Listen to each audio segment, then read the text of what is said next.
Chapter 9. The Sundering.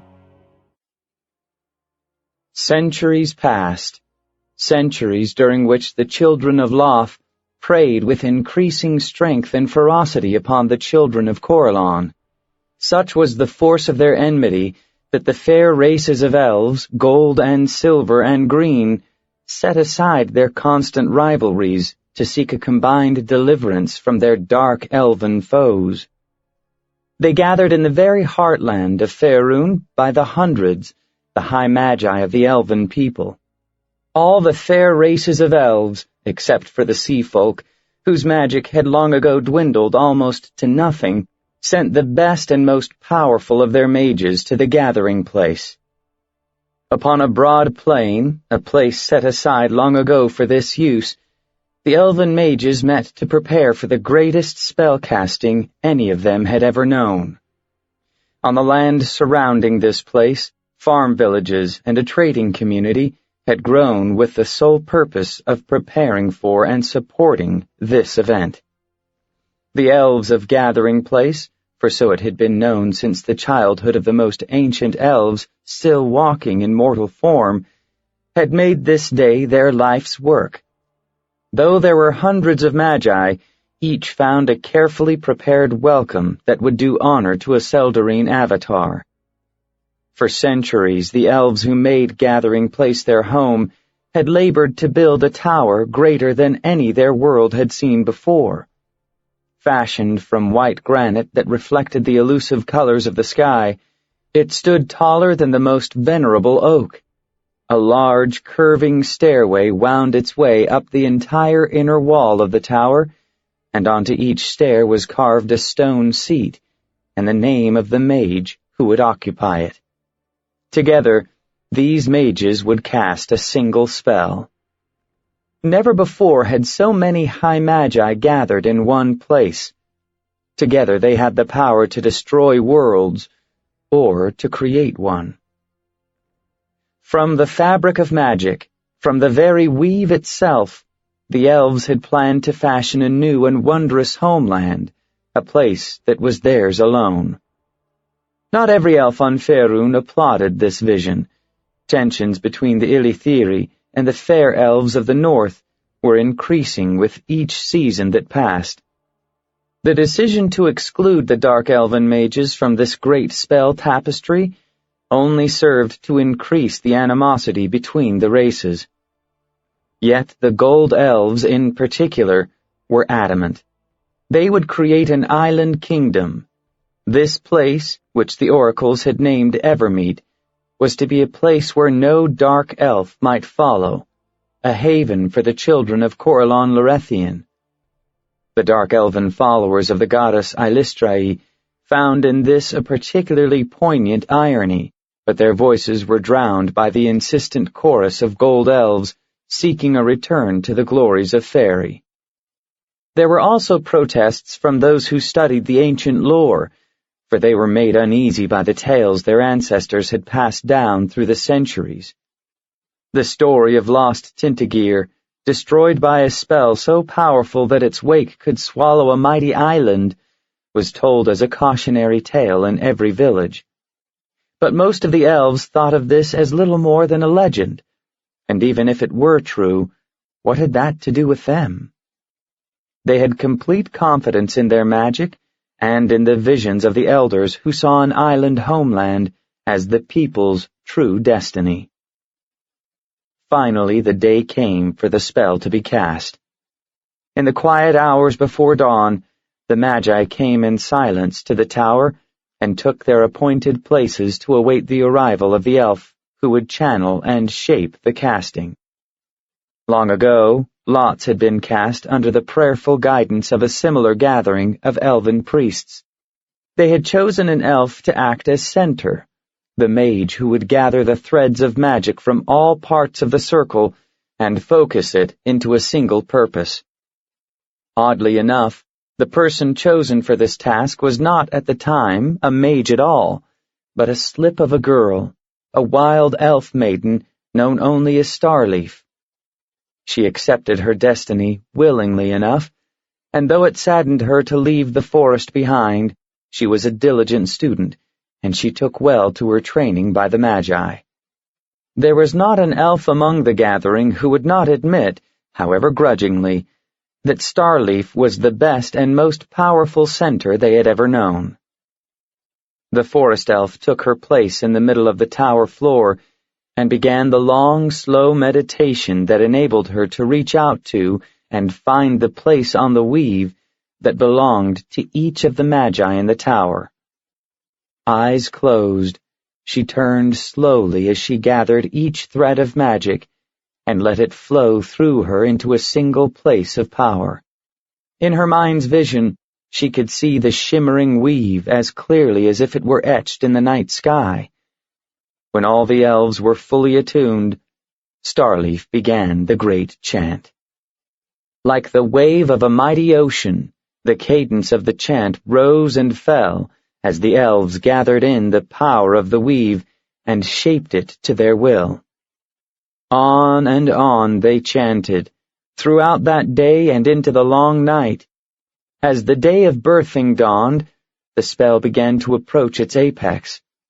The very tower shuddered as the force of the magic drawn from the weave itself flowed through the gathered Magi. Utterly caught up in the casting, the Magi did not at first notice that the flow of power was taking on a momentum of its own. Starleaf felt it first. The elves did not merely use the weave, they were part of it, and she felt the souls of the High Magi begin to rip perilously free of the fabric of life. At that moment, the casting was completed, yet the flood of magic power went on, and the elves could not come free of it.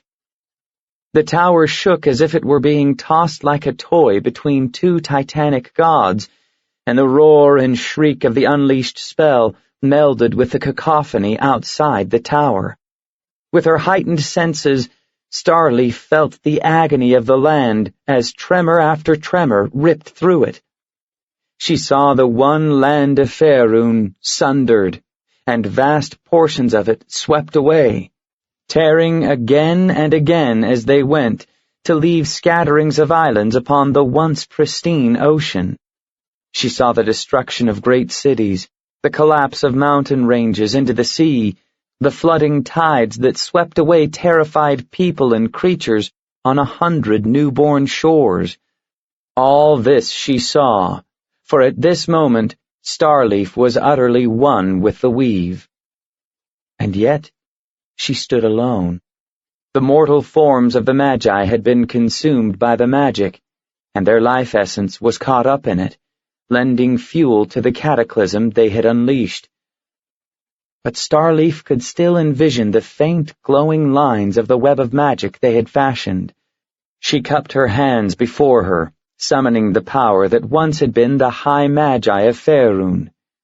She called to them, pleaded, entreated, and demanded, using all the art to which she had devoted her life.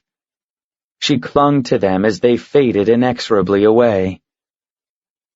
But as the final glimmer of their collective light faded from her mind, as darkness blotted out even the bright pattern of the weave, Starleaf's last thought was of the ancient forest, the homeland that she had left behind in her duty to create another.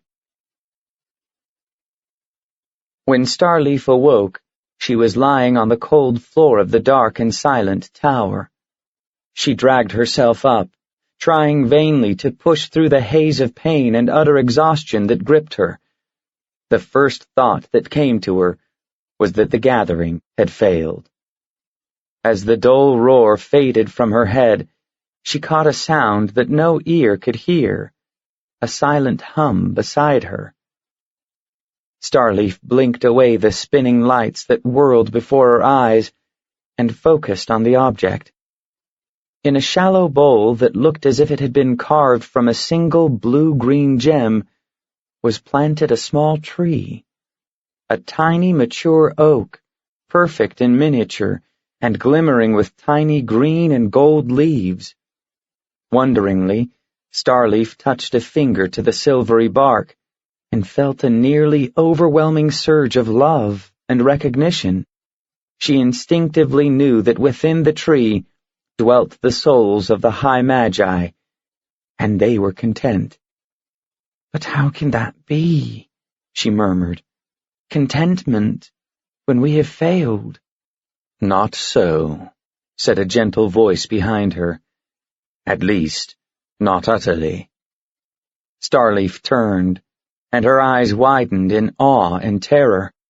Standing before her were two golden-haired elves, too beautiful to be mortal beings. The male was dressed in armor, and light swirled like dizzy stars within the wondrous sword that hung at his side. His female counterpart, gloriously gowned and shining with gems the color of starlight, stepped forward and lifted the stunned forest elf to her feet. Starleaf knew without doubt that she beheld the most powerful of the elven gods, and she sank into a deep reverence. "Rise and listen to what we have come to say. You were chosen for this task under our guidance," the goddess Engharada told her. "Once, in a land devoted to my worship, the priest and mages cast a spell that nearly destroyed them all. There are some things the gods cannot prevent, for to do so would be to take all choice from the hands of their mortal children. Yet this time, we did what we could, with your help." The elf looked to the tiny tree. "What is this?" "The Tree of Souls," Corellon Lorethian told her soberly. "Guard it well, for it will play an important part in ensuring that the people have a home upon this world. Keep it safe on Evermeet, in a hidden place."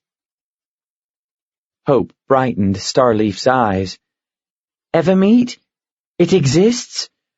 Where is it?" Corellon touched a finger to the elf's forehead. Instantly she saw in her mind's eye a spinning world, upon which she recognized the torn and scattered remnants of what had been Faerun, the one land. Glowing like an emerald in the sea was a small island, separated from land masses on either side by vast expanses of water. And even as she watched, the tattered weave began to repair itself. Dimmer over much of the world, true, but bright and fair upon the island. Then Starleaf was on the island itself. Its beauty brought tears to her eyes, for here was everything an elf could desire. Deep and ancient forests, rich glades, laughing rivers, pristine white shores, the company of both forest creatures and magical beings, and a joyful, vibrant magic that filled the air like sunlight. Starleaf touched the Tree of Souls, wishing to share this vision with the elves who died to bring it into being. "We succeeded after all," she murmured joyfully. "As to that, I am not so certain," Engharada said sternly. "When you go from this tower, you will quickly see what I mean. Have you any concept how many of the people lie dead? How utterly changed is the world? It is true that Evermeet is in part the result of the magic you and yours tore from the weave of life, but that alone would not have availed. Too much of the power of the casting was drawn off by the destruction that resulted. For lack of a better explanation, you might say that Evermeet is a piece of Arvandor, a bridge between the worlds, and the combined work of mortal elves and their gods. Do not take too much of the credit upon yourself, and neither should you take all the blame," the goddess added in a softer tone. "What was done was destined. It is your part to see that the people find their way to this hard-won homeland." Starleaf nodded. "I will plant the Tree of Souls on Evermeet, with my own hands," she vowed. "Not so," Corellon cautioned her. Guard it and protect it, yes. But the Tree of Souls has another purpose. A time may come when elves wish to return to the mainland, or perhaps they may have no choice but to return. Within this tree lies the power of high magic, a power that even now is fading from the land. In time, only on Evermeet will such magic be cast. The souls within this tree, and those of the elves yet unborn, who will yet choose to enter it rather than return to Arvindor, will grant the people a second chance upon Faerun. Once this tree is planted, it will never be moved again. The power within will enable the elves to cast high magic within the shadow of the tree, which will grow in size and power with each year that passes. Remember what I have told you, and pass on my words to he who takes the guardianship of the tree from your hands, Corellon told her sternly. The Tree of Souls must not be taken lightly, or planted on a whim. I will remember, the elf promised, and as she did, she silently prayed that the need to plant the Tree of Souls would never come at all. Her heart and soul sang with the vision that was Evermeet, and the sure knowledge that nothing this side of Arvindor could take its place in the hearts of the people. Chapter 10. Returning Home. Despite the ravages that occurred during the Sundering, the elven people slowly rebuilt. In time, they once again thrived upon the many and varied lands of what had once been Faerun. The old name remained, but it came to describe only one expanse of land. Hundreds of elven communities were lost in the chaos and destruction of the Sundering. Others were changed forever. The forest community of Sharlarion, however, was one of the few that survived nearly complete. These fortunate elves increased their number and spread into the surrounding forests and hills and lowlands, in time creating a kingdom which was known as Arivandar. It was an age of powerful magic, and throughout Arivandar, the towers of the High Magi dotted the land like buttercups on a summer meadow. Many were the great works of magic that these mighty circles created: weapons of war, statues of the gods that sang to greet the dawn or that danced in the starlight, gems that stored mighty spells. Perhaps the most powerful of all these works were the magical gates that linked the mainland communities to Evermeet. Although most of the elves were content with their homes, Evermeet was always on their minds. The island homeland formed an enormous part of their elven identity, as well as each elf's personal destiny. May you see Evermeet was an oft-spoken blessing, for it wished the recipient a long mortal life, which would end at a time and place of that elf's choice. Indeed, many elves made a pilgrimage to the elven island before answering the call to Arvindor. Despite the importance of Evermeet in the hearts and minds of the people, the Council of Elders decreed that the time for actual settlement of the island had not yet come. There were other concerns that kept the elves fully occupied on the mainland. At this time, the Gold Elves wielded most of the power in Arivandar, though seats on the Council of Elders were held by worthy members of all the fair races of elves. These gold rulers were proud of their kingdom's accomplishments and eager to expand their territory so that the wonders of Arivandar could be increased and shared.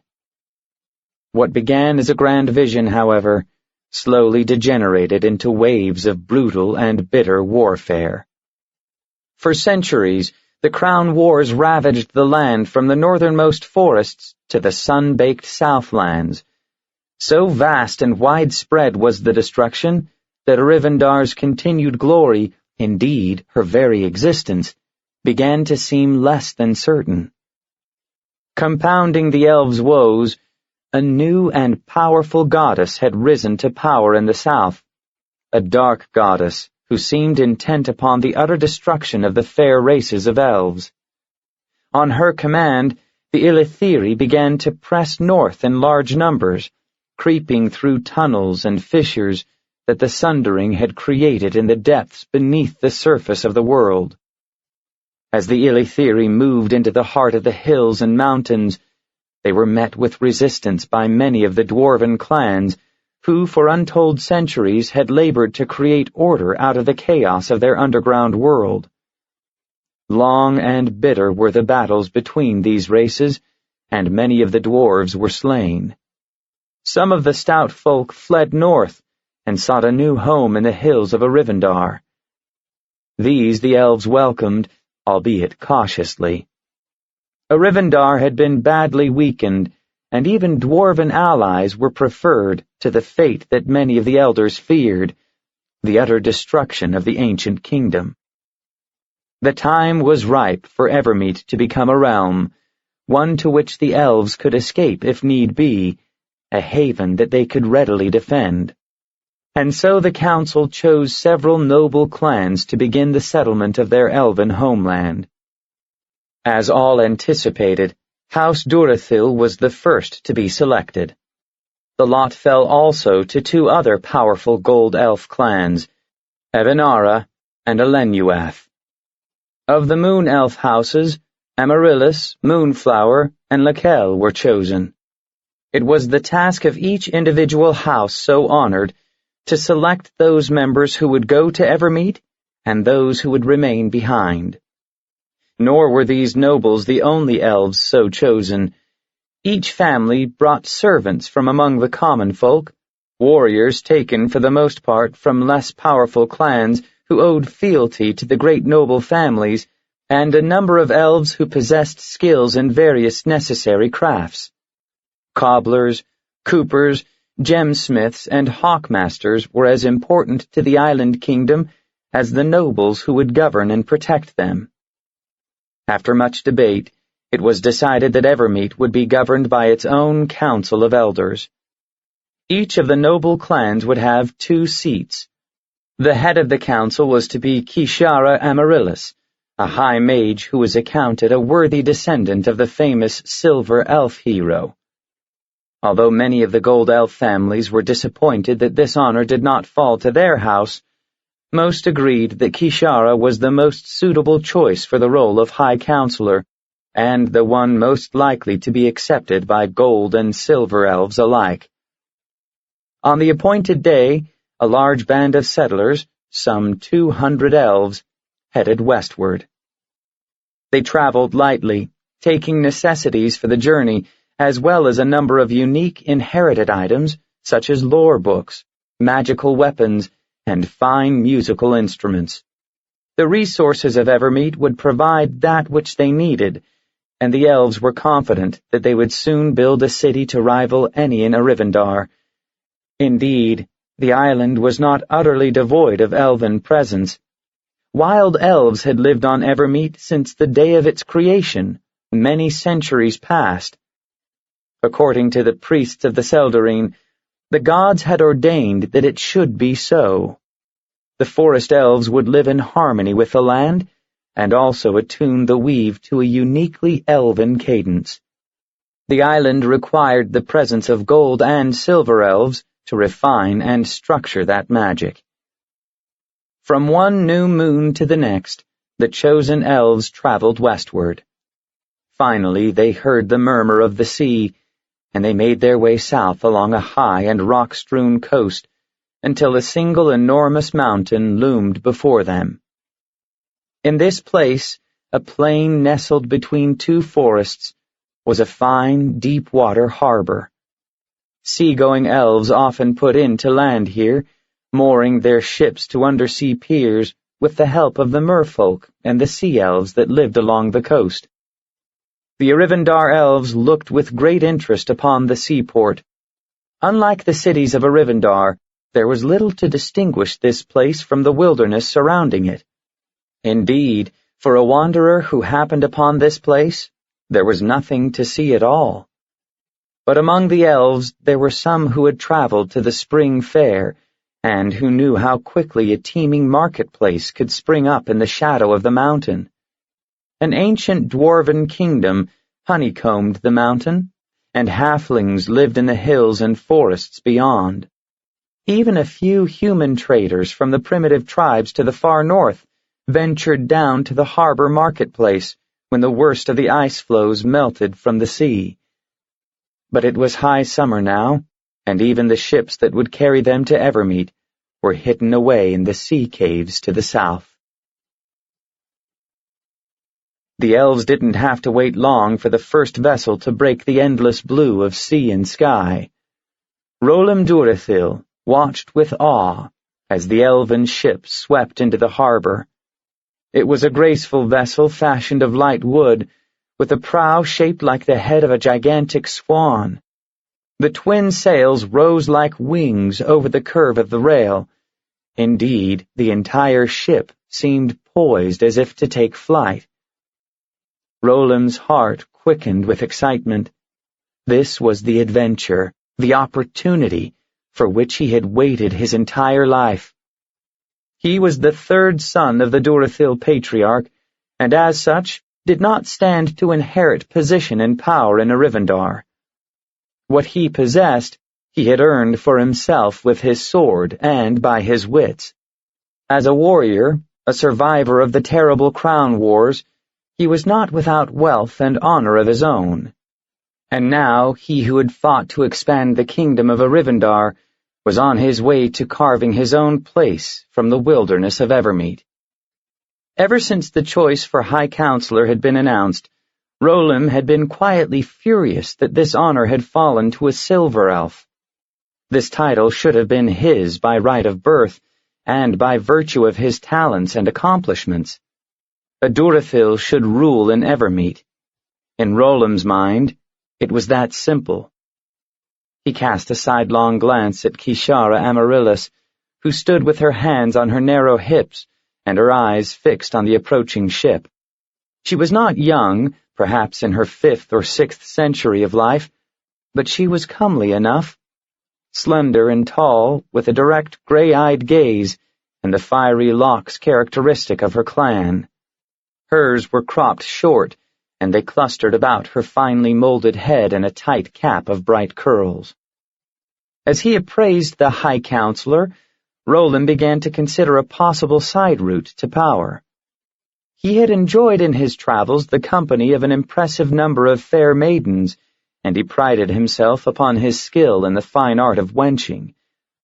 This overripe beauty would fall into his hand all the faster for the time she'd spent upon the vine. She would be easy enough to conquer, and then to influence. As if drawn by his musings, Kishara turned and looked directly into his intense and unguarded stare. Roland suspected that his thoughts were written all too clearly upon his face. Well, little harm done, he thought, brushing aside his momentary touch of embarrassment. Although he had not meant to start his campaign for Kishara's favor in so blunt a manner, perhaps it was well to give her something to ponder during the sea voyage. But Kishara did not flush or simper, as did the village maids whom Roland had charmed by the score. If anything, she looked mildly amused. Amused! At that moment, Roland Durathil declared war, a private and hidden war, but none the less serious. No elf of the Amaryllis clan would lord it over him with impunity. He had thought to allow Kishara to retain her place of honor. That was simply out of the question now. He would rule, by whatever means came most readily to hand. A tentative hand upon his sleeve shattered his dark thoughts. Roland spun and stared down at his espoused wife, a nondescript, mouse-colored creature from some lesser branch of the Moonflower clan. She was a high mage, supposedly, and since Roland had little magical aptitude of his own to pass down to his children, his father had suggested he take a wife whose strengths complemented his own.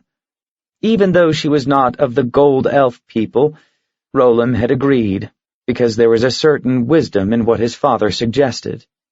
If the Durathils of Evermeet were to grow in power and influence, they would need to breed magic into the line. Even so, if Rolam had seen the wench before he signed the papers of betrothal, he might not have been so quick to reach for the quill. "My Lord Rolam," she began in an apologetic tone. "What is it, my lady?"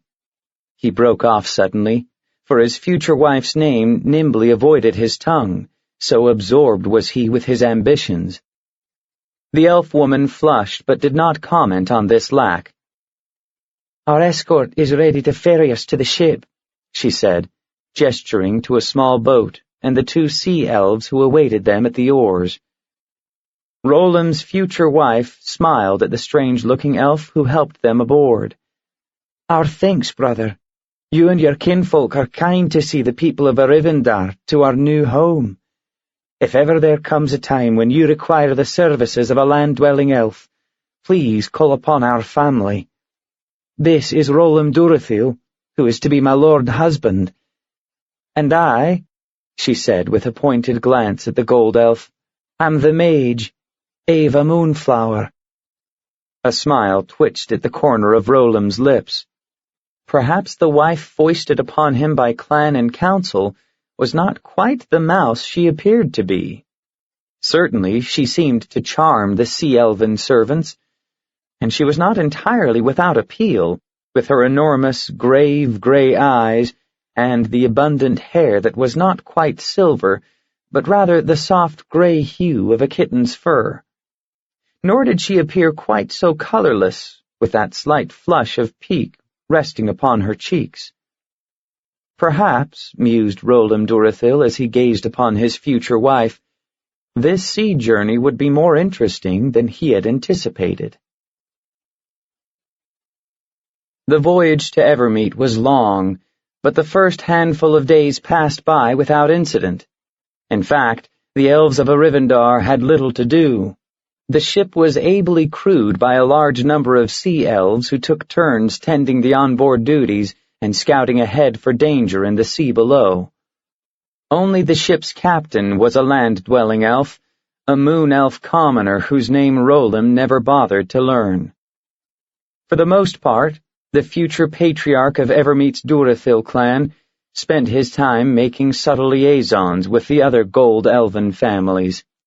These nobles devoted endless hours to drawing up plans for the city that they would build.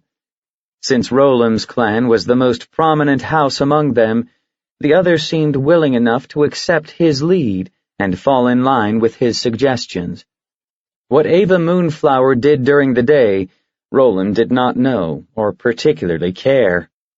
At night, she took her reverie below decks, in the company of the female travelers. There was little privacy aboard the ship, and Durathil knew that their time as husband and wife would not begin until they reached the elven homeland. What he did not expect, however, was the impatience he was beginning to feel whenever he caught a glimpse of his future wife's tiny form. Nor did he expect Ava's pale, serious face to intrude upon his reverie and sweeten to find its way into his dreams of ambition and glory. Late one night, Rolam was pulled from his reverie by an unusual break in the lulling rhythm of the ship's movement. He sat upright, noting that although the ship pitched restlessly, there were no sounds of rain or wind. Curious, he snatched up his cloak and sword belt, then climbed the ladder to the deck. A few tense and watchful deckhands stood at the rails, their faces grave and their webbed hands clutching ready weapons. A few of the Arivindar elves, still heavy-eyed from sleep, clustered together. It occurred to Rolam that these represented all the high magi aboard ship. Among them was Ava, her mass of pale hair untied and blowing about her like a small storm cloud. Rolam hurried over to the mages. He took his future wife's arm and drew her away from the others.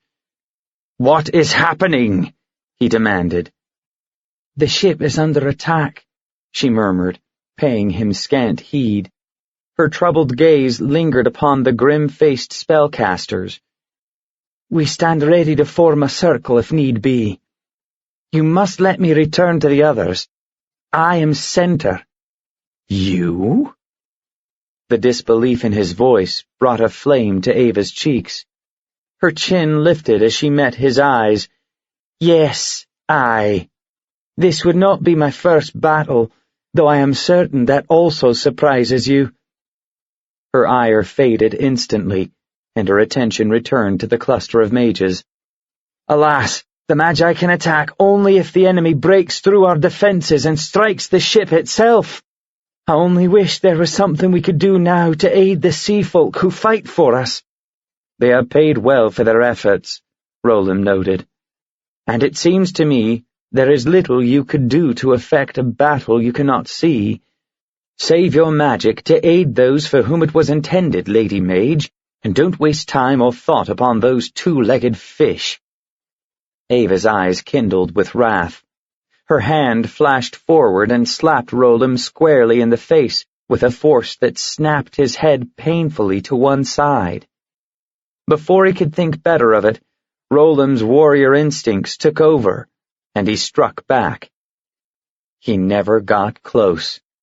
The tiny female caught his wrist with both hands and spoke a single terse word. The next instant, Roland, a seasoned gold elf warrior, was flat on his back on the hard wood of the deck, and his future wife's knee was pressed hard at his throat. "The next words you say against any of the people will be the last you utter," Ava informed him in a soft, even tone. "All of those upon this ship were chosen by lot, under the eyes of the gods, and we each have a purpose and a destiny. But you will not bring the turmoil and destruction of the Crown Wars to this new land. This I swear before all the gods. If you try, I will fight you at every turn, my lord." And then she was gone. Roland scrambled to his feet and scanned the deck with furtive eyes. No one, it seemed, had noticed his humiliation at the hands of his as-yet unclaimed wife. All were intent upon dragging aboard the wounded sea elves who had floated to the moonlit surface. Near the far rail, Ava knelt at the side of a dying female warrior, her pale hands trying in vain to hold together the gaping folds of the sea woman's death wound. Tears spilled down the mage's cheeks, but her voice was strong and calming as she sang the ancient prayers that guided the warrior's soul to Arvandor, the home of all elves, just as Evermeet must be. As Roland watched the silver elf mage at her selfless, heartfelt labors, he felt a sudden wrenching pain, as if something broke free from around his heart. Warmth and light flowed in, bringing a peace that he had never known he lacked. Without hesitation, Roland reached into his bag for the healing potion that every warrior of Arivandar carried, his last and personal salvation in the event of battle gone awry. He went to Ava and handed her the priceless vial. "For our people," he said softly. For just an instant, her gaze clung to his, but in that brief time, Roland saw in her gray eyes the measure of what he might become. It was a very different image from that which his ambitions had fashioned, but he was none the less content. And at that moment, though many days would yet pass before he walked upon its shores, Roland Durathil truly came home to Evermeet. The goddess Loth was in a quandary. For centuries she had preyed upon the elves of Abertoril, and had found it to be an occupation much to her liking. Loth seldom remembered that she had once called the god Vaeron her son. Now he was merely a rival. As for Alistrae, Loth never wasted a thought upon the girl one way or another. The Dark Maiden lived much as she had in long-ago Arvandor. She'd taken to the forest, where by all accounts she squandered her scant store of godly magic in aid of lost travelers and elven hunters. Loth preferred the burgeoning cities of southern Faerun, where turmoil and intrigue bred like lice. She was also growing fond of the dark and twisted tunnels that seemed fashioned for the express purpose of hoarding treasure, staging ambush, and engaging in other delightful clandestine activities.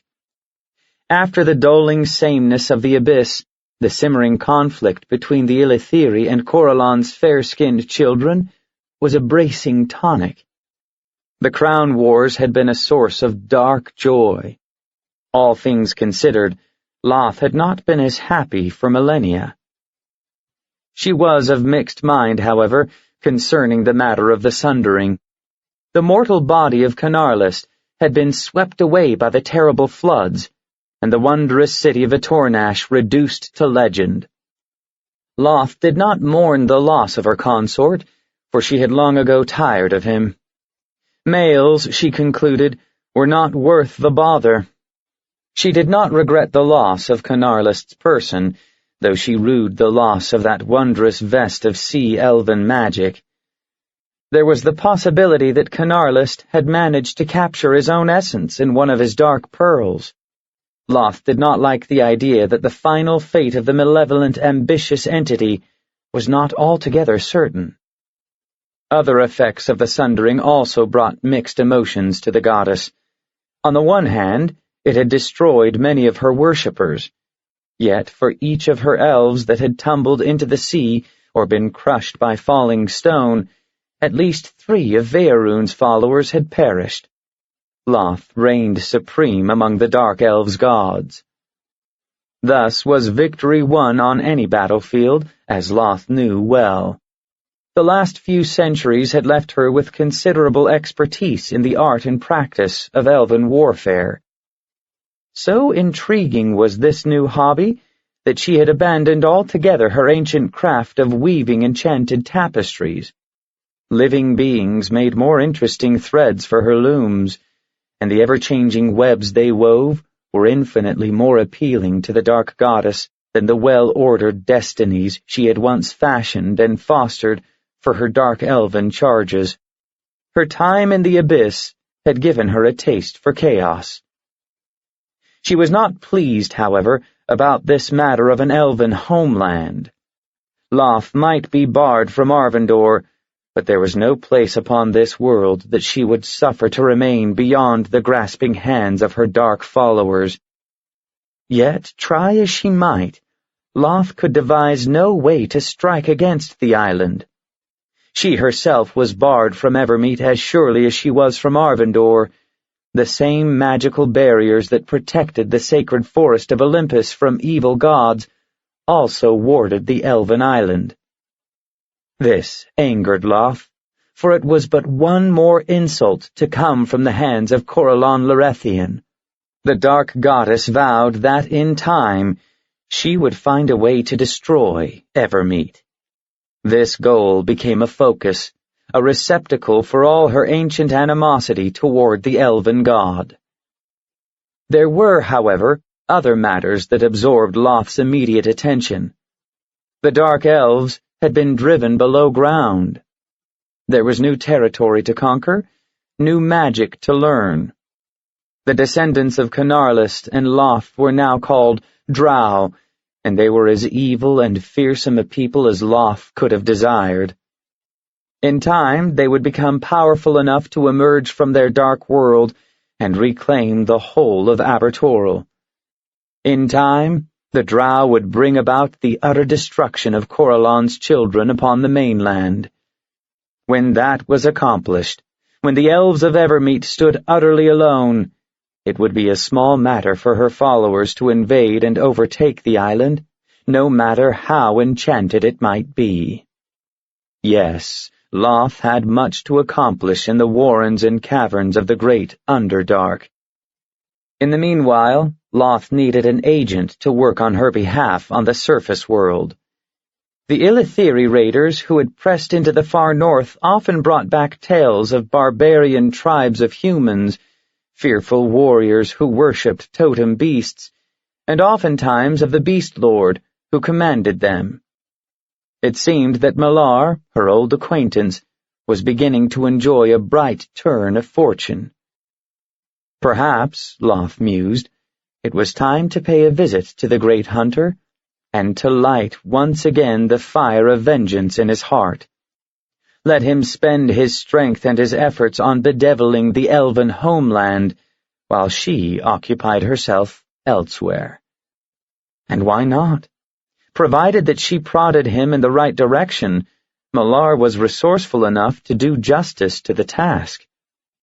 Loth had little fear that the Beast Lord would complete the task and steal her moment of vengeance, for though he had grown in cunning and strength since his attack upon Corellon, Malar definitely lacked the power to challenge alone the forces of the Seldarine.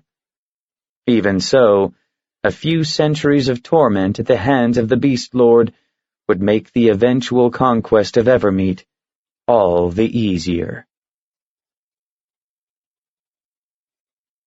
Third day of chess, 1368 DR. To Danilo Than, beloved nephew of my beloved Kelvin, does Laerol Silverhand Aronson send fond greetings. Dan, my love, thank you for your letter and for the wonderfully silly ballad you composed for me. You will never know how gladly I welcomed every foolish line, for my visit to Evermeet has not otherwise been filled with mirth. Do not misunderstand me. I consider myself fortunate to be among the handful of humans allowed on Evermeet. You know, of course, my long-standing friendship with Evermeet's queen, nor am I the only one of the 7 sisters who has had dealings with Queen Amlaruil.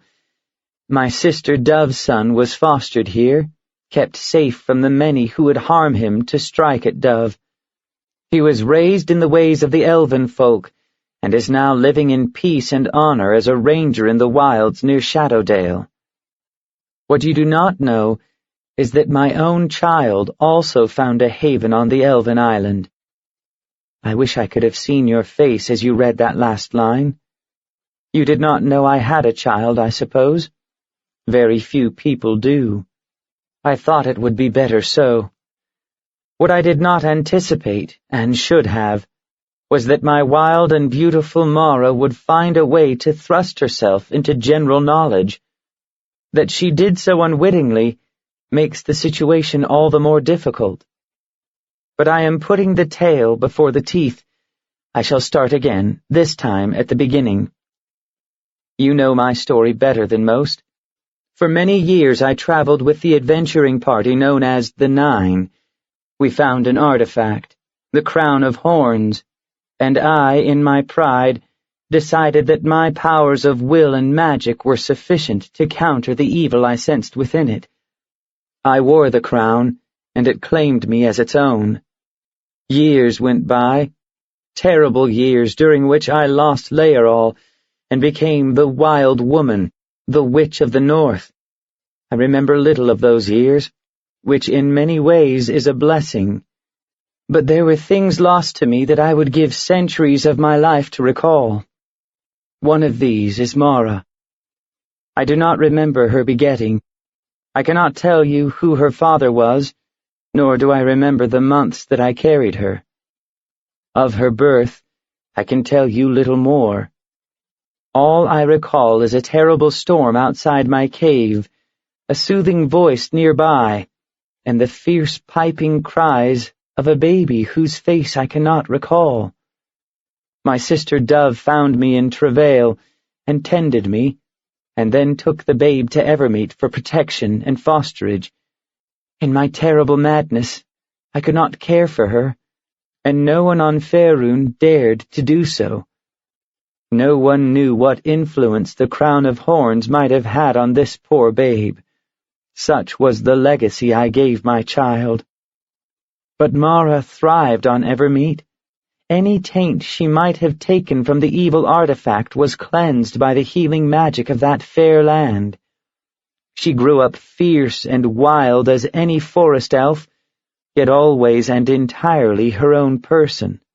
Among the elves, she stands out like a scarlet rose among snowdrops, vivid and startling in her bright beauty.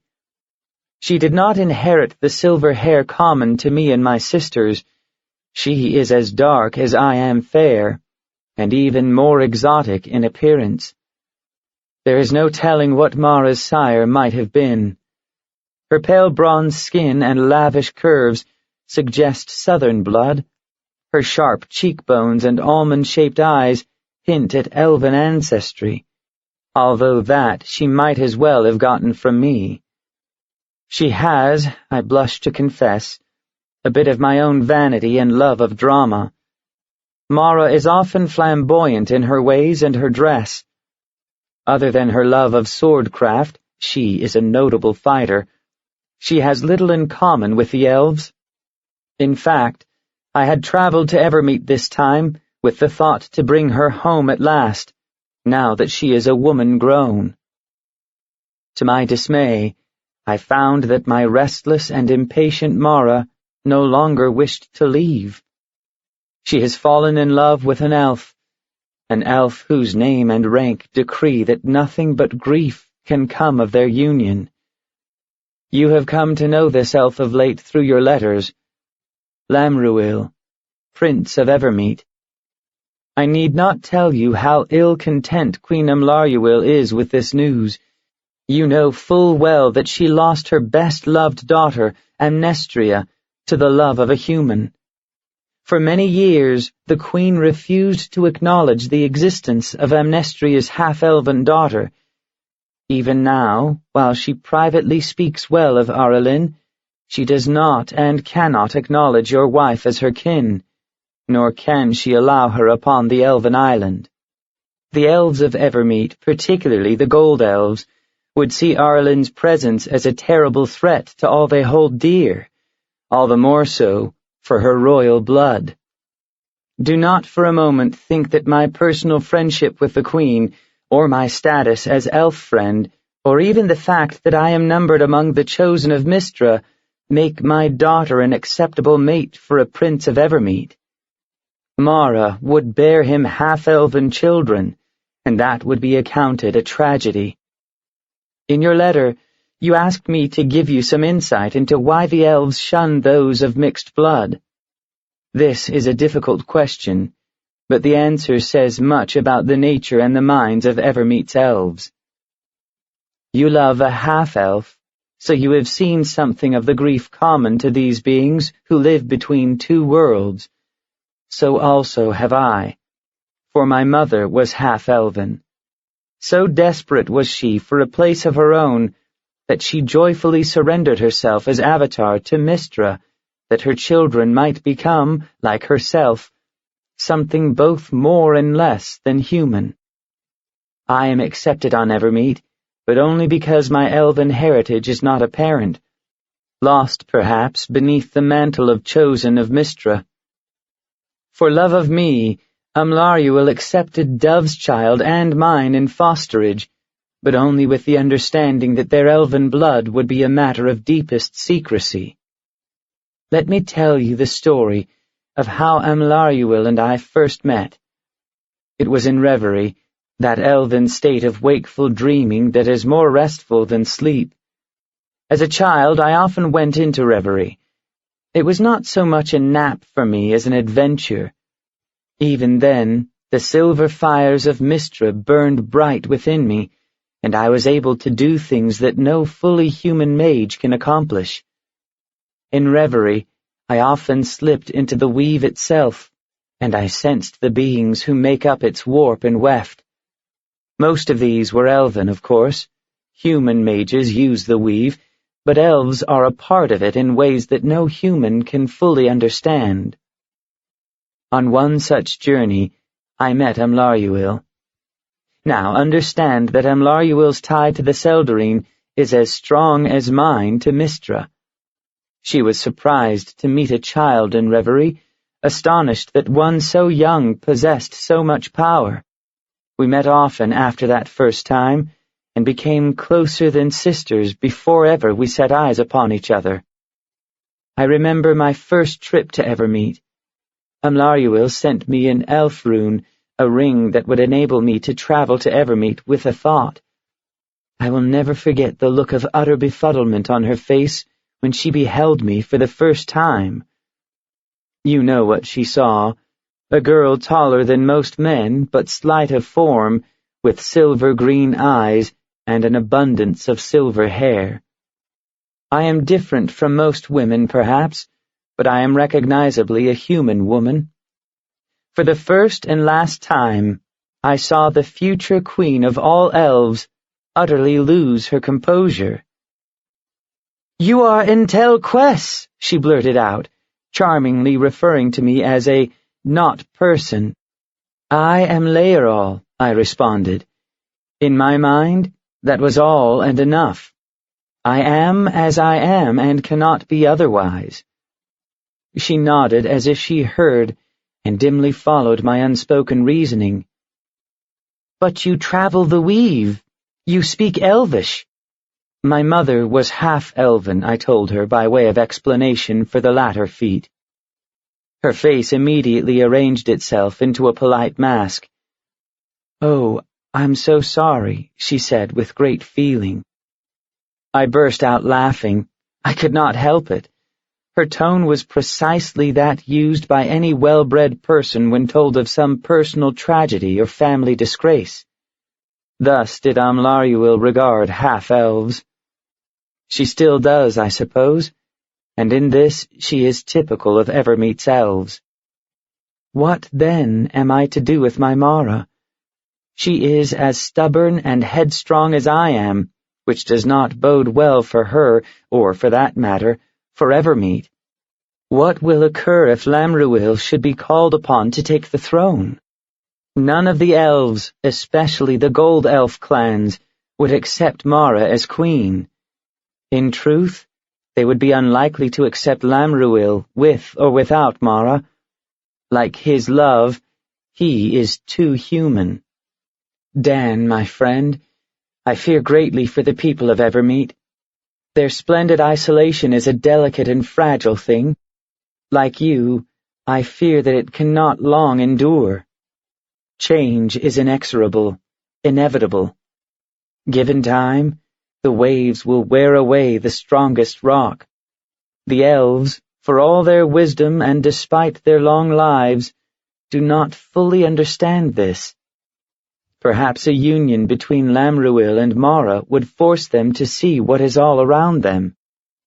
Or perhaps it will only speed what many elves fear most of all, the end of Evermeet, the twilight of the elves. Oh, Dan, I wish I knew. And while I'm in the business of wishing, I wish I could have kept my baby Mara. I wish I had raised her myself away from this seemingly inviolate but fragile island. I wish that I had taken her away sooner, before her wild beauty caught Lamruil's eye. And I wish you were here, to tell me stories and sing me silly songs, and make me laugh as you always do. I fear that my letter has done little to answer your questions, but perhaps my story has cast some light on the character of Evermeet. The elves created Evermeet because they wish to remain what they are, but their history is a constant struggle between those who cling to ancient traditions and those whose bold innovations have shaped Evermeet. Even the monarchy was once a radical idea. There are still those who consider it so, and who secretly long for the return of the ancient council.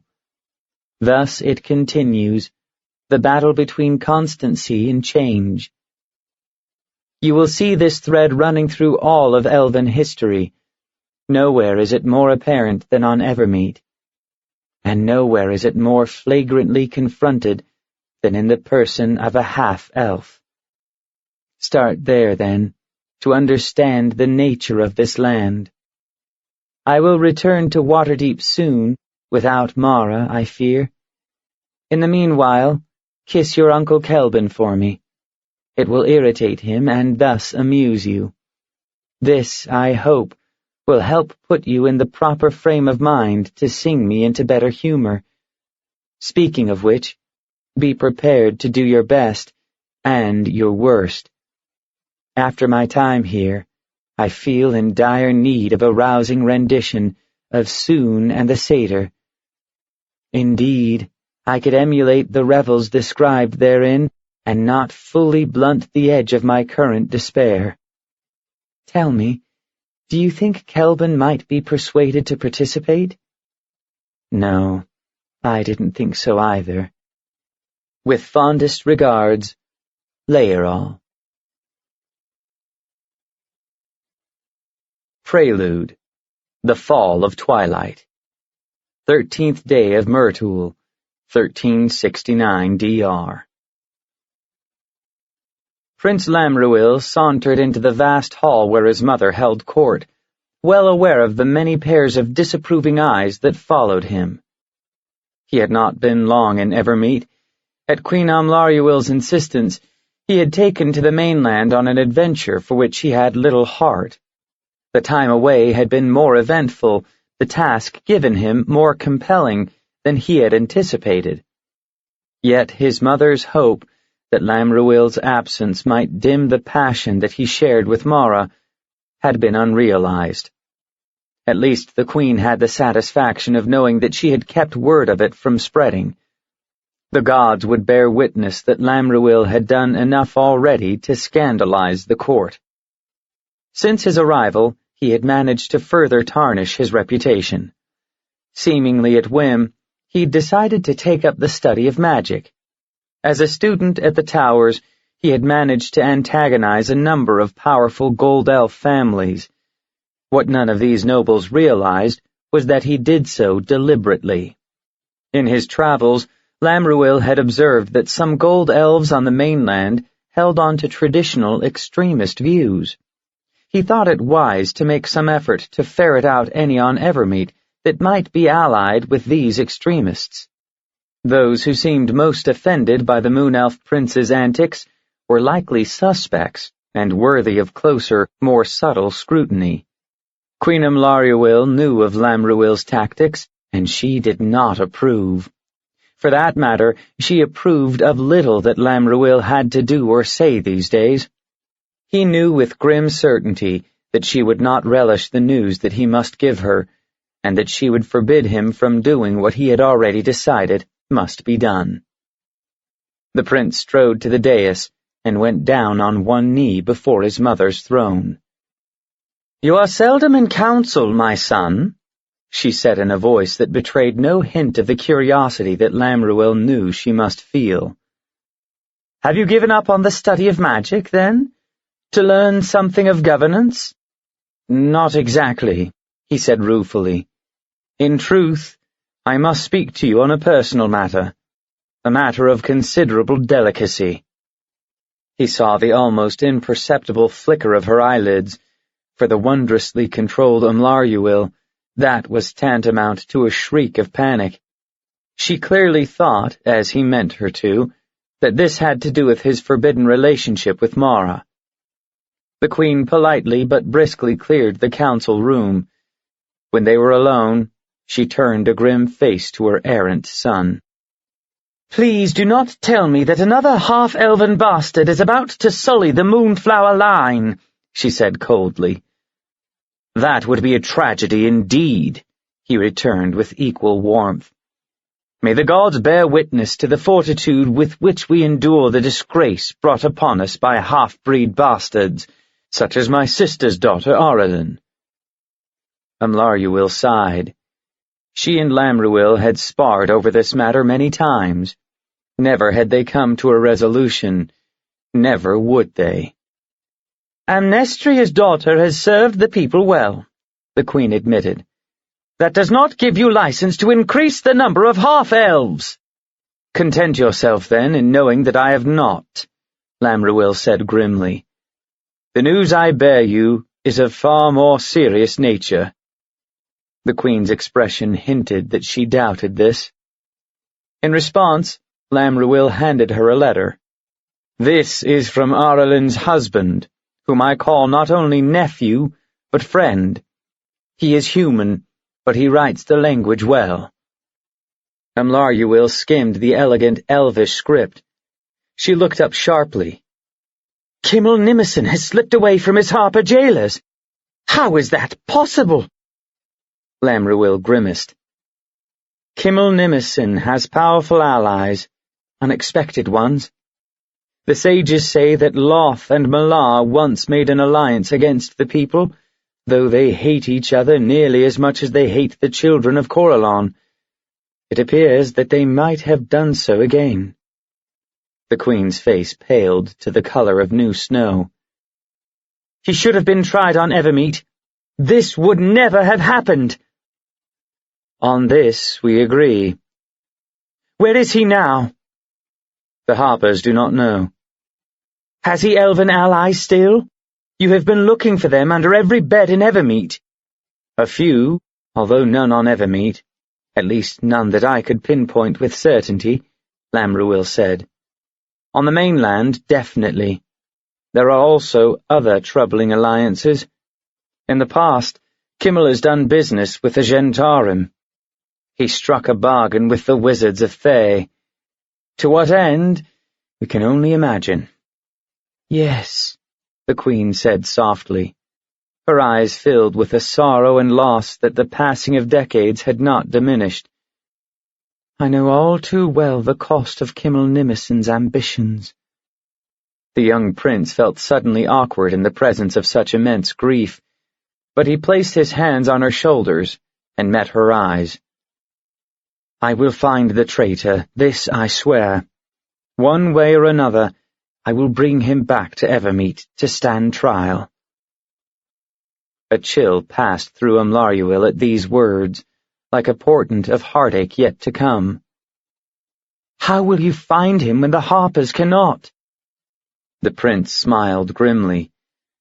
I know Kimmel Nimison. I know what he needs, and where he must go to find it. Ambitions like his need the support of vast wealth. He and I took a fortune that rivals a red dragon's hoard from the elven ruins. Kimmel has hidden it, and will try to retrieve it. I will go there and confront him.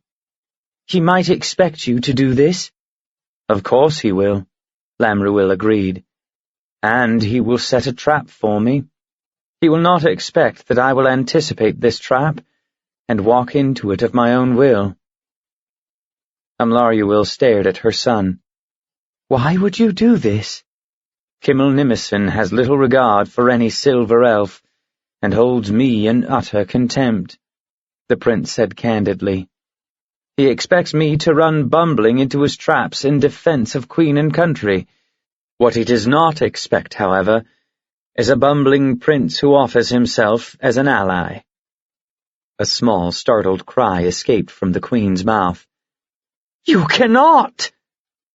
Lamruil winced. Have you so little regard for me?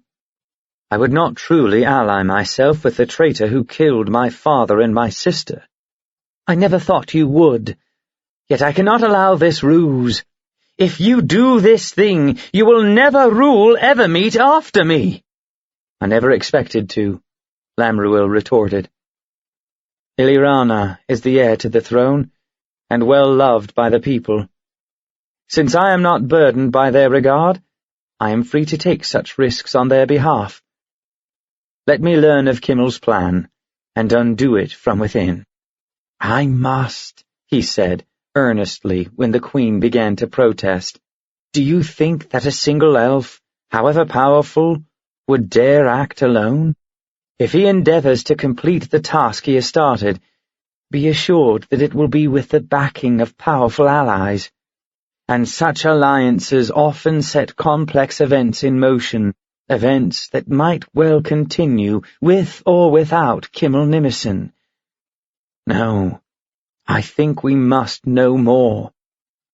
The Queen's eyes searched his face, as if she might find there an argument to refute his words.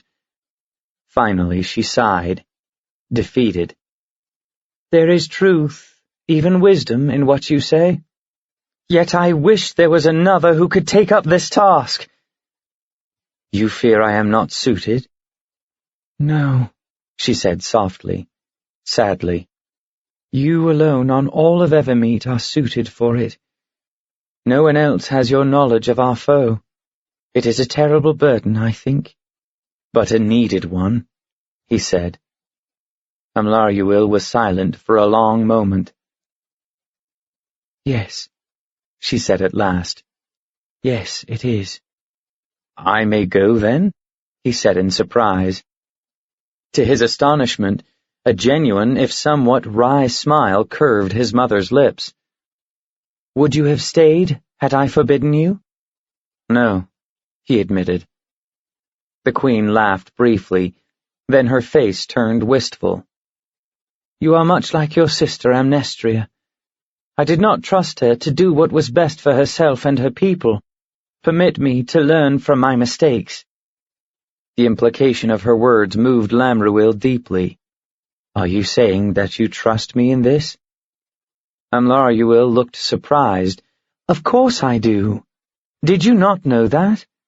I have always trusted you. Despite your mischief, there is much of your father in you. The prince dropped to one knee and took both of her hands in his. Then trust me until the end of this, I beg you. Trust me when your counselors tell you that you should not, when your own senses insist that you must not. Bring Kimmel Nimmerson to me, the Queen said softly. Lamruil nodded softly. The seeming non sequitur told him that his mother understood what he intended to do. The risk was enormous, and Amlaruil was no doubt right in saying that even if he succeeded, he would never be accepted as Evermeet's king. In his mind, that was a small enough price to pay. By your leave, then, I will begin. The Queen nodded, then reached out and framed her youngest child's face with her hands. She leaned forward and kissed his forehead. You are Zhao's son, indeed, she said softly. What a king you would have made. With Mara as my queen, he teased. Amlaruil grimaced. I suppose you could not resist that.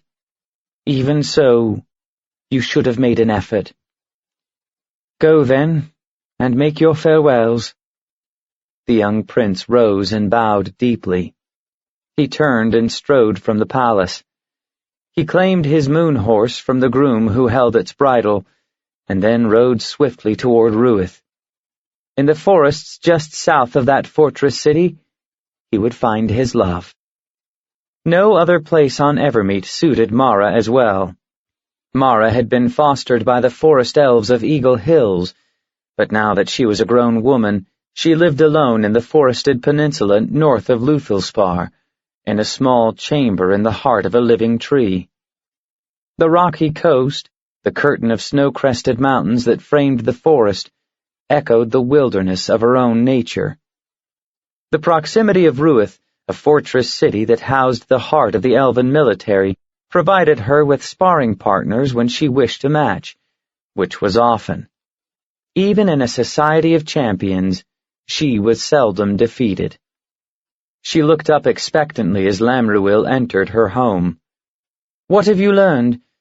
Can you stop this foolish charade from among the city folk yet? During this time in Luthilspar, Lamruil had insinuated himself into the confidences of certain gold elves and given them to know that he was impatient to assume the throne. He had implied that he was eager to see his mother step down, hinted that he might be willing to facilitate the same end by other means. Mara knew these things, and had railed against them in terms that made Amlaruil's disapproval seem a pale thing. I learned a few things, he said vaguely. At the moment, they are of minor importance. I must leave Evermeet at once. He showed her the letter, and told her what he planned to do. He steeled himself for the girl's fury. Mara did not disappoint him. Why must you take the trouble and risk to bring this Kimmel Nimmerson back to Evermeet? Kill him outright, and have done with it. By all the gods, he killed your father. The right of vengeance is yours. For a moment, Lamruil was honestly tempted to do as she urged. But I am not the only one who has suffered loss. This matter is for the people to judge. I can best serve them by delivering the traitor to their judgment. I must also bide my time. and do what I can to uncover other threats to the throne." The elf maid's glare faded, pushed aside by dawning apprehension. "You're starting to sound like a king," she said, her tone wavering between jest and worry. A huge grin split Lamruil's face. "There are several thousand elves on this island who would be happy to dispute that with you," he said without rancor. "Still, it is possible." Lamruil shrugged, puzzled by her uncharacteristic gravity. "I am a prince. In theory, yes, it is possible. But Illyrana is much loved, and will probably take the throne. Even if she declines, it is likely that an elf from another noble house would be chosen over an untried youth." "Perhaps to act as regent in your stead," Mara persisted. "The result would be delayed, but it would be the same for all that." The prince took her hand in his. "What is this about, really?" Her eyes were fierce when they met his. Even so, twin tears glistened in their emerald depths. "A king will need a queen. A proper queen." For a moment, Lamruil was at a loss for words. He knew the truth behind Mara's words.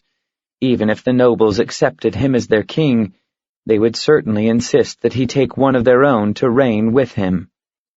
They would not countenance a wild thing like Mara on the throne of Evermeet, not even if she were fully elven. Nor, he realized, would she be long content in the moonstone palace of Luthilspar. The prince longed to wipe the silvery tracks from Mara's cheeks, but he knew with the sure wisdom of love that she would not thank him for acknowledging her tears. "Wait here," he said suddenly. Turning from her, he ducked out of the tree and sprinted off into the forest. In moments he found what he sought, wild laurel. A few flowers still clung to the plant, filling the air with a heady fragrance. He cut a few of the woody vines with his knife and hurriedly fashioned them into a circlet. The result fell far short of symmetry, but it would serve. He returned to the girl and placed the crown of leaves and flowers on her head. "You are the queen of my heart," he said softly. "While you live, I will take no other." "And why should you? You've already taken all the others," she retorted. Lamruil lifted one brow. "Is it seemly to bring up my youthful exploits on this, our wedding day? I think not. We are long past such discussions." She crossed her arms and glared at him. "I will not wed you." Lamruil grinned. Placing a finger under her chin, he raised her stubborn face to his. "Too late," he said lightly. "You just did." "But—" The elf stilled her protests with a kiss. Mara stiffened, but did not pull away. After a moment, her arms twined around his neck, and she returned his kiss with an urgency that bordered on desperation. Finally, the prince eased out of her embrace. "It is past time. I must go." Mara nodded. She walked with him to the forest's edge. She watched as he descended the steep path to the harbor, and kept watching until Lamruil's ship was little more than a golden dot on the far horizon. She watched with eyes misted with grief, born not only of loss, but understanding. For the first time, she realized the truth of her love. Lamruil was meant to be a king. It was a role he was growing into, though in ways that few of Evermeet's elves might recognize. The day would come when he would be ready. And on that day, she would lose him to Evermeet. "Long live Queen Amlaruil," she whispered with a fervor that had nothing to do with her genuine respect for Evermeet's monarch. More than 2 years passed before Lamruil returned to the island. To the elves this was no great time, but every day, every moment of it weighed heavily upon Mara. She had a task to do. She and Lamruil were one in their purpose, and she did her part with a determination that bemused her elven instructors. She threw herself into sword practice with a fervor that rivaled that of the most dedicated blade singer. She did so not only because she was a fighter at heart and because she loved the dance of battle, but because she, unlike the elves, fully expected a war to come. And so she trained for it, watched for it, lived for it. Even so, when it came, she was unprepared. They were all unprepared, the proud elves of Evermeet. The threat came from the place they least expected, from an enemy that all assumed was too far removed for concern. From below they came, the unthinkable, the drow. The attack came on the northernmost shore of the island. Throughout the long autumn night, the tunnels below the ancient ruins of Kralnober Keep echoed with the clash of weapons and the faint, instinctive cries that even the bravest of warriors could not hold back when a blade sank home. But the sounds had faded into grim silence, sure proof that the first battle was nearly over, was nearly lost. Reinforcements came from Ruith's Lightspear Keep and from the lonely strongholds of the Eagle Hills. Mara came with them, to stand beside the elves who had raised and trained her. The defenders struggled to regain the ancient castle from the dark elven invaders that poured forth like seething, deadly lava from the depths of the stone. The approach of dawn brought a turn in the tide of battle, for as the drow began to fall back in anticipation of the coming light, the elves managed to breach the ancient curtain wall of the keep. With renewed ferocity, the elves took the battle to the dark elves who held the castle. Many dark bodies lay amid the fallen of Evermeet. With the coming of dawn, the surviving drow withdrew to the tunnels from whence they had come. Too soon, the proud elves counted their victory. Following the command of Shanasir Durathil, they pursued. Nearly all the elves abandoned their positions on the cliffs and hills beyond the castle, and came into the abandoned keep, determined to pursue and destroy the invaders. No sooner had they entered the walls, however, than the doors swung shut behind them, and sealed so completely that gates and walls seemed to have been melted into a single, unbroken expanse of stone. A cloud of darkness settled over the castle, shrouding the elven fighters in an impenetrable mist and a chilling aura of pure evil. Into this darkness the drow returned, silent and invisible, armed with terrible weapons and confusing magic. Here and there pinpricks of red light darted about like malevolent will-o-wisps. Those elves who took these to be the drow's heat-sensitive eyes found, in giving chase, that they followed an illusion.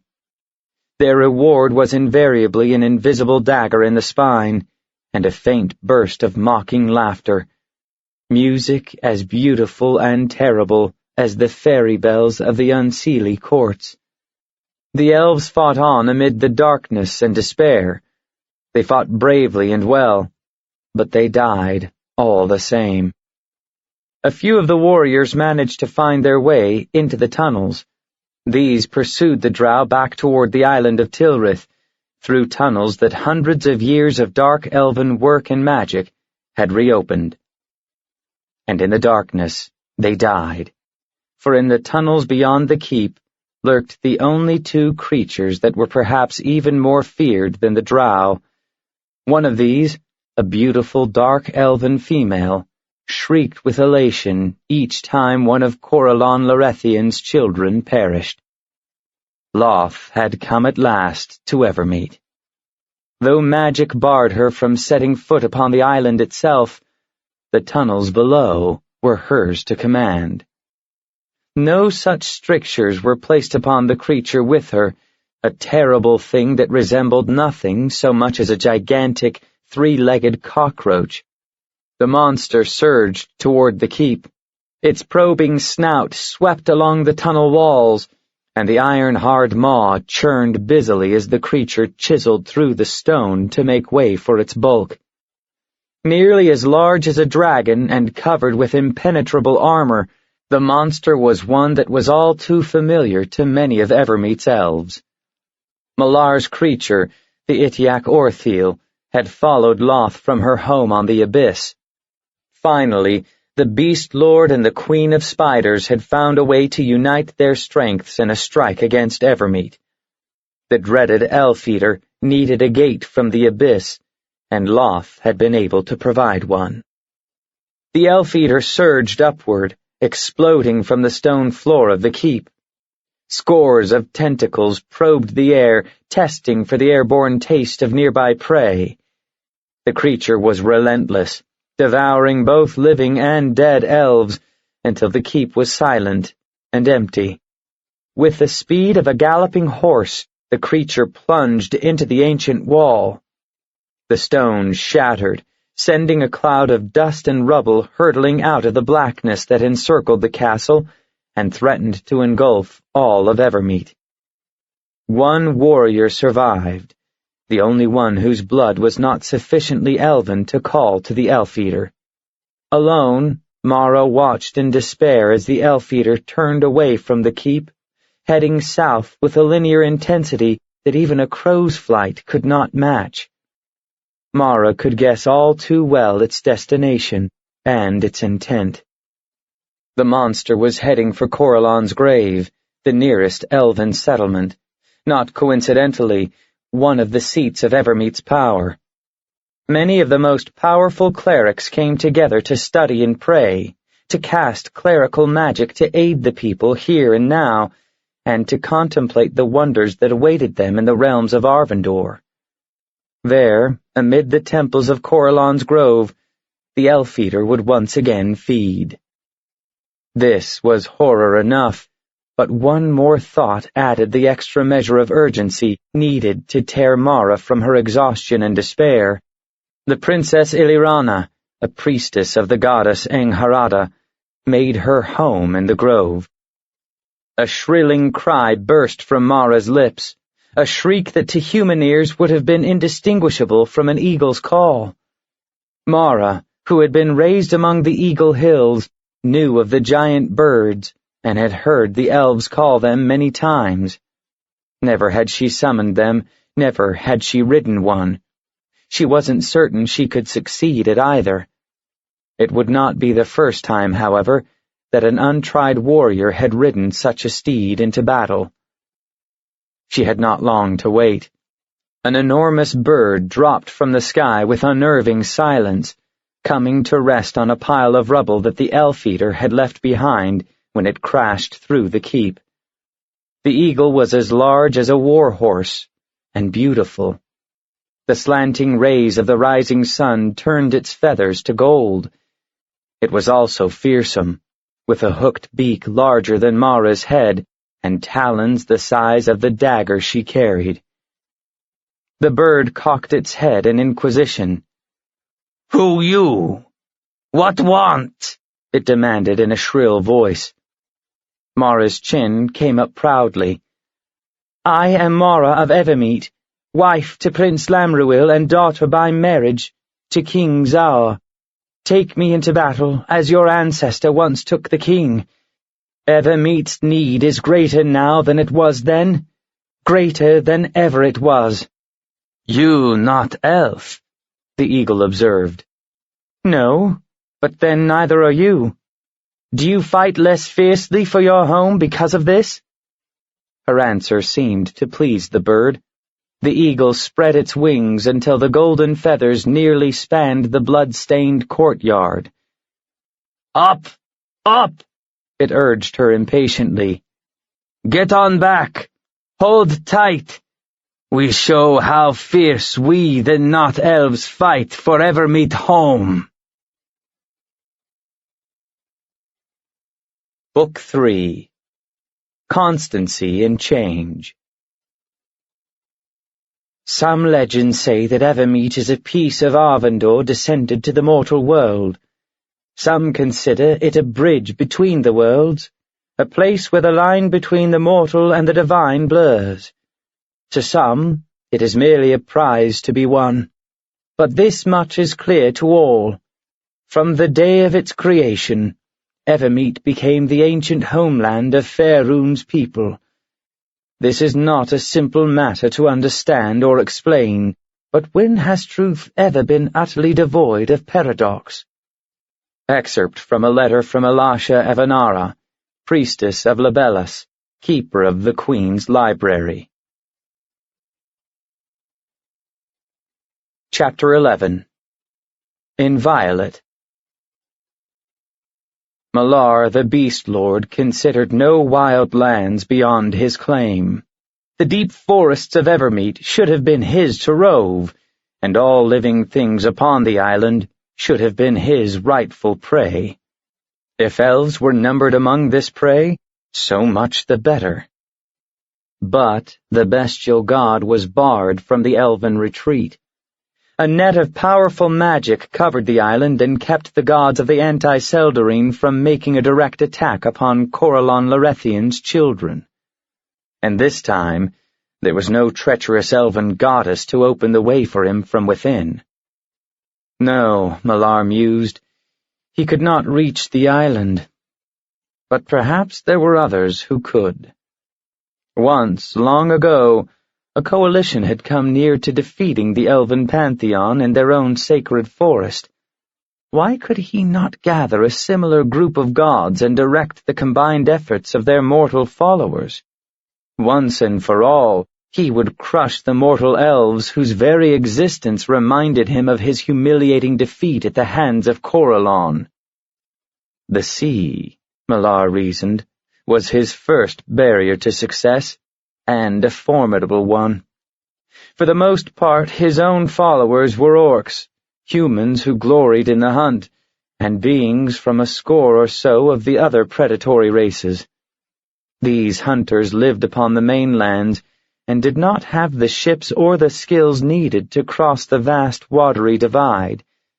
In time, perhaps, he could find godly and mortal allies who could remedy this lack.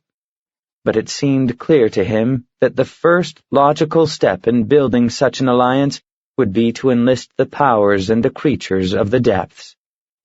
And so the Beast Lord sought out a remote and rocky island, far to the north of Evermeet, and took on his bestial avatar form. He sent out a summons, and then he settled down upon a high and ragged cliff to wait.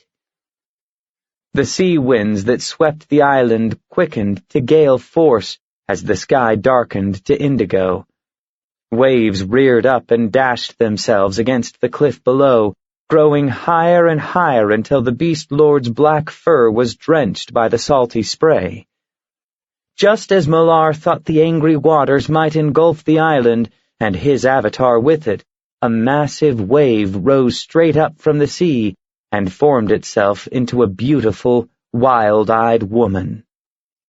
The goddess Umberlee loomed over the island, quivering in the crest of that great, dangerously undulating wave.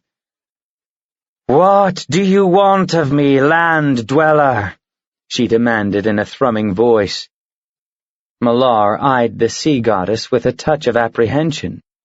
Her powers and her watery domain were far beyond his experience or understanding, yet it might be that he could find a common ground, or at least some blandishment that would catch her fancy and mold her purposes to his.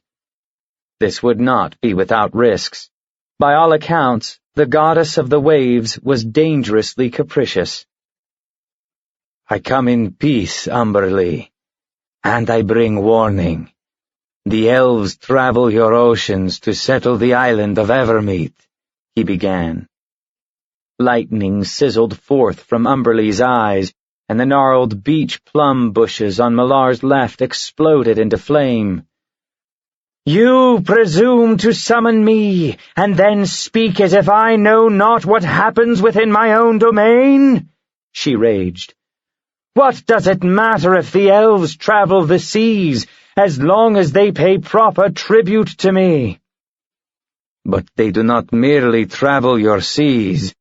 They think to rule the ocean, with Evermeet as their base, Malar persisted. This I know from a goddess of the elves. The water goddess retreated a little as if in surprise, and a different sort of wrath kindled in her eyes.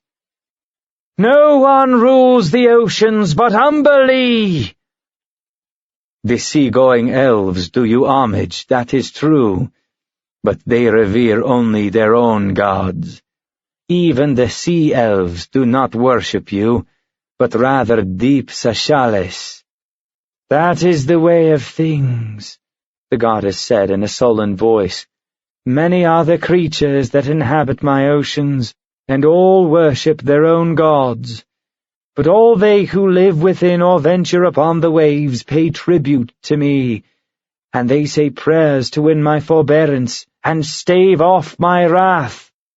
Do the elves who now live upon Evermeet so entreat you, or are they too content with the protection of their own gods? Malar asked slyly. Erdrifena has cast about the island wardings, such that no ill wind or weather can ever destroy the island. The elves of the Seldarine believe that Evermeet is beyond the power wielded by other gods, and yet surely there is something that Umberlee, one of the great gods of fury, can do to thwart these presumptuous elves. Malar watched as this shot sank home, as Loth had predicted it would. He would have preferred to bring Umberlee into line with brute force and rending talons, but, as the dark goddess had pointed out, there comes a time in many a hunt when the prey must be herded to a place of the hunter's choice. There are many things I could do, the proud goddess boasted. If there is chaos enough in the seas surrounding Evermeet, the elves will come to know and revere my power. The beast lord listened as Umberlee began to spin her plans for the Coral Kingdom, a vast and disparate group of enemies who could trouble the elves whenever they set sail. Some of these creatures could even venture onto the island itself, for the protection of the elven gods could not, exclude all the followers of other gods. For such revenge as Malar had in mind, mortal beings would do what the gods could not.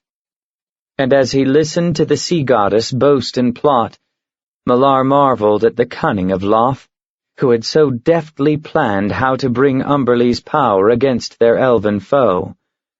He tried not to dwell overlong on the end results of the dark goddess's last campaign, or on his dawning suspicion that he himself might have been as handily manipulated, both then and now, as was Umberlee. Such dark thoughts served him best when they were turned into anger, a fine and killing rage that Malar could focus utterly against Corellon's children. In the years that followed, large communities of strange and evil creatures began to gather in the warm waters surrounding Evermeet. The Scrags were the worst of them. These 10-foot sea-going trolls were nearly impossible to defeat, for they healed themselves of battle wounds with astonishing speed. They could easily swarm over an elven ship, regenerating as fast as the elves could cut them down. Setting them aflame only ensured the destruction of the ship, and left the elven crew at the mercy of those Scrags still in the sea. Few elves survived the swim through troll-infested waters. Travel between the mainland and Evermeet grew exceedingly perilous, and more ships were lost than made harbor. In addition to the marine trolls were the Sahuagin, dark and hideous fishmen who were driven by a soul-deep enmity toward sea elves. Many were the battles that raged beneath the waves between these ancient enemies. In a few short decades, the peaceful sea elves who lived near Evermeet who guided elven ships and scouted ahead for dangers that hid beneath the waves, were nearly destroyed. It was a dark time for the elves of Evermeet. Cut off from the powerful kingdom of Arivandar, except for the tower sent messages, bereft of the formidable protective barrier once provided by the sea elves, they found to their horror that their sacred homeland was not, as they had fondly hoped, impervious to attack. Nearly 400 years had passed since the first ships from Arivandar had sailed past the mountainous island outpost known as Sumbrar and into the deep, sheltering bay on Evermeet's southern shore. Here at the mouth of the Ardulith River, they had founded Luthilspar, Forest Home. From gem and crystal, from living stone and mighty ancient trees, the high magi of Arivandar brought forth in the forests of Evermeet a city to rival any in the kingdoms of Faerun. These buildings of Luthilspar grew from the land itself, increasing in size as the years passed to accommodate the growing clans who dwelt within, as well as the settlers who came later. Even in its infancy, Luthilspar was a city of incomparable beauty. Spiraling towers leaped toward the sky like graceful dancers, and even the common roadways were fashioned from gems coaxed from the hidden depths. Although complete harmony among the elven nobility remained an elusive goal, Kishara Amaryllis served well in bringing the contentious factions together. And when the time came for her to answer the call to Arvandor, Rolim Durithil accepted the duty of High Counselor with a humility and resolve that would have astonished those who had known him as a proud gold elven warrior of Arivandar. Rolim and his wife, the silver elf mage Ava Moonflower, set an example for harmony among the clans and the races of elves. Theirs was an unusually large family, and their children increased both the Durithil and the Moonflower clans. Those children who took after their gold elf patriarch were counted among the Durithils.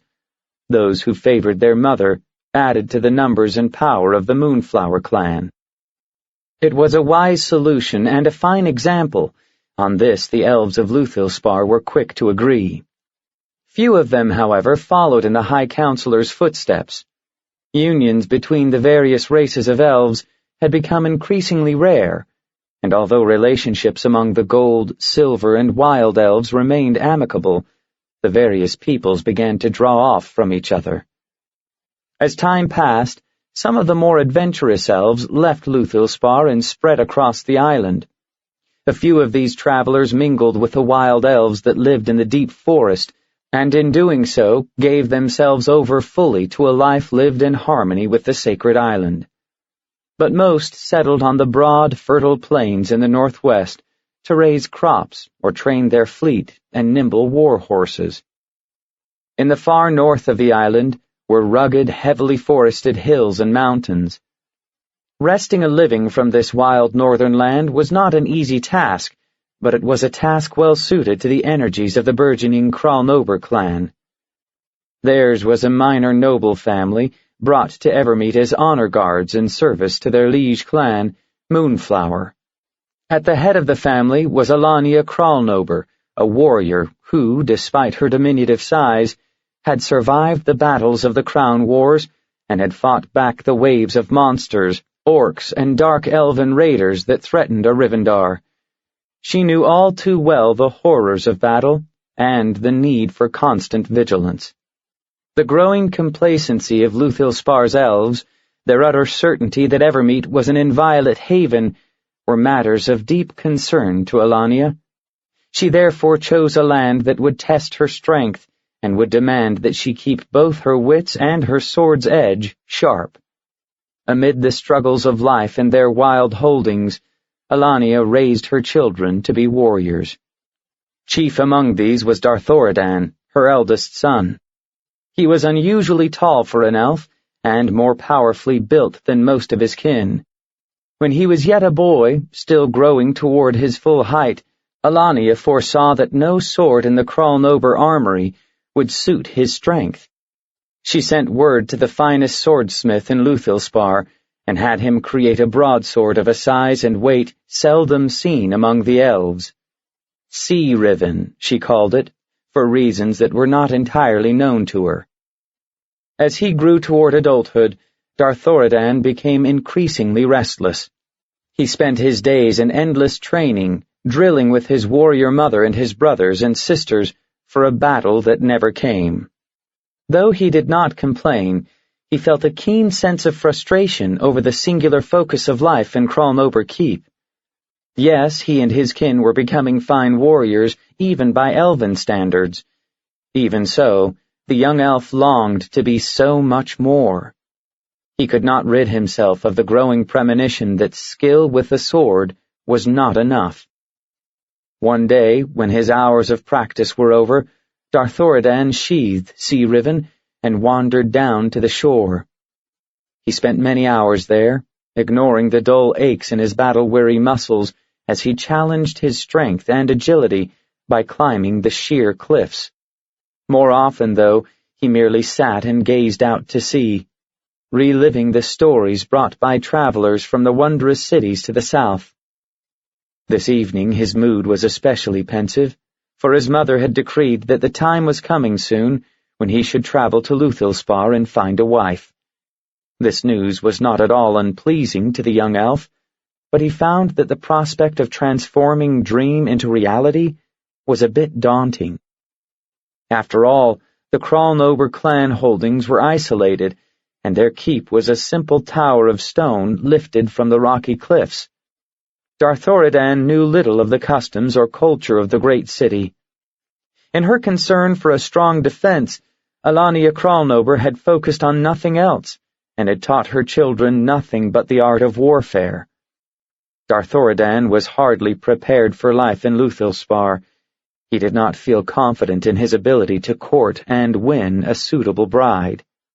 If Alania had her way, he mused with mingled frustration and wry humor, then he would simply march into the elven city, challenge a likely-looking battle-maid to a match, defeat her, and carry her off to the north.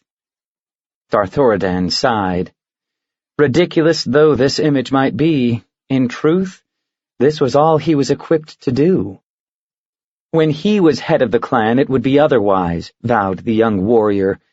If he had only his own will to consult, his chosen wife would be a lady of high station and exquisite grace. She would teach their children what he could not. In addition, all Crawlnober younglings would be sent into fosterage with noble families in the south, where they could learn the arts and the magical sciences which flourished in Luthilspar.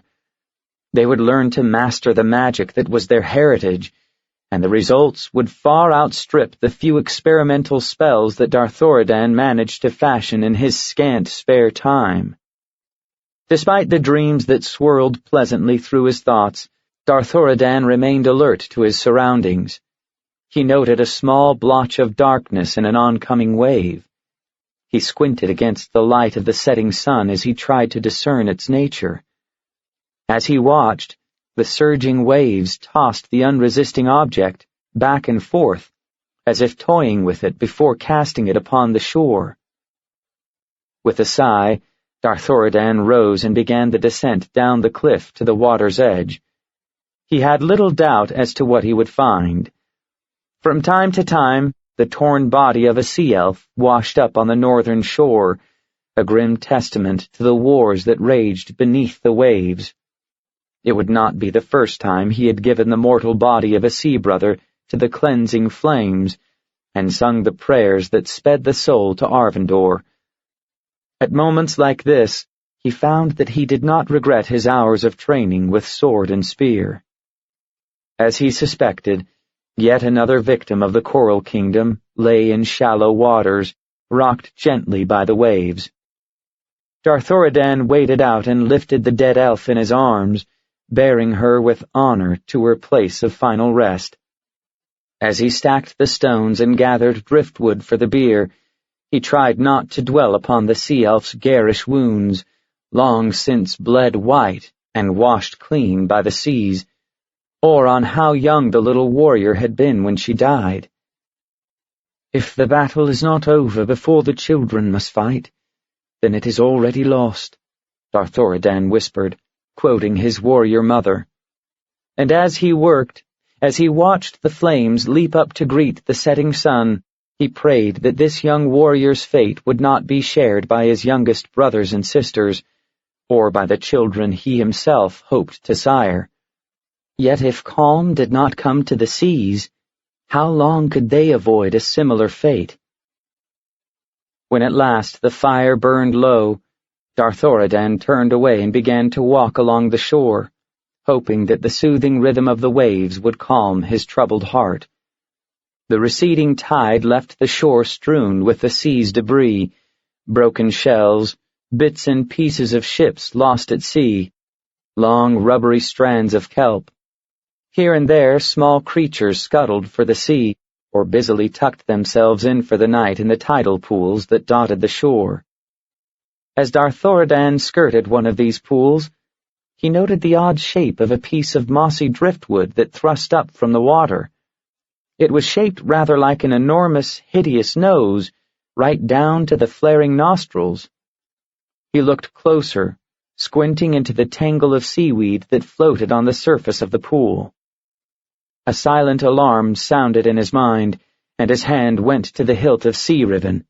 But before he could draw the sword, the tidal pool exploded with a salt-laden spray and a roar like that of an enraged sea lion bull. From the waters leaped a scrag. Darthoradan stared in horrified awe as the creature rose to its full height. Nearly 10 feet tall, the sea troll was armored by thick, gray and green mottled hide, as well as an odd chainmail vest fashioned of shells. The strange armor clanked ominously as the scrag lifted its massive hands for the attack. Darthoradan instinctively leaped back. Tall though he was, his arm and sword combined could never match the skag's reach. The creature's knuckles nearly dragged the ground, and though it held no weapons, its talons were formidable.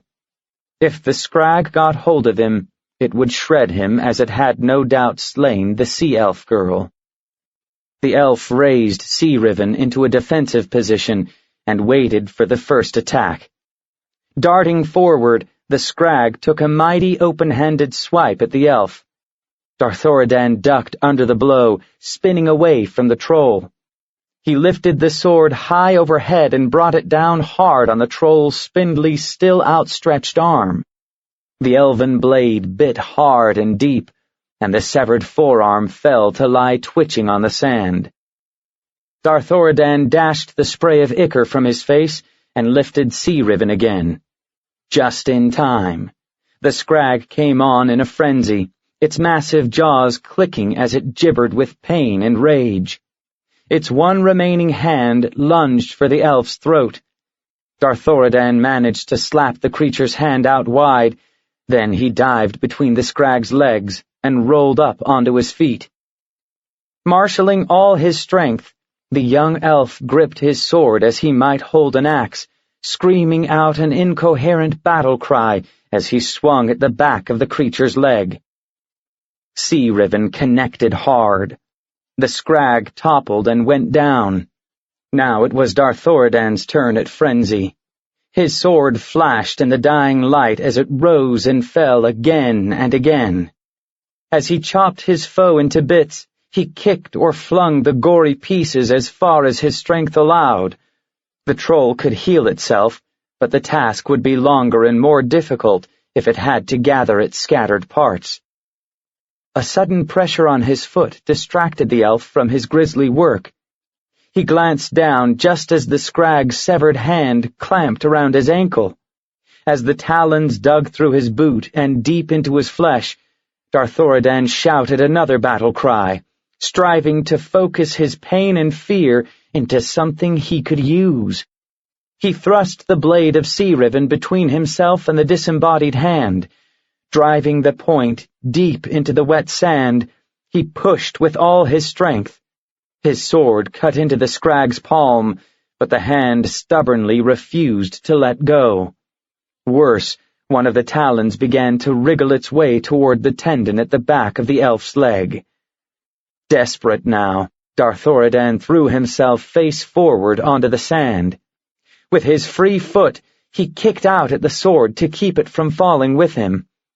The sword remained upright, and finally pried the scrag's fingers from his boot. Immediately the disembodied hand skittered away, running sideways on its fingers like some ghastly variety of crab.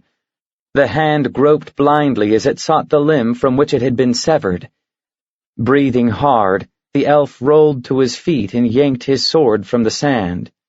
He ignored the burning pain in his leg and forced aside the impulse to avenge his wounds by chasing down the offending hand and crushing it underfoot. But it was painfully clear that this action would gain him nothing.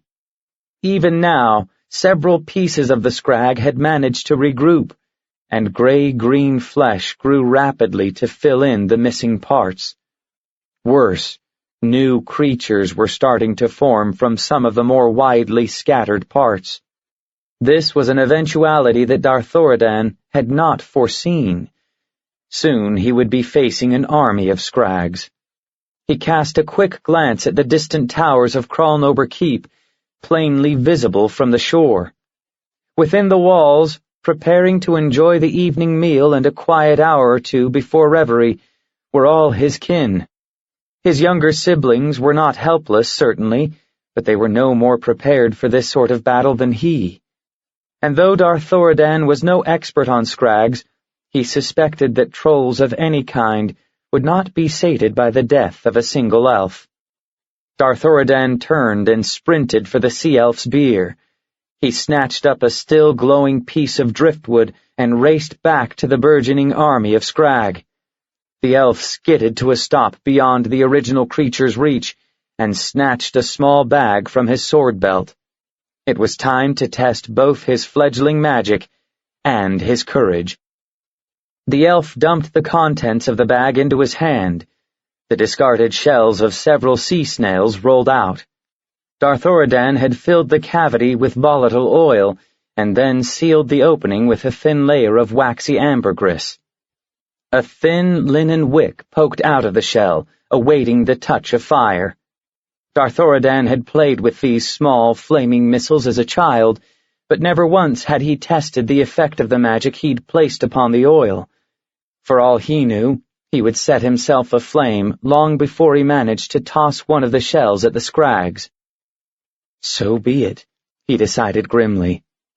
If that happened, he would charge the scrags and set them afire with his own hands. As long as he kept the creatures from ravaging the Crawlnober lands, it would be a death well earned. He thrust the wick of the first shell into the driftwood flame. The roar of light and heat and power sent Darthoradan hurtling back. He landed on his backside, hard enough to send a numbing surge of pain through his limbs that almost, but not quite, masked the searing pain in his hands. Even so, he was content, for the explosive weapon had done its work well enough. The young elf watched with grim satisfaction as flaming troll's parts rolled in dying anguish on the sands. He rose to his feet, stalking the burning shore in grim determination that every vestige of his enemy be destroyed. Again and again the elf lit and tossed the flaming shells until all that was left of the invading scrag were scattered spots of grease and soot upon the sands. Later that night, Alania Crawlnober was oddly silent as she bandaged her son's blistered hands and poured healing potion into a glass of spiced wine for him to drink. Darthoradan, who was accustomed to maternal instructions delivered with a relentless vehemence that a harpy might envy, found his mother's mood disconcerting. When he was certain that he would soon burst from the strain of waiting for his mother's verbal assault to begin, the elven matriarch finally spoke her mind. "They will come again, these sea trolls. All our strength of arms will avail us nothing." Her quiet, thoughtful tone surprised Darthoradan. "Fire will destroy them," he reminded her. But if they come in great numbers, unless we are willing to risk burning down the keep and laying waste to the forest and moorlands, we could not raise fire enough to hold back a large assault." The elven warrior squared her shoulders and met her son's troubled gaze. "Go to Luthilspar with the coming of dawn, and stay long enough to learn all those things that you long to know, the things that you try so hard to pretend mean little to you. And when you seek a wife, consider the wisdom of bringing north someone who can teach magic to the Kralnober young," she said. "It is time we learned new ways." Alania smiled faintly at the thunderstruck expression on her son's face. "Close your mouth, my son. A good warrior sees much, and knows when the time has come to share the field of battle."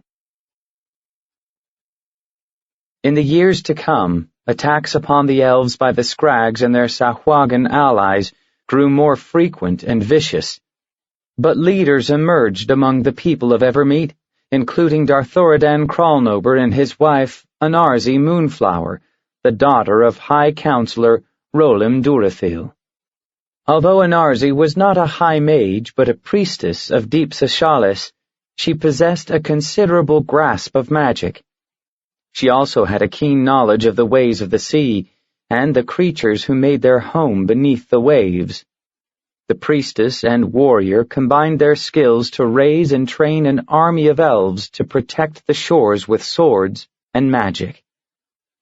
But as time passed, Anarzi felt that this was not enough. If the elves were ever to prevail over the Coral Kingdom, they must take the battle to the seas. This burden fell to her, for there was no elf on all of Evermeet who could bear it as well. All her life, Anarzi had felt a special affinity for the sea. She felt its rhythms as surely as most elves responded to the cycles of moonlight. Even her appearance echoed the sea, for her hair was a rare shade of deep blue, and her eyes a changeful blue-green. As a child, her favorite playground had been the white sands of Siluth, and her playmates had been the seabirds, selkie pups, and the sea elf children who lived near its shores. But now most of those children were dead. Even Anarzi's mentor, an ancient sea elven priest of Deep Sashalis, had been slain in the endless battles with the sea trolls. The selkies, too, had disappeared, seeking the islands to the distant north, where they might raise their young in safety. Thus it was that Anarzi, though she was born into a large and vibrant clan, and though the wonders of Luthilspar surrounded her, was at a young age left very much alone. The coming of the young warrior Darthoradan Kralnober to Luthilspar had changed all that. He and Anarzi had fallen in love nearly at first sight. She went with him gladly to the northern coast, and together they fought the creatures who had destroyed her world and who threatened his. With the birth of Shan Chai, their firstborn son, the two worlds became one and the same for Anarzi. She would do whatever was needed to ensure her child's future. Anarzi's eyes clung to the towers of Kralnober Keep as her ship left the safety of the docks. It was bitterly difficult to leave Shan Chai, although he was weaned now and just starting to toddle. If the choice was entirely hers to make, she would spend every moment of his too brief childhood delighting in her babe, singing him the songs he loved, and telling the tales that kindled dreams in his eyes. After all, in just a few short decades, he would be a child no more. The elf woman sighed, taking some comfort from the knowledge that Darthoradan remained behind in command of the shore's army. Anarzi had insisted that he remain. If this first strike should fail, the clan, and especially their son, must be protected from the certain retaliation meted out by the Coral Kingdom. Even if her mission were to fail, it would not be the last. The ship upon which Anarzi stood was the first of many, specially designed to resist Scrag attack Armed with powerful elven magic and over 100 fighters, it would strike a decisive blow against the sea trolls and begin the process of reclaiming the waves. Anarzi ran her hand along the thin, translucent tube that ran the length of the ship's rail. The Scrags might notice that this ship was different, but they would never suspect what lay in store for them. And how could they know? Never before had an elven ship deliberately set itself aflame. The ship was still within sight of the coast when the first of the Scrags struck. The vessel jolted to a stop, then began to pitch and rock as powerful unseen hands scrambled at its underside. Anarzi knew all too well what the creatures were doing. Scrags would board when necessary, but they preferred to scuttle a ship by tearing holes in its hull, thereby forcing the elves into the water. But the outside of this ship was perfectly smooth and very hard. It had been grown from crystal and provided no handholds for the Scrags to grasp, nor could the creatures break through it with their teeth or talons. They would be forced to fight, and on elven terms.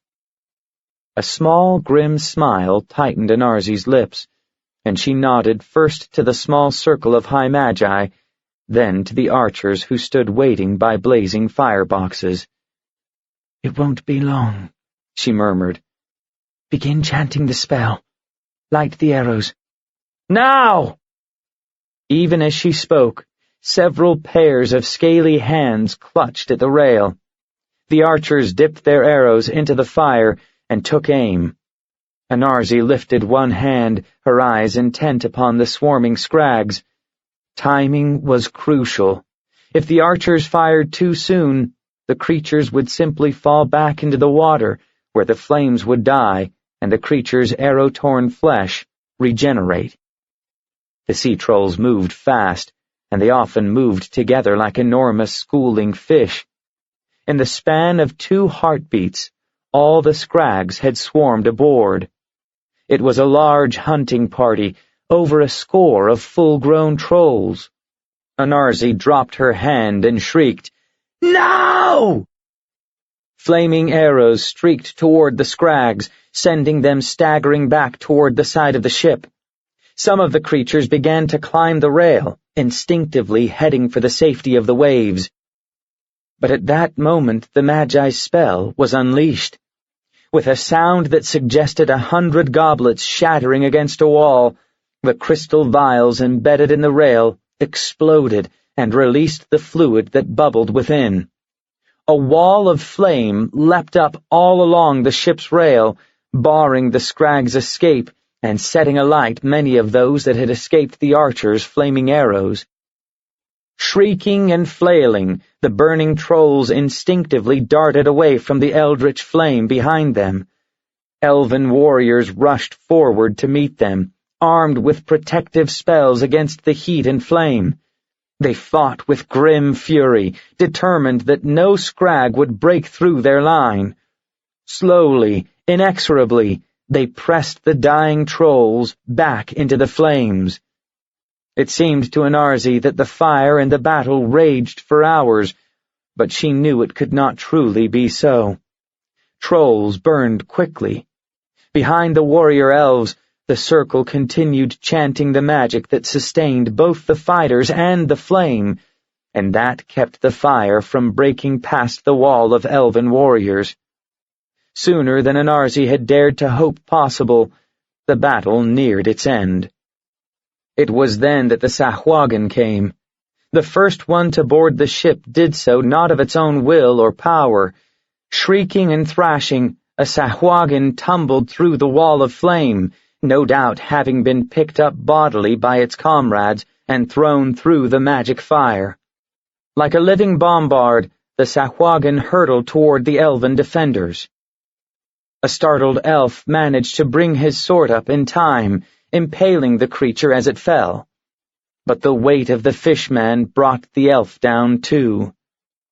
The Sahuagin might have been unwilling at first, but it knew what to do now. Claws and teeth scrabbled and tore at the pinned elf's face and neck. By the time the elves pulled the creature off their brother, the Sahuagin horde had claimed its first kill. Other Sahuagin followed in like manner, tossed up onto the ship by the unseen creatures beyond, and falling like hideous hail upon the deck. Some of them survived the fall, and the battle began anew. Anarzi spun toward the Magi. "The flame wall slows them down, but it cannot keep them out. What else can you do?" The white-haired male who served as center pondered briefly. "We can heat the water right around the ship itself to scalding. What creatures this does not kill, it will drive off." She frowned. "And the ship?" "It will be at risk," the mage admitted. "The heat will make the crystal hull more brittle and fragile. But even if the Sahuagin were to understand this weakness, they could not stand the heat long enough to take advantage." "Do it," Anarzi said tersely, for there was little time to waste in speech. A Sahuagin had broken through the fighting.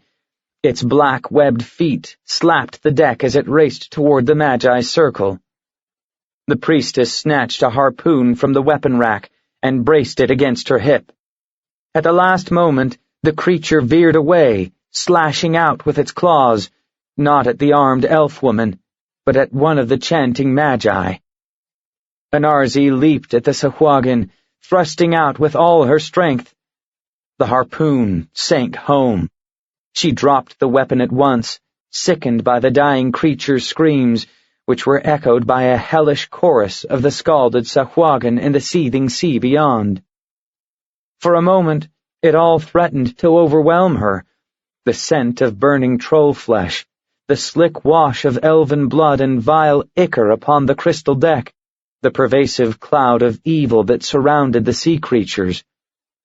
The priestess closed her eyes and took a deep, shuddering breath. In that brief moment, all was lost. The dying Sahuagin seized the nearest weapon, the still smoldering severed hand of a troll that lay on the deck nearby. With all its remaining strength, the Sahuagin hurled the hand at the white-haired mage who acted as center to the circle of spellcasters. The Sahuagin's aim was true, and the scrag hand clamped around the elf's throat in a killing grip. Smoking black talons sought the vessels of life and plunged in deep. When the center died, the magic of the circle simply dissolved. The wall of fire that warded the ship flared high, then disappeared. The billowing steam from the magically heated sea wafted off to become just one more fleecy cloud in a summer sky. In the sudden silence, the elven Magi looked about, dazed and disoriented, as they struggled to emerge from the disrupted spell. At that moment, a dull, clinking thud resounded through the ship, and then another. The Sahuagin survivors had returned to renew the fight. The sea was too vast, too alive with movement, for the heated water to remain a barrier for long. The captain of the elven fighters ran to Anarzi's side. "The Sahuagin have metal weapons," she said urgently. "It is possible that they will break through the weakened hull. If we are thrown into the water, we can do nothing to fight them." "Not as we are," the priestess agreed. In a few terse words, she told the captain of the desperate plan that was forming in her mind. The warrior nodded her agreement without hesitation and hastened off to prepare her fighters for what might befall them. This ship and the elves who sailed it were doomed, but if the gods were willing, they might yet serve the people of Evermeet. Anarzi fell to her knees and began the most earnest prayer of her life. She called upon deep Seshalis, not for deliverance, but for transformation. As she prayed, the air around her seemed to change, to become unnaturally thin and dry. Her hearing took on new dimensions as well. She could hear the terrible thuds and crackles that bespoke the shattering hull, and the whoops and cackling laughter of the triumphant Sahuagin. But mingled with this airborne cacophony were other, subtler, and more distant sounds, sounds from beneath the waves themselves. As water lapped over the deck and soaked the kneeling priestess's robe, Anarzi found that she did not fear the depths or the creatures in them. She leaped to her feet and ripped off the encumbering garments of a land-dwelling elf. Snatching up a harpoon with a newly webbed hand, the priestess, now a sea elf, leaped from the dying ship and into the waves. All around her, the new-made sea elves fell upon the Sahuagin with weapons and magic. This wonder cheered the priestess and sped her in battle, for naturally born sea elves did not possess magic. This was what was needed to defeat the Coral Kingdom. Why had she not seen it sooner? As magic-wielded sea people, what a force they would be for Evermeet's defense! Only much later, when the Sahuagin were defeated and driven away, when the exhilaration of battle slipped away and the euphoria of victory faded, did the full realization of her sacrifice strike home. Anarzi did not regret what she had done, nor did any of the other elves cast recriminations upon her. All were pledged to protect Evermeet, and they were resigned to do so as fate decreed. But oh, what she had lost! That evening, the sea elven priestess slipped from the waves to walk silently upon the rocky shores under Kralnover Keep. As she anticipated, her Darthoridan was there, gazing out to sea with eyes glazed with grief. She stopped several paces from him, and softly called his name. He started and whirled to face her, his hand on the hilt of his mighty sword. For a long moment, he merely stared. Puzzlement, then startled realization, then dawning horror came over his face. Anarzi understood all these emotions. She was not surprised that her love did not recognize her at first, for she was much changed. Her body, always slender, had become streamlined and reed-thin, and her once white skin was now mottled with swirls of blue and green. The sides of her neck were slashed by several lines of gills, and her fingers and toes were longer and connected by delicate webbing. Even her magnificent sapphire-colored hair was not what it once had been, and she wore the blue and green strands plaited tightly into a single braid. Only her sea-green eyes had remained constant. "The raising of Iumathiashi has begun," she said softly, for it was their custom to speak of matters of warfare and governance before turning to their personal concerns. "A great sea-elven city will stand between the Coral Kingdom and Evermeet, for high magic has returned to the elves of Evermeet's seas. We will repeople the seas and provide a balance for those forces of evil. The shores of Evermeet will be secure, and the seas will again be safe. Tell the people these things," she concluded in a whisper. Darthoridan nodded. He could not speak, for the scalding pain in his chest, but he opened his arms, and Anarzi embraced him. "I accept my duty and my fate," the sea elf said in a voice rich with tears. "But by all the gods, how I shall miss you." "But surely you can spend much time ashore," he managed. Anarzi drew back from him and shook her head. "I cannot bear the sun, and the nights are when the evil creatures are most active, and my duty most urgent. I will do what I can and what I must. This twilight hour will be our time, brief though it is." Darthoridan gently lifted her webbed hand and kissed the mottled fingers. "Thus it is, ever with time. The only difference between us and any other lovers who draw breath is that we know what others seek to ignore. Joy is always measured in moments. For us, that must be enough." And so it was. Each night, when the sunset colors gilded the waves, Anarzi would come to speak with her love and to play with her babe. When at last she had to relinquish Shonchai to his nurse, she would linger in the water below the keep and sing lullabies to her child. In the years that followed, the lovers found that their times together came less and less often. Darthoradan was called often to the councils in the south, and Anarzi roved the seas in defense of her homeland.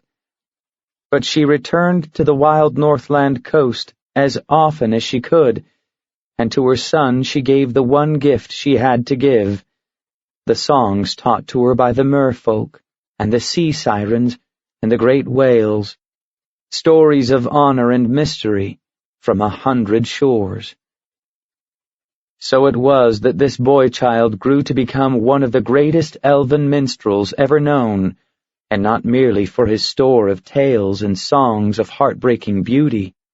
Even his name, Shonchai, came to denote a storyteller of rare skill. But there was never another who equaled his particular magic, for the noble spirit of Anarzi flowed through all his tales like air and like water. Chapter 12. The Starwing Alliance. The harbor of Luthilspar was silvered with the promise of dawn when Rolim Durathil and Ava Moonflower slipped away from the home they had shared for many years. They left behind them a large gathering of their kin, gold and silver elves alike, as well as a multitude of elves from all clans and races who had come to do honor to Evermeet's High Counselor and his consort, the Lady High Mage. It was difficult for Rolim not to reflect upon what he was leaving behind. He and Ava had been blessed with an unusually large family. They had raised 17 healthy children, who had in turn given them grandchildren to the 3rd and 4th generation. These offspring had increased both the Durathil and the Moonflower clans. Some of their kin had gone on to form alliances with other ancient houses, as well as with newcomers, elves who had come to Evermeet by sea or through the magical gates that linked the island to places hidden within the elven realms. He and Ava had been fortunate in their family and in each other. They had lost kinfolk, that was true. Their daughter, Anarzi, was all but lost to the sea, though she served Evermeet still as a sea elf, and a few of their grandchildren had perished in the sea battles that, though less common, were still a grim reality of life on the elven island. But the losses had been somewhat easier to bear for Rolim, in that he had such strength ever at his side. Rolim looked fondly upon his wife of over 7 centuries. Her gray eyes were serene, and the oddly dull, kitten-soft gray of her hair was streaked at last with elven silver. But for that, there was little in her face or form to mark the passage of years. Ava appeared to be nearly as youthful as the day they married, and in his eyes she was far more beautiful. Together the aged couple climbed the easy slope of the mountain that overlooked the river and the city beyond. For a long time they stood there, looking out over the place that had been their home. On this, her last day upon Evermeet, Ava's heart was filled with a poignant mix of joy and sadness. She had loved this land and the people in it, but she was prepared to go. Her farewells had all been said in a celebration that had lasted 3 days. No one had come to the mountain to see them off. This time was theirs alone. She smiled at Rolim, and was surprised to see that furrows lined his brow. He looked deeply troubled, an odd thing, considering the peace that awaited them. Ava tucked her arm into his. "You have served Evermeet with honor, my lord," she reminded him, "and Tamsin Amaryllis will be a fine high counselor. You have trained him well." The gold elf sighed. "I have no fear of Tamsin. It is our own brood and their hot-blooded young friends who give me pause." It was not the first time Rolam had spoken of this concern to her. There were among their gold elven descendants some who were not immune to the growing pride of the self-proclaimed Artel Kesser, the High Elves. It had been a matter of no little concern to Rolam. Gold elven sentiments concerning the innate superiority of their kind was growing to the point where the young elves threatened to mirror the dangerous attitudes of Arivandar's ruling elite. Among the youngest 2 or 3 generations, there were many elves who were bitterly unhappy with the decision to return the Council of Elders to the control of a moon elf. Tamsin Amaryllis, for all his talents, would not have an easy road ahead. "The burden is no longer yours," Ava reminded him. "You have ceded your place to Tamsin." "I know, but even with Arvandor ahead, it is not an easy thing to leave Evermeet," he said ruefully. "Even so, it is time." It was time, and Rolam knew it well. He and Ava, bonded together by the soul-deep rapport that was rare even among the elves, had both felt the call of Arvandor for many years. So pressing were their duties, so firm was their sense of responsibility to the people, that they had delayed their departure for far too long. But the voice of Arvandor, sweet and compelling, had beckoned to them in every waking hour and sung them into reverie at night. The need for this final homecoming had become too strong for either to resist. The elves closed their eyes and sank deep into meditation. As he did, Rolam's awareness began to sharpen. With ever-increasing acuity, he began to see and hear and feel in ways that far surpassed his mortal senses. As barriers slipped away, he noted with wonderment that the rapport he had shared with Ava was spreading, reaching out until it encompassed all of Evermeet. On he went, traveling out to touch the communities of people upon distant shores. It was a communion beyond anything Rolam had ever known or imagined, and he was awed and humbled. In his heightened awareness, he was exquisitely aware of Ava's thoughts and emotions. She was more accustomed to such wonders than he, for she had spent a lifetime as a high mage in the communion of her magical circles. Yet she also took her place in the larger elven community with mingled joy and humility. Rolam understood at last what the call to Arvandor was, a summons into the very heart of magic, into the weave of life itself. As the centuries of their mortal lives began to press upon them, elves could no more disregard this call than an elven toddler could push aside the driving desire to walk and form speech. One way or another, the call to deeper community had to be answered. It was no marvel to Rolam, now that he saw the way of it, that more and more often the high magi were found only among the aged, elders who deferred the call of Arvandor for centuries to serve the people upon the mortal world, finding the needed communion in the circles. In these days, young practitioners of high magic, such as his great-grandson, Vori, were becoming exceedingly rare. Vori. For a moment, Rolam's thoughts slipped back into the mortal world, tugged there by his concern for the brilliant and ambitious young mage. "Be at peace. The son of your son's son will bring great wonders to the people, and power such as few who walk as mortals on this world have imagined." Oddly enough, Rolam was not particularly startled by the voice that sounded in his mind, soothing as the cadences of the sea. For he was reaching out now beyond the bounds of his mortal world and entering communion with the elders, those elves who had gone before him. Rolam sensed more of them now, but not as a cacophony of conflicting voices. It was rather like walking into a vast room and being greeted with smiles of welcome by well-known friends. In this homecoming was a peace, a unity, that filled some unnamed corner of his soul, that place which gave birth to every yearning he had ever known. Dimly, Roland felt Ava take his hand in hers. There was little sensation of warmth or pressure, though, for their bodies were fading away into translucent, glowing shadows. Yet he knew that Ava's tiny hand was secure in his, for they were both truly one with their people.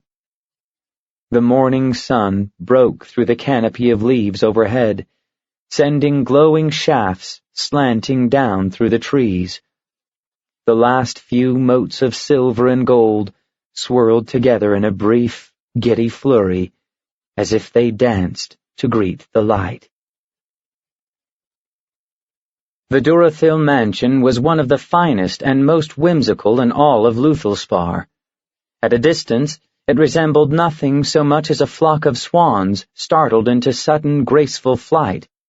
One only had to look at the leaping towers to know that many powerful mages dwelt herein, for it took great power to raise a building of any kind from the soil. The newest addition to the mansion was also one of the tallest and most imaginative. 2 spiraling crystal towers wound around each other in a way that suggested, but did not precisely portray, a pair of entwined elven dancers. From the tower flowed gracefully curving buttresses, some of which rooted the structure to the sacred island, and others that reached seeking hands toward the starlight. The interior of the tower was less whimsical. It was divided into a number of small rooms, each devoted by its creator to a specific purpose. In one of these rooms, the young gold elf warrior, Brindari Nirda, paced the floor restlessly, as he dredged his mind for some way to talk sense into the young wizard who sat calmly before him, floating in midair, his legs crossed and his hands resting on his knees. It was difficult for Brindari to become too angry with his friend, however, for Vori Durathill was the epitome of all that Brindari held dear. For one thing, the wizard was the quintessence of gold elven beauty, with his pale, tawny skin, night-black hair, and large, almond-shaped eyes the color of a summer meadow. His hands were long-fingered and graceful, and his sharp, finely molded features and triangular face called to mind the ancient enchanted sculptures of the gods that their ancestors had brought from Arivandar. Vori Durathill was tall, like his illustrious grandfather Rolim, and as lithe as that famous warrior. But his was a different talent. He had come to magic at an early age, and had already proven to have exceptional potential. Already he was acting as the center of a small circle, and he received from his peers a deference that was out of proportion to his age and accomplishments. Most elves assumed that Vori Durathill would in time become the most powerful high mage on all of Evermeet, and treated him as such. Yet in Brindari's opinion, the young mage was content to settle for far too little. "It is an outrage!" Brindari burst out when his patience reached an end. "By Corellon's sacred blood! The Grey Elves rule in Evermeet, and you simply drift along with events, as unconcerned as the clouds on a summer breeze." The mage lifted one brow, and Brindari flushed as he remembered that his friend's great-grandmother, the High Mage Ava Moonflower, had been a member of that maligned race. Grey Elf was more than a mildly derisive term for the people who were usually called Moon or Silver Elves. A slight inflection of Elvish transformed the insult to the word for dross, that which was common and low, the waste product left over when objects of precious metal, by implication the gold elves, were created. From the lips of another elf, grey was a deadly insult. But Vori seemed inclined to let it pass. He gracefully unfolded his limbs and stepped down to stand on the floor. "And what would you have me do, my impatient friend? Strike down the new High Counselor with a fireball? or perhaps lay him low with a single blow from a phantom sword. It would be better than doing nothing at all, muttered Brindary. You certainly have the power to take action. No, I do not. At least, not yet. Those cryptic words were as close as Vori had ever come to giving voice to the ambitions they shared. Brindary's eyes glinted with excitement as he regarded his friend. It is about time you thought of taking your due, he exulted. You have been playing the role of messenger boy for far too long. A wry smile lifted the corners of Vori's lips. A messenger boy? Never have I heard it put quite that way, he said mildly. I suppose I should point out that the sending of messages from one tower of high magi to another is an important part of the circle's work. It is true that this is my primary task, but considering my youth, the elders think it best that I learn one thing very well before moving on. Brindary threw up his hands in exasperation. How do you expect to rule in Evermeet if all you ever do is chat with the magi of Arivandar? Ah, but there is power in information. Power that is shared by every other elf in your circle, the warrior retorted. Even so, Vori said with a small, secretive smile. But there will come a time when that is no longer true. Come, there is something I want you to see. The mage led the way up a tightly spiraling stair to the very top of the tower. In the center of the small dome-shaped room was an alabaster column, from which rose a scepter-like object. It was about the length of an elf's arm, and made of some satiny metal that was neither gold nor silver in color, but some subtle shade for which even the precise aesthetics of Elvish had no name. Intricate carvings seemed to lie beneath the surface, which appeared to be utterly smooth. It was a marvelous work of art and magic, justly crowned by a large golden gem. The accumulator, Vori said, stroking the smooth metal with a lover's hand. With this, I can store power from each spell that I cast. In time, I will have stored so much power that I can act alone and cast high magic as a circle of one. Brindary let out a victory whoop. And then you need no longer answer to the dotards who rule and restrict the use of magic. Your power will be tremendous.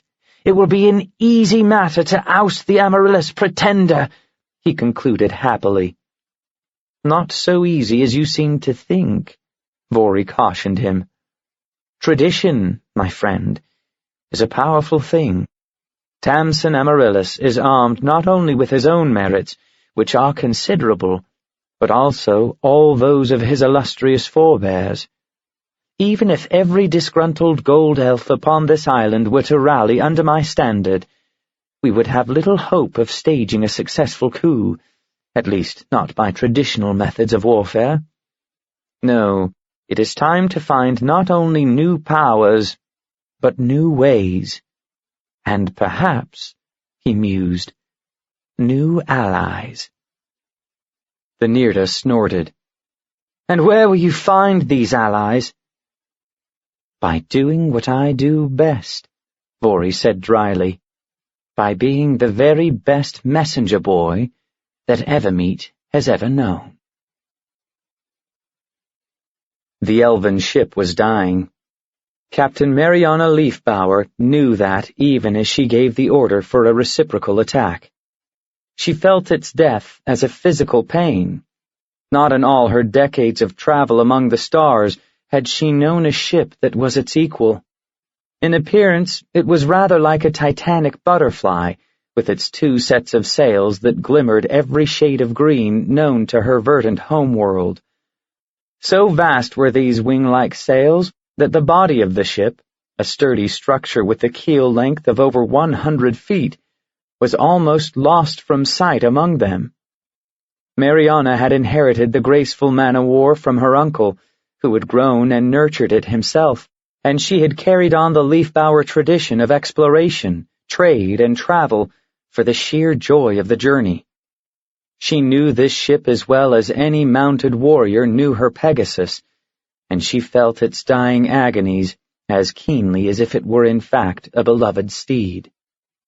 The captain watched stoically as her crew cranked the ballistae into firing position and loaded the catapult with grape shot. Hers was a well-armed ship with 2 mounted ballistae that shot enormous metal bolts with the accuracy of an elven archer's longbow, and a catapult capable of delivering a large load of scattershot missiles with devastating force.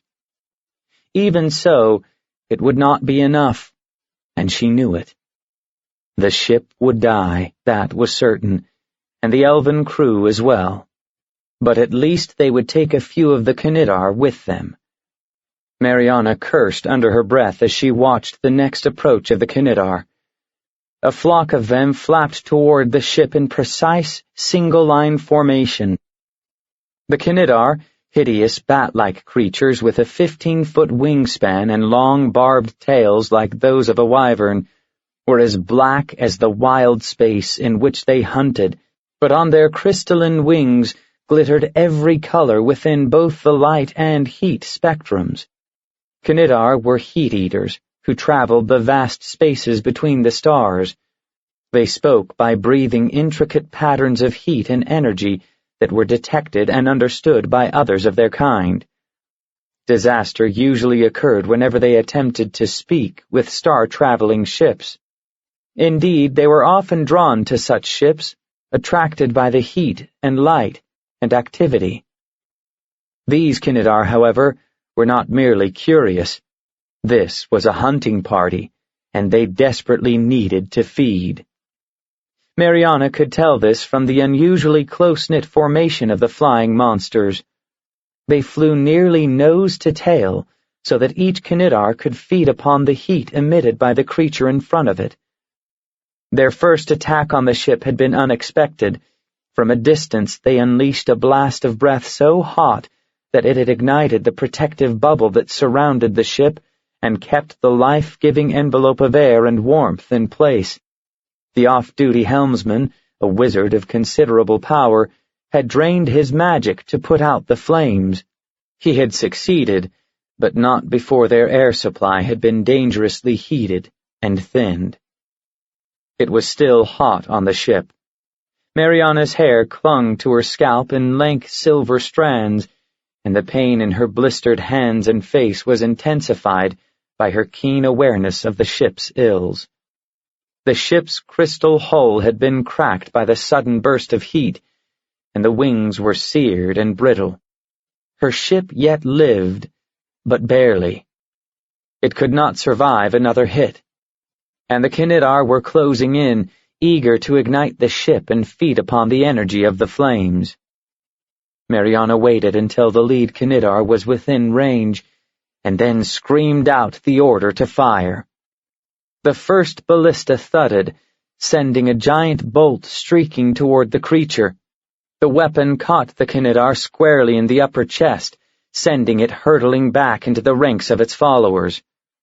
A few of the Cnidar at the far end of the formation managed to peel off in time, but for several moments most of the creatures struggled and thrashed in a tangle of bat wings and barbed tails. At that moment, the elven fighters fired the catapult. A spray of small spiked metal balls, lengths of chain, and odds and ends of nails and scrap metal burst toward the tangle of Cnidar. The shrieks of wounded and dying monsters reverberated through the ship's atmosphere like a chorus from the abyss. Some of the less wounded Cnidar took off in rapid, desperate flight toward the nearest star. A few of the creatures, torn and silent, began to drift off into the blackness of wild space. One of these floated directly toward the man-o'-war. "Hard astern!" Mariana shouted into the speaking tube that led from the deck down to the navigation room.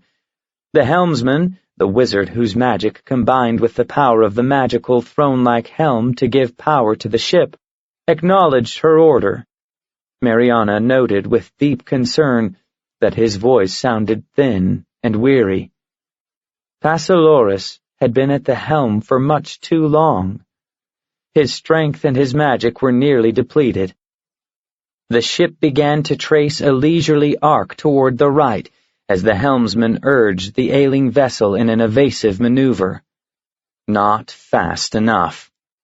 The Cnidar flopped down onto the ship's envelope, its black wings spread wide like a pall over the ship, its body bouncing slightly from the impact with the protective shield. So diminished was the air envelope that the creature hung low, bobbing gently between the ship's paired wings. To Mariana's horror, the creature's eyes opened, focused, and then narrowed with malevolence as they glared directly into hers. The Cnidar's chest slowly expanded as it prepared to expend its last breath in a killing blast. "Fire!" she shrieked, pointing up toward the Cnidar. The ballista crew threw their weight against the massive weapon, swiveling it around and tilting it up to aim at the new threat. The bolt tore upward and plunged through the creature's heart. A shimmering glow spread outward from the dead Cnidar to engulf the protective bubble. The bubble's surface began to seethe and bulge, like water just coming to a boil. A blast of hot air burst down through the opening, scalding the ballista crew before the magical shield could close in to repair the gap. Mariana noted with grim relief that the ballista bolt had gone clear through the creature, thus allowing much of the hot air from its lungs to escape into wild space. Had it not, the full force of the blast might have killed many more elves. Either way, however, they were better off than if the creature had screamed. At such close range, the force from such a heat weapon would have reduced the ship to ash. But the threat did not die with that single Cnidar. The creatures who had scattered and fled were regrouping. Mariana could see the distant flash of reflected starlight on their wings as they hurtled in for the final assault. The final assault. Of that, there could be no doubt. "Captain, we're receiving a communication." The navigator's voice echoed up through the speaking tube, shrill with excitement and hope reborn. Mariana's heart quickened. To the best of their knowledge, there were no spell-jamming ships in this section of wild space, and no civilization on the nearest world capable of star travel. It would be wonderful to be proved wrong. "On my way," she said, taking off at a run for the narrow steps that led down into the hold. Her eye fell first upon the helmsman, a silver elf of middle years. He was nearly gray with exhaustion, and his white-knuckled hands gripped the armrests of the helm as if to squeeze from it just a few more drops of power. Mariana rested a hand on his shoulder, briefly, and turned to the navigator. Shilara was bent over a scrying crystal, her black eyes intense in her tattooed face. She glanced up at the captain. "The crystal has been pulsing, as if receiving a message. It is powerful magic, definitely elven, but subtly different from anything we know. According to the latest report from the Imperial fleet, there are no elven ships in this area." Mariana understood at once the implications of the navigator's words. From time to time, an elven civilization upon some outpost world found its own way to starflight. The first contacts between these fledgling ships and the well-established elven navy that ruled wild space was usually jarring in the extreme to the newcomers. There were strict protocols concerning how these encounters should be handled. Protocol, however, was a luxury that the desperate crew could not afford. The elf woman lay her palm on the crystal, letting the powerful material absorb her personal magic. And powerful it undoubtedly was. The globe had been fashioned from the crystallized remains of a Cnidar that had flung itself into a star. Such artifacts were rare and powerful, and she'd considered herself fortunate to have happened upon it in the debris that floated along a common trade route. Now the crystal offered a chance to stave off the utter destruction of ship and crew. Later, perhaps, she would ponder the irony of this. "Captain Mariana Leafbower, of Green Monarch, a man-o'-war of Elven Imperial Navy," she said crisply. "We are under attack and have sustained heavy damage. We are near the moon of Abertoril. The navigator will give you our precise star coordinates. Can you help?" There was a moment of silence. "You are flying? You are near Selune?"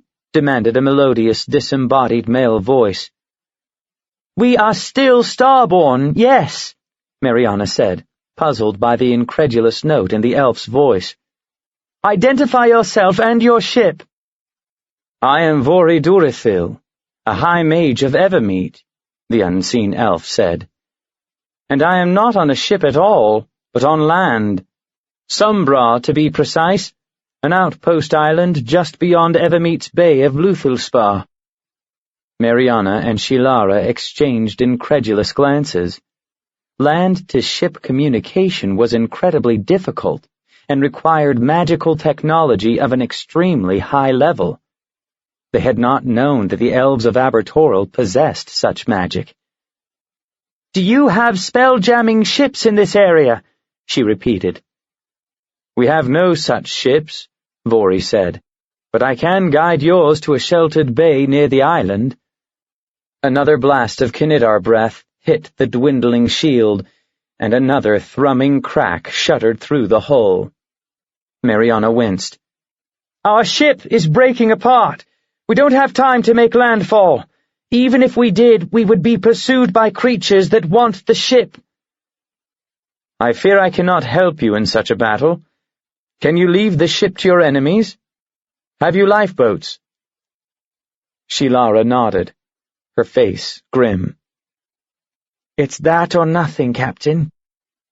Mariana glanced with concern at the failing mage in the helm. His head jerked upright, suddenly, as if he were trying to keep himself awake by force of will. "Passalorus can't bring us down. Gelana is dead. Llewellyn isn't feeling much better. We don't have another helmsman." "What is a helmsman, please?" the unseen elf inquired. The captain hissed in exasperation. Her ship was soaring toward oblivion, and this land-bound mage wanted a primer in spell-jamming technology? "A wizard," she gritted out. "His spells power the helm, a magical chair of sorts, that powers the ship." "Ah, then perhaps I can help you. Get your crew to the lifeboat, and place your communication device upon this helm." "You cannot power a helm from a distance, not even the minor helm on the lifeboat. It has never been done," Mariana said.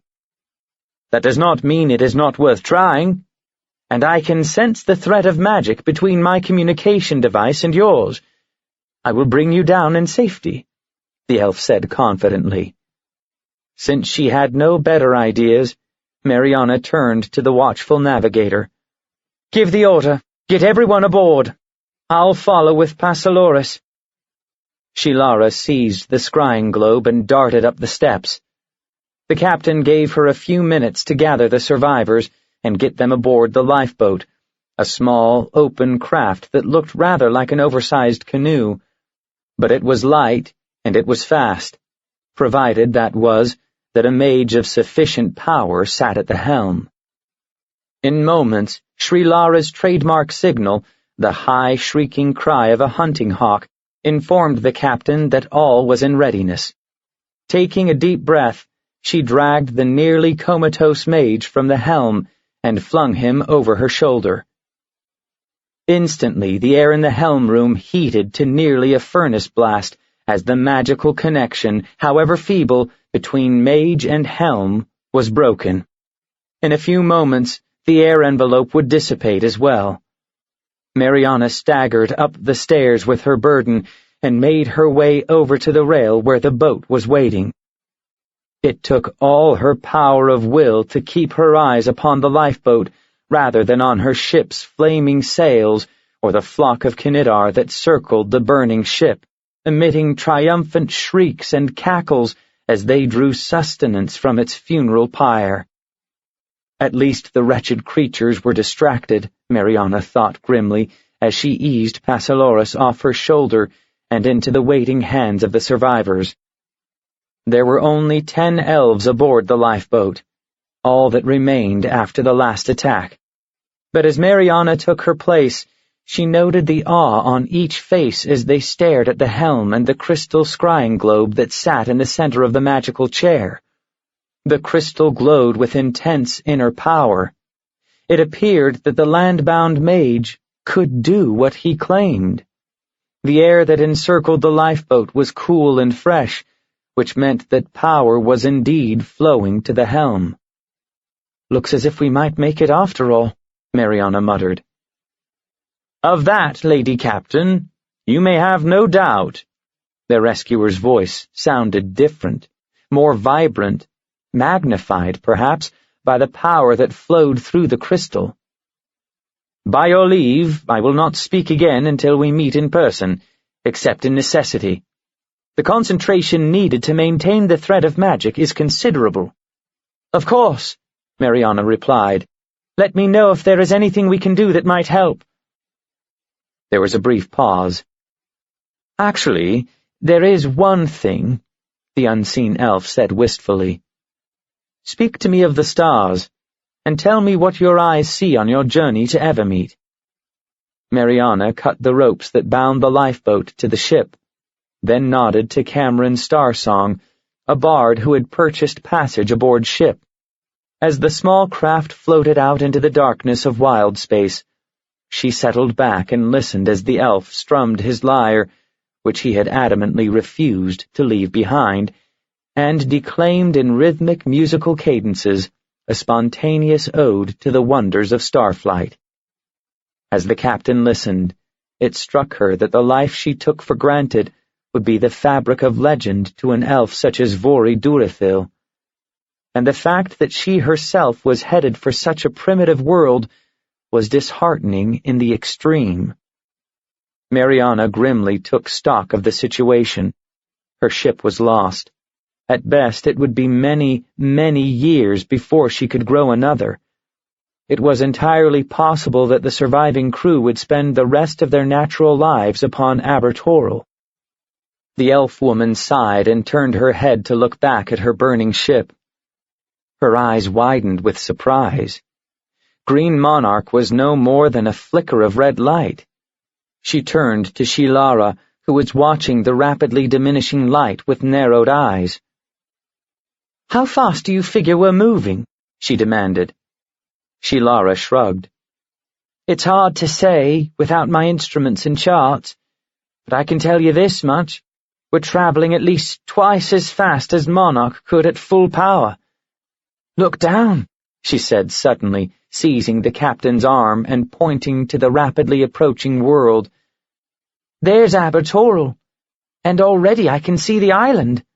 By the stars, never have I seen a place so green, and from this height." "You will be landing soon," Vol.II declared, in a voice made thin by exhaustion. "We will have boats ready to bring you in. Healers are preparing spells and herbs, and will tend your wounded." "Herbs and healers," Mariana muttered, rolling her eyes in Shilara's direction. "If we had to become land-bound, we've drawn a hell of a world for it."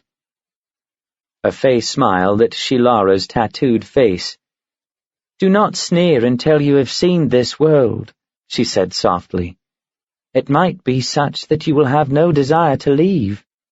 "Oh yes, that will happen," the captain said caustically. "And as for you, your home world is almost unique in that it has no oceans. You're accustomed to endless forests, watered by a network of vast rivers. You're telling me you could be happy on that tiny island?" The forest elf shrugged, and her eyes were fixed upon the rapidly approaching blur of green forest and sapphire seas. "All I can tell you is this. I have the oddest feeling that I'm going home," she murmured.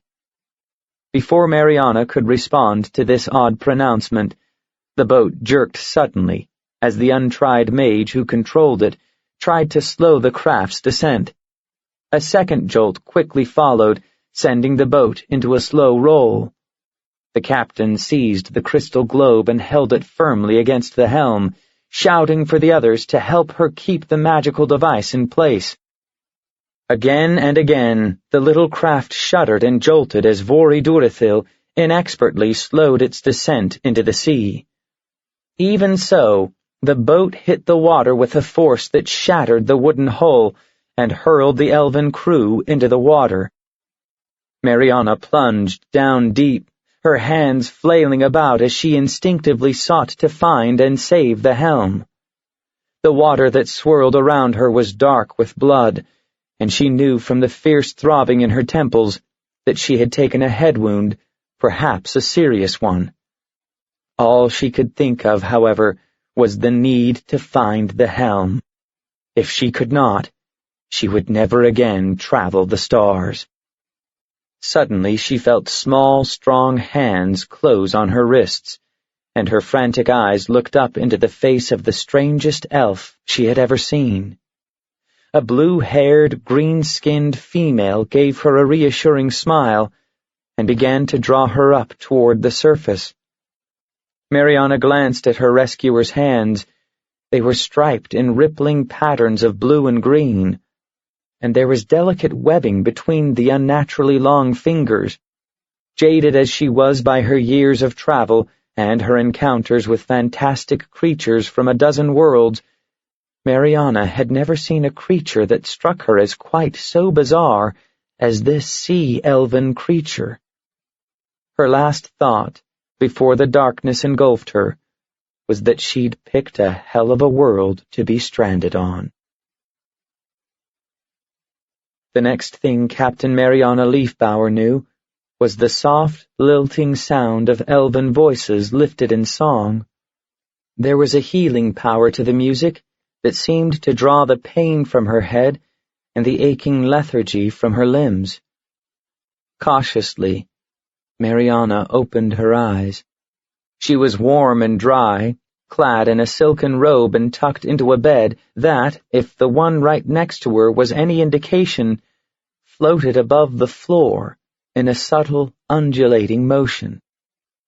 Captain Leafbauer. Mariana knew that voice. Painfully she turned her head and looked up into the smiling face of a young gold elf.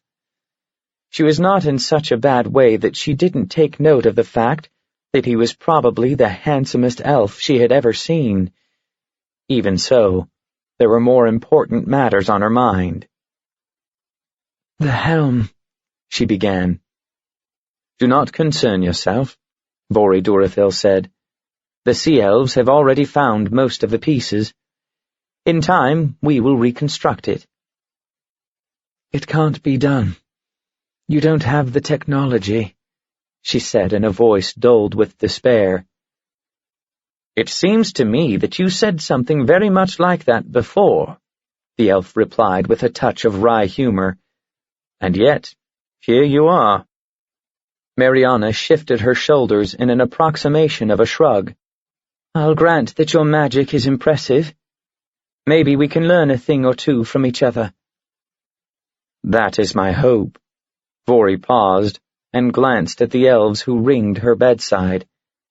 They discreetly melted away. When he and Mariana were alone, he said, "You want to leave this world? You have said as much, repeatedly, in the days you lay in healing reverie." "Days?" she interjected in disbelief. "Even so, most of your crew are up and about. I regret to tell you that one elf perished in the landing." "Pasaloris," she said immediately, without a hint of doubt. "I was not certain that he would survive, regardless of the ease of landfall." She cast a fierce look at the mage, as if daring him to accuse the helmsman of some weakness. "He was a hero. Without his effort, all would have died." "He has been accorded a hero's passage," Vori assured her, "and a place of honor in the history of Evermeet. I regret the loss deeply." There is much that I would like to have learned from him about the magic of star travel. Mariana sniffed. She and Passalorus had been lovers not too very long ago, so she supposed that she was excused from the need to sympathize with Vol.II over his loss of a potential teacher. She swallowed the unexpected lump in her throat and swept the room with an inquiring glare. It was a large, perfectly circular room with walls that seemed to be made of a single stone. Large, arched windows looked out over a sparkling sea. "Where the hell am I?" she demanded. "This is the island known as Sumbra. This house is mine, and the elves who tended you with spell song are part of my circle. The magic that contacted your ship, however, was entirely my own." He paused. "Perhaps it is best that this fact does not leave Sumbra, at least for the time." "Why?" Vori drew a scepter from the folds of his robe and showed it to her. "For years now, I have been storing magical power in this device. I drained much of its power to bring you to Evermeet." "So?" The elf hesitated, his green eyes searching her face as if taking her measure. "My colleagues in magic do not know of this device. They have no idea that I can work such powerful magic alone. I would not have them learn of this before I am able to restore the accumulator to its previous level." Mariana's chuckle was utterly devoid of humor. "The gods forbid that the elders should take away your toy. How old are you, by the way? 90? 100? I have seen over 200 springs," the elf said with dignity, "and I assure you, your silence is as much to your benefit as mine." The captain nodded cautiously. She was not a fool, and knew that any elf who could command the sort of magic this one had wielded was a force with which to reckon. If Vol.II had a proposition for her, she would at least hear him out. "Every elf on this island saw your craft fall from the sky. They will have questions. Tell them what you will, but do not mention my part in the matter. Not yet, at least." The Star Traveler's eyes narrowed suspiciously. "What are you planning to do? You're not planning some sort of attack on the main island, are you? Because if you are, you can count me out now. I've never fought elves, nor will I." "And you shall not." A faint rustle at the open door captured Vori's attention. He hurriedly tucked the accumulator out of sight and looked with ill-concealed impatience at the young female who clung to the door's lintel. "What is it, Esther?" "There is a communication from Arivandar, Lord Dorithil," she said. "You are needed in the circle." Vori frowned. "Igraine can act as center in my stead. Bring word to me if the message is urgent." The elven woman bowed and hurried from the room. "Arivandar?" Mariana said, a question in her voice. "A great and ancient kingdom, many days' travel by sea from this island," he explained. "Many of our ancestors came from this land." "Tell me," she requested. Her eyelids were beginning to feel heavy, and at the moment she welcomed the soothing, melodious sound of the young elf's voice. She relaxed back against her pillows as Vori spun tales of wonder and warfare, and a land as beautiful and dangerous as any she had seen or imagined. As he spoke, she slid comfortably back toward reverie, lulled into a state of contentment that was rare indeed for her restless spirit, and certain that the dreams that awaited her would be pleasant. A sudden, terrible blast tore Mariana from her comfortable state.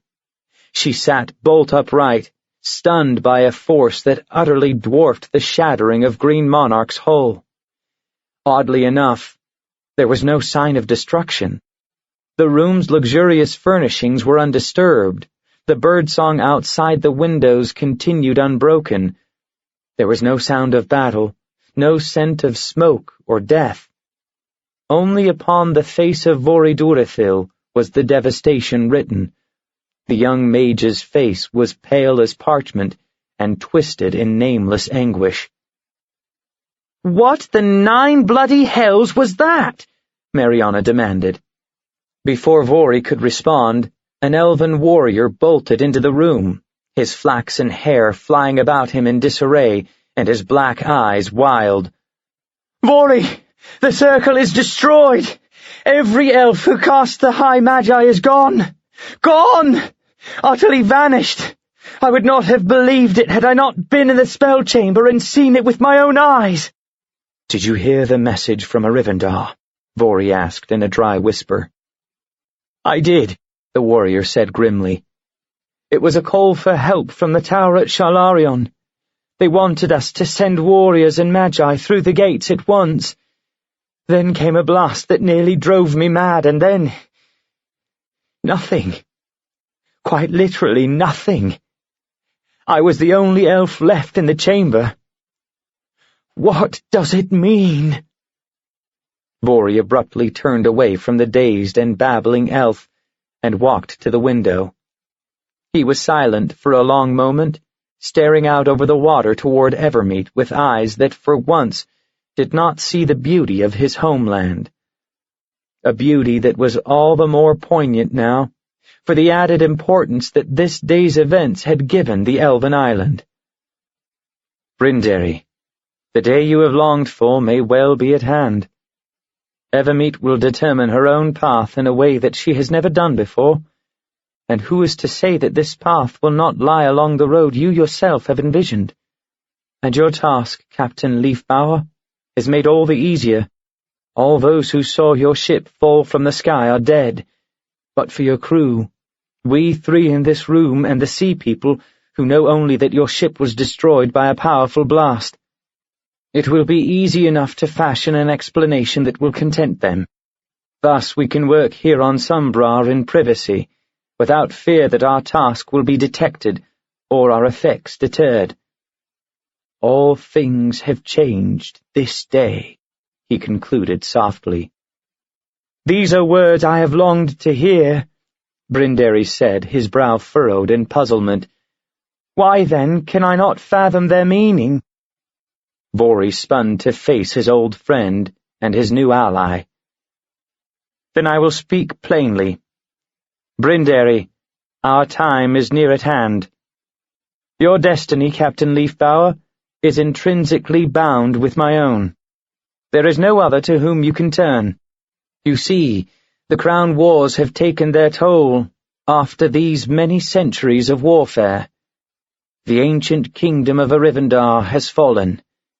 Evermeet, for good or ill, now stands alone." Chapter 13. Tides of Fury. An icy wind whipped the island, coating the beast lord's black fur with salt-scented icicles.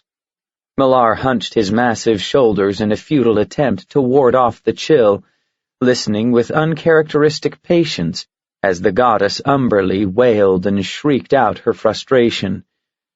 The sea goddess smashed at the waves with her fists again and again, sending sprays of water leaping up over the rocky coast with each blow.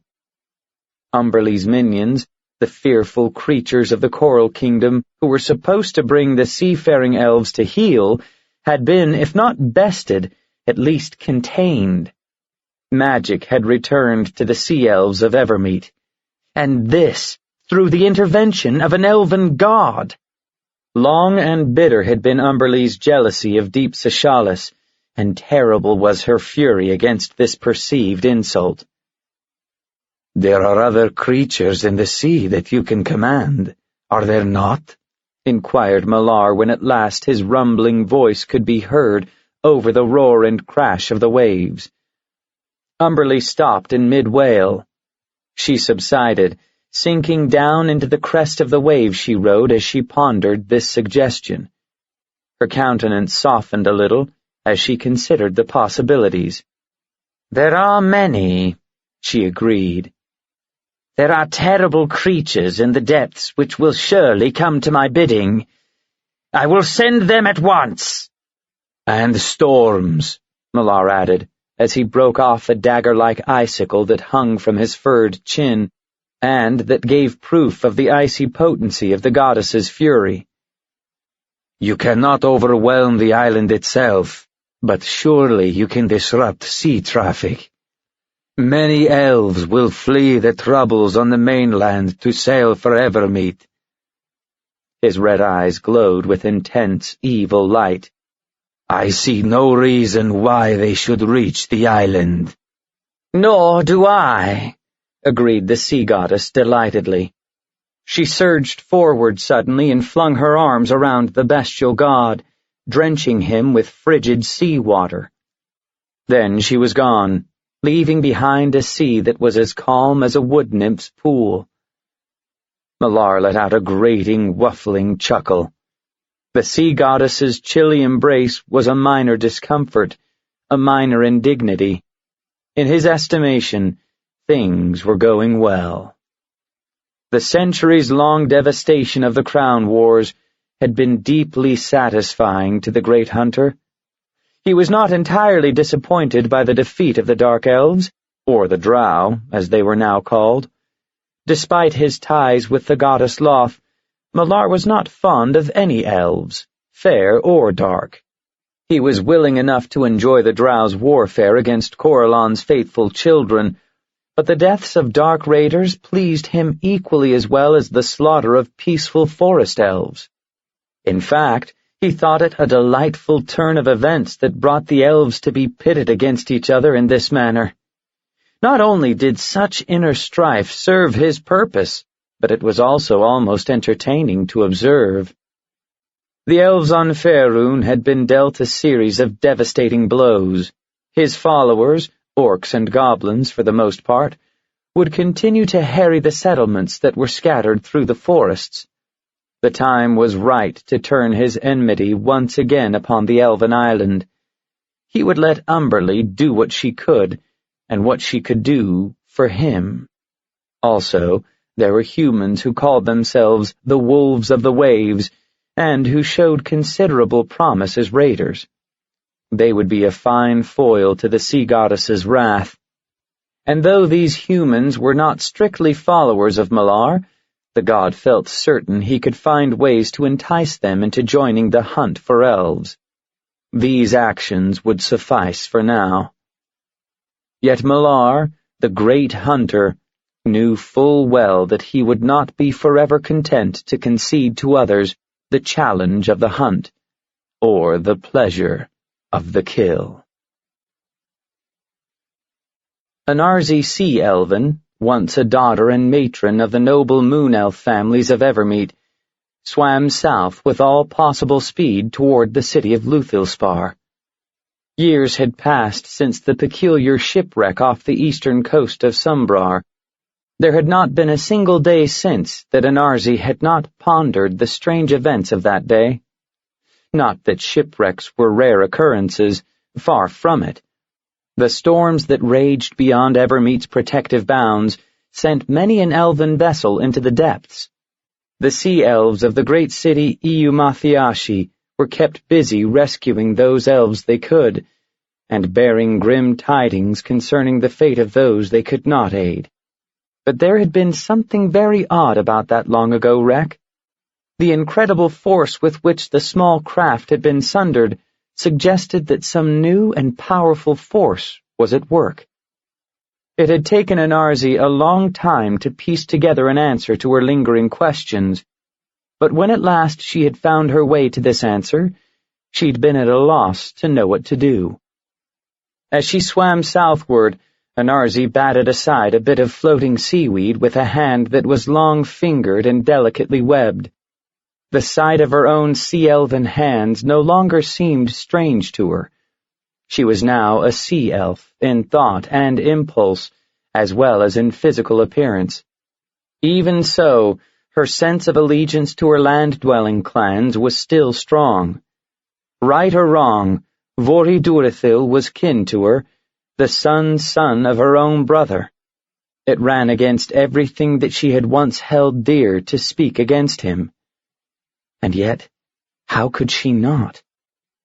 The sea elf's decision was made all the more difficult in that she had no idea what use Vori planned to make of his newfound power.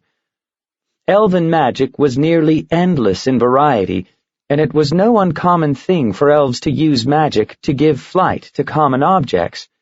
But the sort of magic that could empower an entire ship to fly, that could surround it with air so that it could travel beneath the waves or among the stars, this was more power than any one elf should possess. And what concerned Anarzi most was the secrecy with which the gold elven wizard had gone about his work. It was unnatural for any elf, especially a high mage, to hold himself apart from his brothers and sisters, as did Vori. And it was dangerous for the mages of a powerful tower to keep so much of their work secret from the larger community. For all Anarzi knew, Vol.II might be plotting to overtake Evermeet itself. But there was only so much she could learn, and very little that she could do from her home in the sea. After much private deliberation, she decided to lay the matter at Darthoradan's feet. He would know what must be done. Though he was no longer her husband, Anarzi still sought him out when she could, and found that his wisdom had more than kept pace with the passing of years.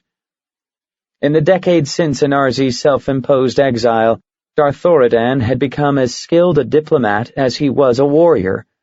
Under his leadership, the Kralnober family had gained in power and honor. They now merited seats on the Council of Elders. In fact, Darthoradan's was among the names spoken when the Elves of Luthilspar speculated upon who might succeed Tamsin Amaryllis as High Counselor. Accordingly, Darthoradan spent more and more of his time in Luthilspar, tending to matters of governance. He was there now, or so Anarzi's daughter, the second and last child she had borne to Darthoradan, had curtly informed her. The sea elf had not lingered at Kralnober Keep. She had turned toward the south at once, and not just for the urgency of the message she carried. The memory of that meeting stabbed Anarzi's heart anew with pain sharper than a manta's sting. She had given birth to a daughter 2 years after her transformation into a sea elf, but children born of parents from 2 different elven races did not inherit from both. There was no blending of the moon and the sea in Darthoradan and Anarzi's daughter. The sea elf had given birth to a perfect moon elf maiden, and had given the babe into the hands of a land-dwelling nurse to love and to raise. Abandoning yet another child had nearly broken Anarzi's heart. Upon her insistence, her marriage to Darthoradan had been dissolved, for she could not bear another such loss. As for Darthoradan, though Anarzi saw him with ever-diminishing frequency, her love for him had not been altered by her change of form.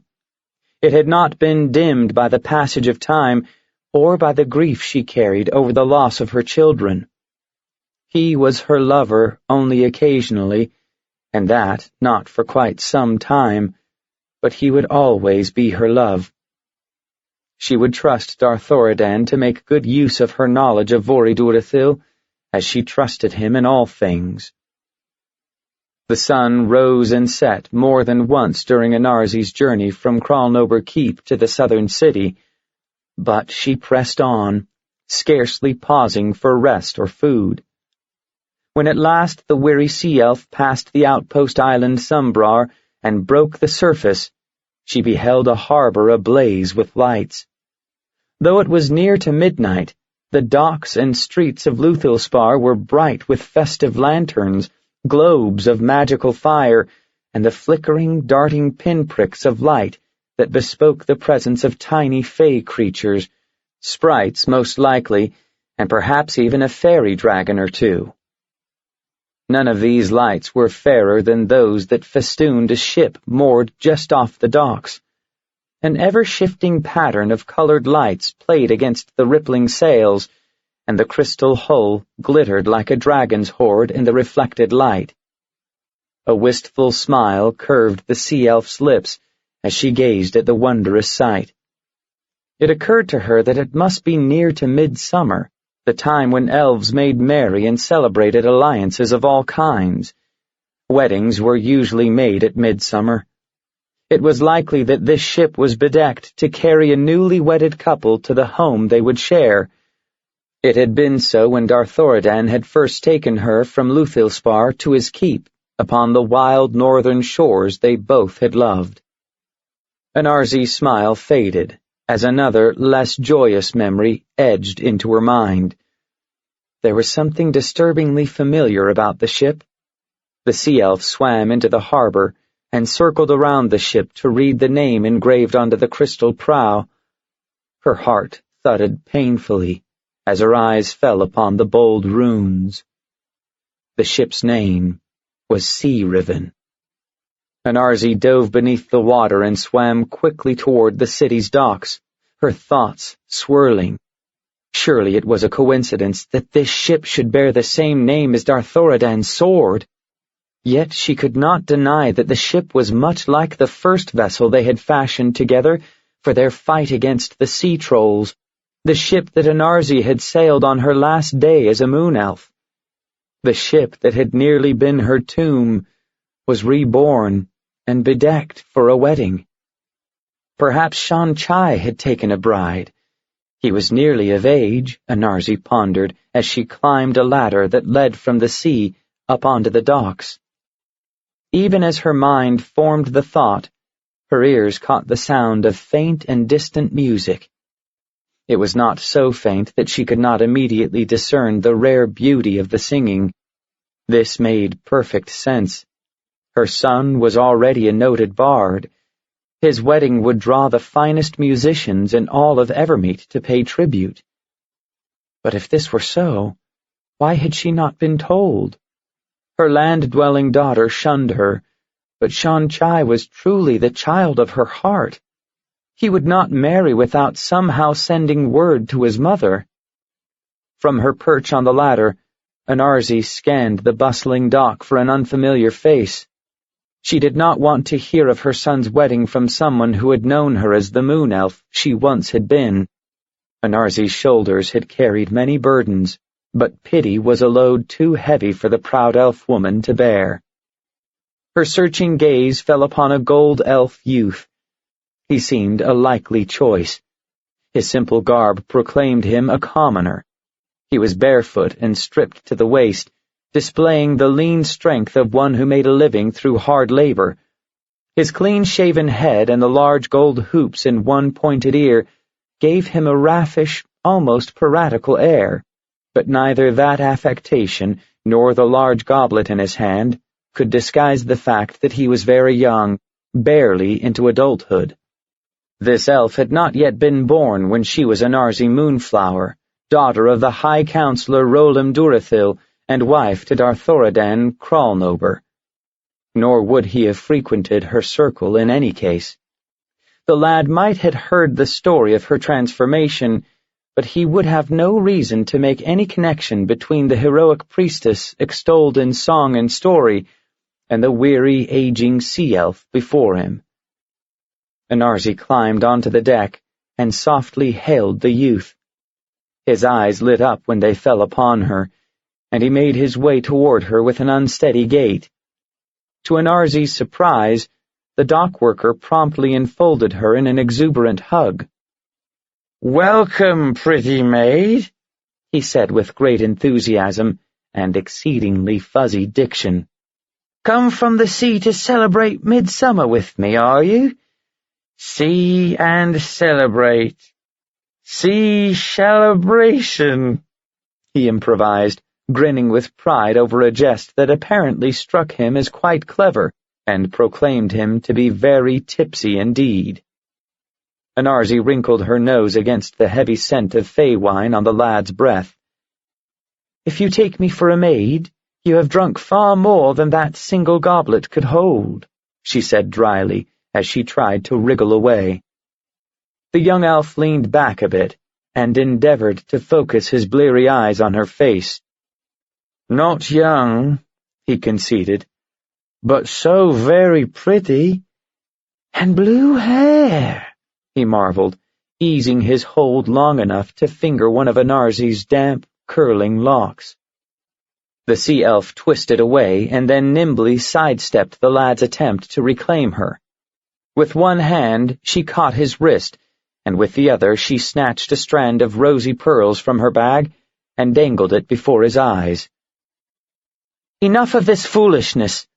These are yours in exchange for some information.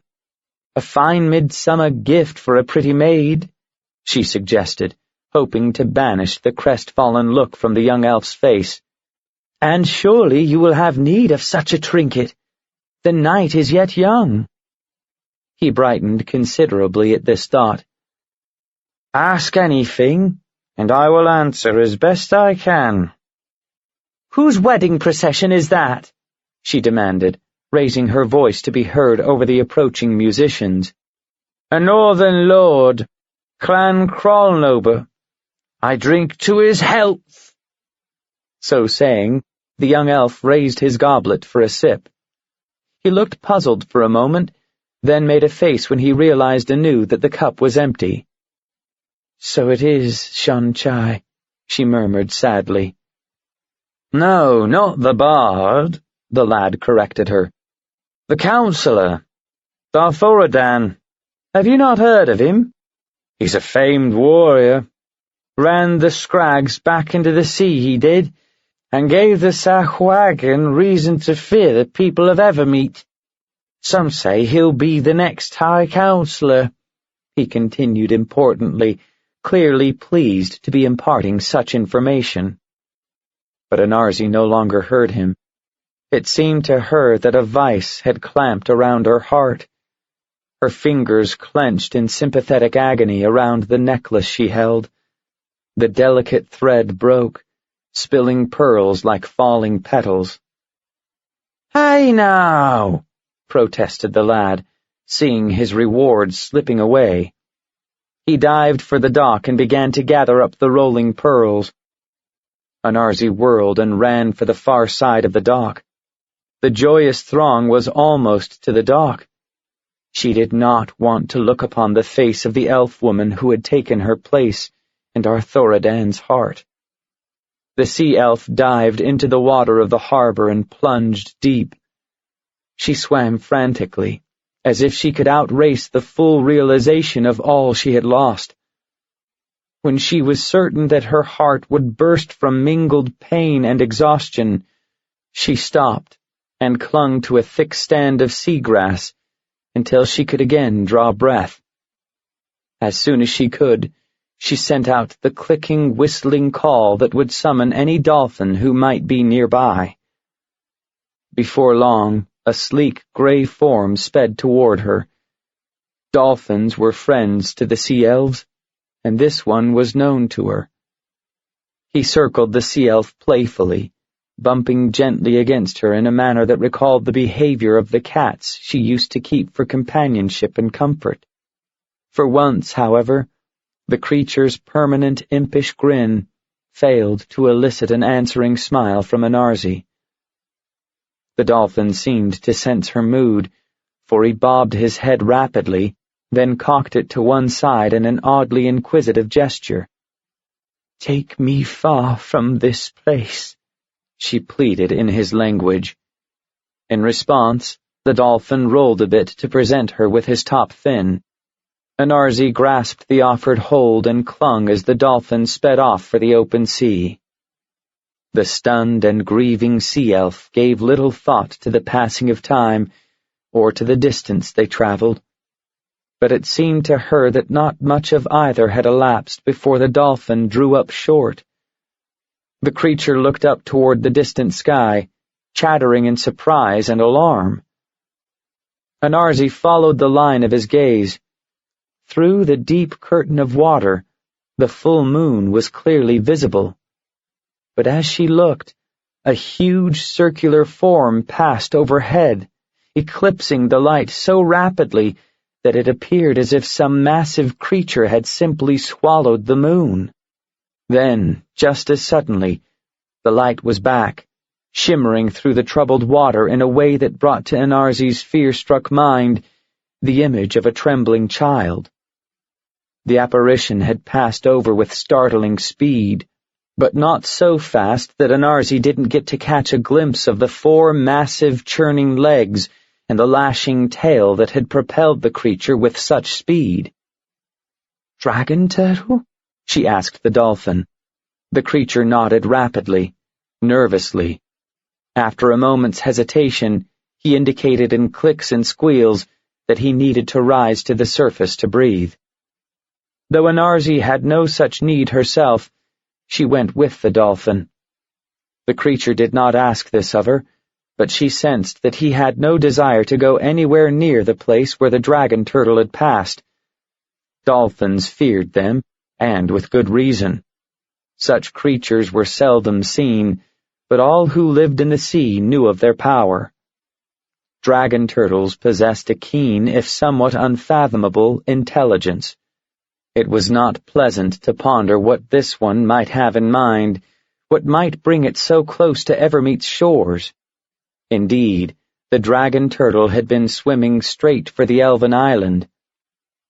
As they neared the surface, Anarzi noticed an unusual turbulence sweeping the surface of the water, far too much to be explained by the dragon turtle's passage.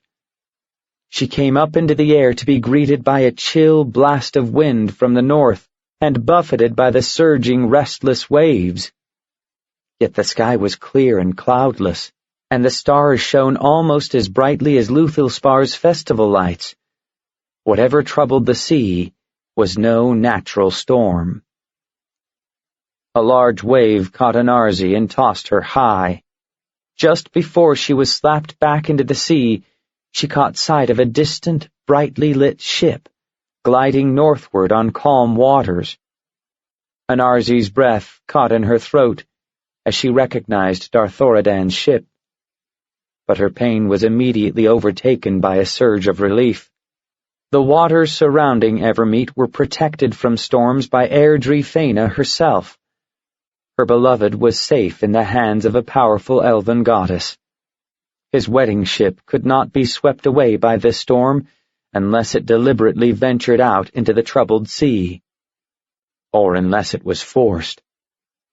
Suddenly the sea elf suspected what mischief the dragon turtle had in mind. She dived deep and frantically called the dolphin back to her side. "I need to see that ship. We must leap above the waves," she urged him. The dolphin was not easily convinced. For many moments they argued in vehement clicks and chattering that transformed the waters around them into a dizzying whirl of vibrating sound. At last the dolphin conceded and allowed Anarzi to take hold of his dorsal fin. Both of the sea folk swam upward with all their strength and then hurtled themselves up into the final spring. As Anarzi clung to the leaping dolphin, she saw her beloved's ship lurch suddenly toward the east.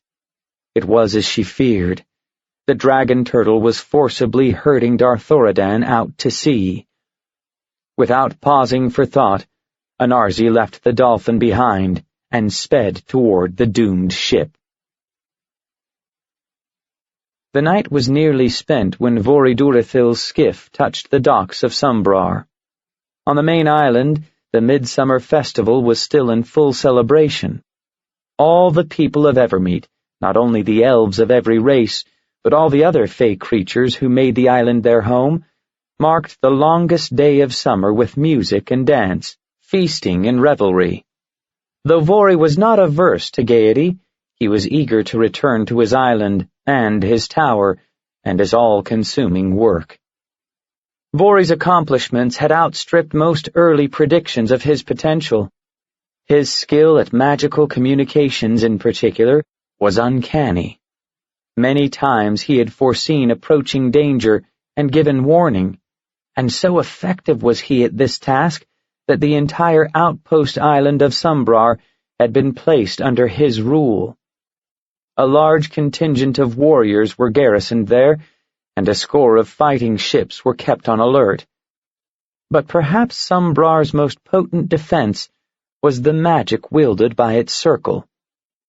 Voridurithil's tower had become one of the largest in the elven realm. many young mages vied for the honor of training with Sombrar's High Mage. Yet there were back on Evermeet many elves who feared Vol.II.'s growing power, and who spoke out against the dangers of isolating a tower of high magi, and the dubious wisdom of placing a considerable fighting force in the hands of a single elf. Chief among these dissenting voices was that of Darthoradan Crawlnober. Vori gritted his teeth at the thought of his rival. At the last council meeting, not more than a fortnight past, Darthoradan had spoken long and eloquently about the dangerous divisions growing between the various races of elves. He had even had the nerve to point out that only gold elves were accepted into Sombrar Tower, and that only gold elves fought in the outpost guard. This was true enough. In Vori's eyes, this practice was merely a matter of preference and convenience, but Darthoradan's words had made it appear a sinister plot. The seeds of suspicion had been planted in many a fertile moon-elven mind. This Vori could not allow. The mage could ill afford to have attention focused upon his work, and he had no intention, in any event, of becoming accountable to a grey elf. Nor was this the worst that Darthoradan had done. The Crawlnober upstart was gaining ground in the council, and was even spoken of as a possible High Counselor. Vol.II. fully intended that this honor would be his. He had chosen his wedding gift for Darthoradan accordingly. Somewhat cheered by this thought, the mage alighted from his skiff and hastened to the uppermost room of his tower. There he kept the accumulator, as well as many, many other magical objects he had collected or created. Even now, in the darkest hour of the night, the room would be bright with the combined light of 100 softly glowing spheres. As Vori entered the chamber, he noted that he was not alone. Before one such globe sat Mariana Leafbower, her eyes fixed upon the globe, and her pale face twisted in an expression of intense longing. Vori pulled up short, startled by the captain's presence in this, his inner sanctum. His next thought was concern for what the elf-woman might have seen. Each magical globe was a window, and some of the sights they revealed were for his eyes alone. But predictably enough, the captain gazed into the globe that probed the stars beyond Selune. The mage cleared his throat. "If you wished to see the stars, Captain Leafbower, you had only to walk outside the tower. This is my private room. There is no reason for you to be here." Mariana glanced up. A wry smile lifted one corner of her mouth as she took note of her host's consternation. "No reason?" she echoed dryly. "It's midsummer night, Vori. Maybe I came here hoping to celebrate with you." A startled moment passed before the mage understood this comment for what it was. He could not imagine intimacy of any kind with this tart-tongued elf-woman, but he had become well acquainted with her tendency to say things meant to throw him off stride. That had worked, once. These days he merely responded in kind. "I am surprised you noted the changing of seasons, much less the coming of the solstice," Vori said mildly. "Perhaps you have become more attuned to this world than you like to admit." Mariana's lip curled into a sneer. "Not likely. The sooner I shake the sand of this wretched place off my boots, the happier I'll be." She rose abruptly and stalked over to the mage, her fists planted on her hips. "And speaking of which, when can I leave?" "Leave?" "Don't play the fool," she snapped. "The first ship is nearly full-grown. The original helm has been rebuilt and tested beneath the waves. The air envelope held. The ship is fully maneuverable. I can leave this place, and I want to do so at once." Vori sighed. "We have had this conversation many times, Captain Leafbower. Yes, there is one ship ready for starflight.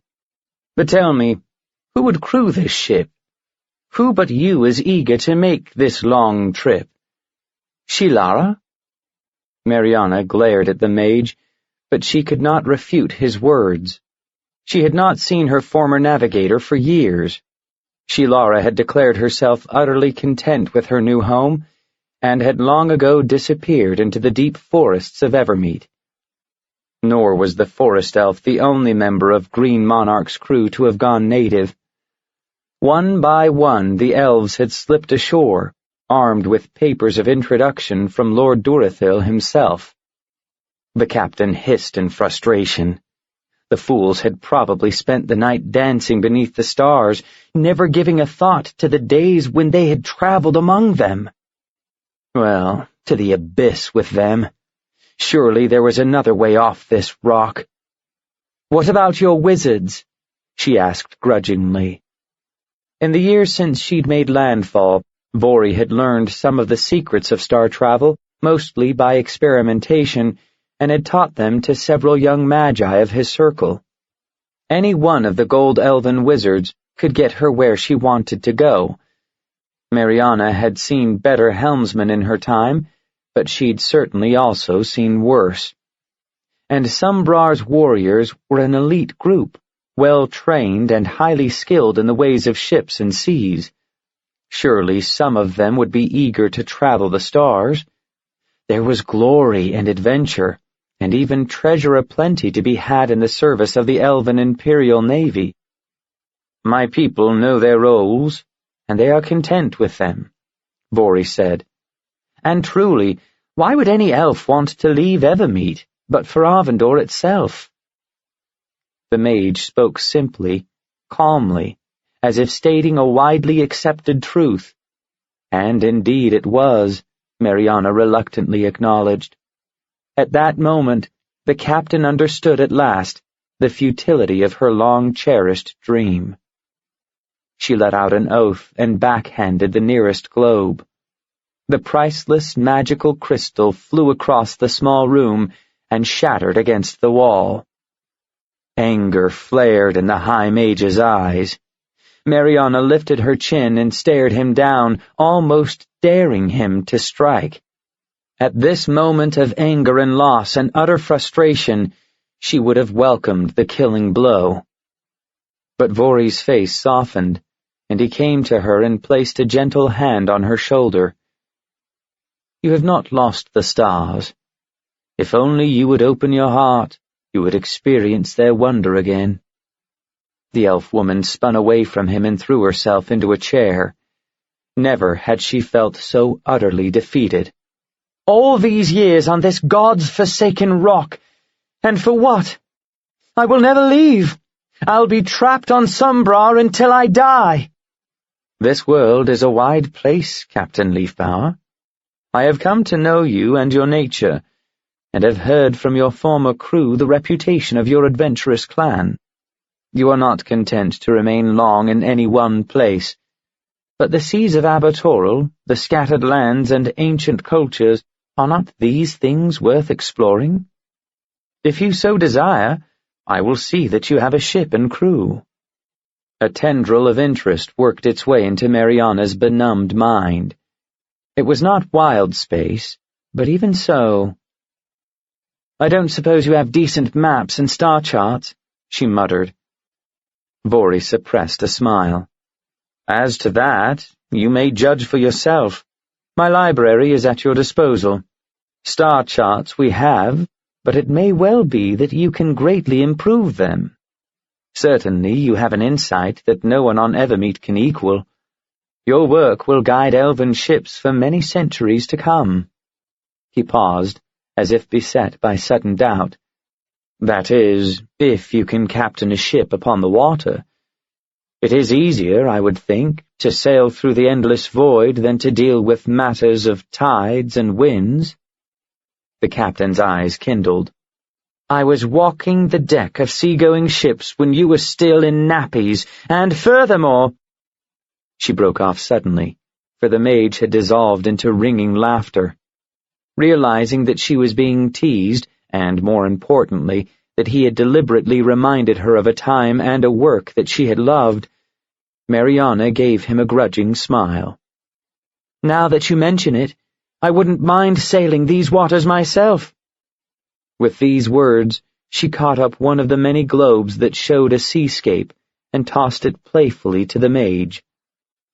Vori caught it, glanced down.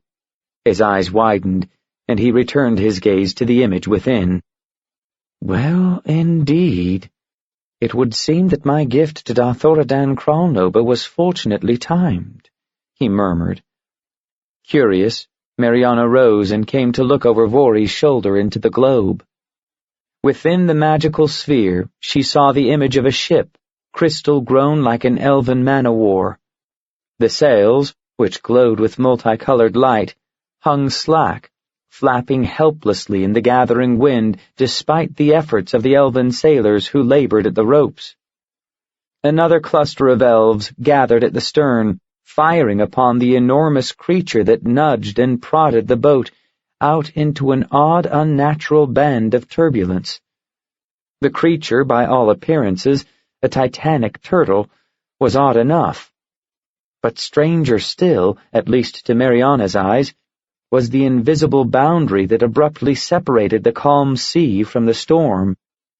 "The dragon turtle wishes to destroy the ship," Vori reasoned. He did not sound particularly displeased. "Not so," the captain said. "Just look at the size of that thing. It could shatter a crystal hull with a few swats of its tail, and I'd be willing to bet my favorite dagger that this dragon has other weapons worth using." "Its breath," Vori admitted. "If the dragon turtle wished to do so, it could send a scalding cloud of steam over the ship that would certainly kill most of the crew." "And likely damage the ship as well," Mariana retorted. "That's not its intent." "What then?" the mage demanded, not liking the direction that her reasoning was taking. The captain tapped the globe with one finger. "3 ships," she said, indicating 3 specks of heat and color in the distant seas. "My guess is, these people want your ship.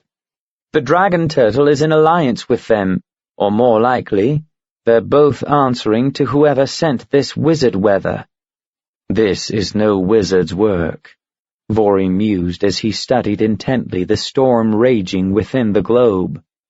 Already the ships that Mariana's sharp eyes had discerned were coming fully into sight.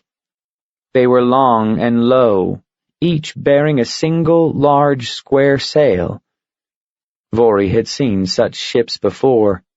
They belonged to pirates from the north, primitive humans who lacked the sort of magic needed to create such a storm.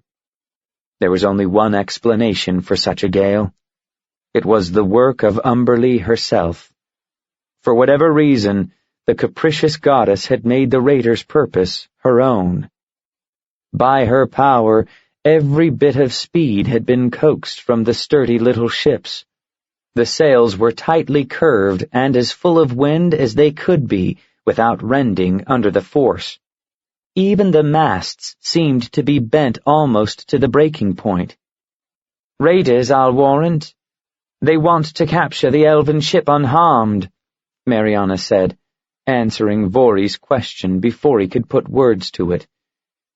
"It will be easier for them to slip past Evermeet's defenses in an elven ship, to strike at other ships, or even to raid coastal towns." "This we cannot allow," Vori said. He raised his gaze to Mariana Leafbower's eyes and saw grim determination reflected back as if from a mirror. "You promised me a ship. I can sail those waters," she said, nodding toward the globe and its image of wild seas. "No doubt," Vori responded, "but we could never reach the elven ship in time to bring aid, at least not by sea. Come." He turned and strode quickly from the tower room. The elf woman's brow furrowed with puzzlement. Then Vori's meaning came to her, and a fierce smile set flame to her eyes. She fell into step beside the mage. "You said we. You're coming into battle?" This night Evermeet's first Star-Wing ship will take its maiden flight, the mage said. Who better to take the helm? The captain nodded. Good. You've got more power than any helmsman I've sailed with. But remember, I'm the captain, and this battle is mine. Do you think you remember how to take orders? That is not my strongest skill, he said dryly. But yes, this battle is yours to fight, and mine to win. Mariana cast a sharp, sidelong glance at the mage. She did not care who got the credit for this victory. The prospect of walking again upon the deck of an airborne ship was enough for her. But there was an odd note in Vori's voice that she disliked and mistrusted. More was brewing than an imminent battle against a dragon turtle, a trio of human pirate ships, and an angry sea goddess. As if that wasn't enough. To steady her nerves, Mariana brought to mind one of her favorite maxims. If it were easy, it wouldn't be worth doing, she muttered. By that token, or so the elven captain strongly suspected, her night's work would be worthwhile indeed. As Anarzi swam desperately toward her beloved's ship, a large moon-cast shadow fell over her. Another followed swiftly. The sea elf paused in her headlong race, just long enough to glance up as the third ship swept past her. Human ships. The sea elf had seen such ships before, and knew well what manner of human sailed them. Pirates, she murmured, sending a rift of bubbles floating up into the troubled sea. The dragon turtle's part in this was now apparent. Since no human ship could pass unbidden through the magical barriers surrounding Evermeet, the pirates had made a bargain with the sea monster. Anarzi wondered what the humans had offered the dragon turtle in exchange for delivery of the elven ship. Treasure, most likely, for the promise of elves to devour was a hollow one. If that had been the dragon turtle's only purpose, the creature could surely have carried it out without the aid of human pirates. Anarzi twisted in the water and swam upward with quick, powerful strokes. Her head broke the surface, and she bobbed there in the turbulent waters as she took stock of the situation. The elven warriors aboard Sea Riven fought desperately against their gigantic foe. Magic was not a viable solution, not at such close range. Any spells powerful enough to hurt the creature would almost certainly destroy the ship as well. Their arrows, even the huge ballista bolts, merely bounced off the dragon turtle's armor. Any vulnerable areas the creature possessed were hidden beneath the waves. As if his thoughts echoed Anarzi's, Darthoradan vaulted over the rail of the ship and plunged down toward the monstrous turtle. In his hand was a long metal tube, from which protruded the barbed tip of a spear. A second spear was strapped to his back. Anarzi caught her breath. Darthoradan's attack was a brave and desperate move. The turtle's shell was a mass of ridges and spikes, and Darthoradan might as well have been leaping headlong into a mass of braced and ready weapons. But Darthoradan came up onto his feet and at once began to pick his way along the spiny center ridge of the shell, heading for the creature's head. A small cry of relief escaped the sea elf. Darthoradan's shoulder was bleeding badly, but at least he had survived the leap. She began to swim for the dragon turtle, never once taking her eyes from the brave warrior she loved. Just then, the dragon turtle butted the ship again. The impact cost Darthoradan his footing. The elf stumbled and rolled painfully down the bumpy curve of the creature's back. He slammed into one of the ridges that lined the edge of the shell. Not bothering to rise, he began to work his way around the macabre island, using the ridges as handholds, toward the opening from which protruded the massive front leg. Anarzi nodded grimly. The harpoon Darthoradan carried could fire with considerable force. If he could get a clear shot through the folds of tough, leathery skin of the dragon turtle's leg, he could pierce the creature's heart. Even wounded, Darthoradan moved quickly. In moments, he'd reached his target. Hooking his feet around one bony ridge, he lowered himself and his harpoon into the water. The sea elf's keen ears caught the sharp click of the harpoon's release, carried to her by the water. A terrible roar split the night. The dragon turtle reared like an angry stallion and then wheeled about, swinging its massive head this way and that as it searched for the source of the attack. Its yellow eyes fell upon the elf clinging to the edge of its shell. The reptilian orbs narrowed with malevolence, and the turtle's head craned back, jaws snapping. But Darthoradan had rolled back onto the shell and was scrambling to the center where he was well out of reach. The dragon turtle changed tactics and went into a roll. Once, twice, the pale armor of its belly glinted in the moonlight as it tried to rid itself of the troublesome elf. The creature's spin created twin surges of water that caught the elven vessel and carried it even closer to the turbulent sea and the rapidly approaching pirates. Anarzi wailed and swam all the faster, though she knew there was little she could do. Once Darthoradan was cast into the water, the sea creature could finish him off with a single snap. But when the turtle righted itself, the elven warrior clung to the center ridge of the shell, stubborn as a barnacle. He could not do so for long, however. A wash of bright blood mingled with the water that flowed down the slope of the creature's shell. No warrior could ignore such wounds forever. Suddenly, the sea around Anarzi went still. The unnatural winds eased off, and the surging white-capped waves sank into the sea, sending small restless ripples skittering off. Anarzi heard the guttural shouts of surprise as pirates trimmed their sails to adjust for the diminishing wind.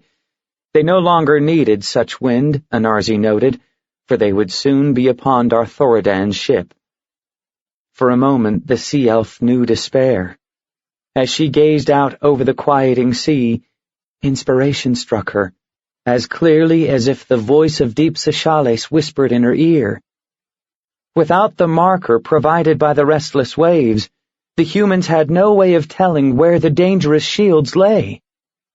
The sea-elven priestess began to chant a clerical spell, praying for an illusion that would turn the serene waters surrounding Evermeet into a mirror that would reflect the still choppy waves of Umberlee's storm. Anarzi completed her spell, and then dived deep. A heartbeat before one of the pirate ships blundered into the magical barrier. A flare of light transformed the dying night into midday and turned the ship into a torch. The sea elf plunged downward to escape the sudden heat and to avoid the flailing limbs of the pirates who had survived the first blast and who had leaped, or been thrown, into the water.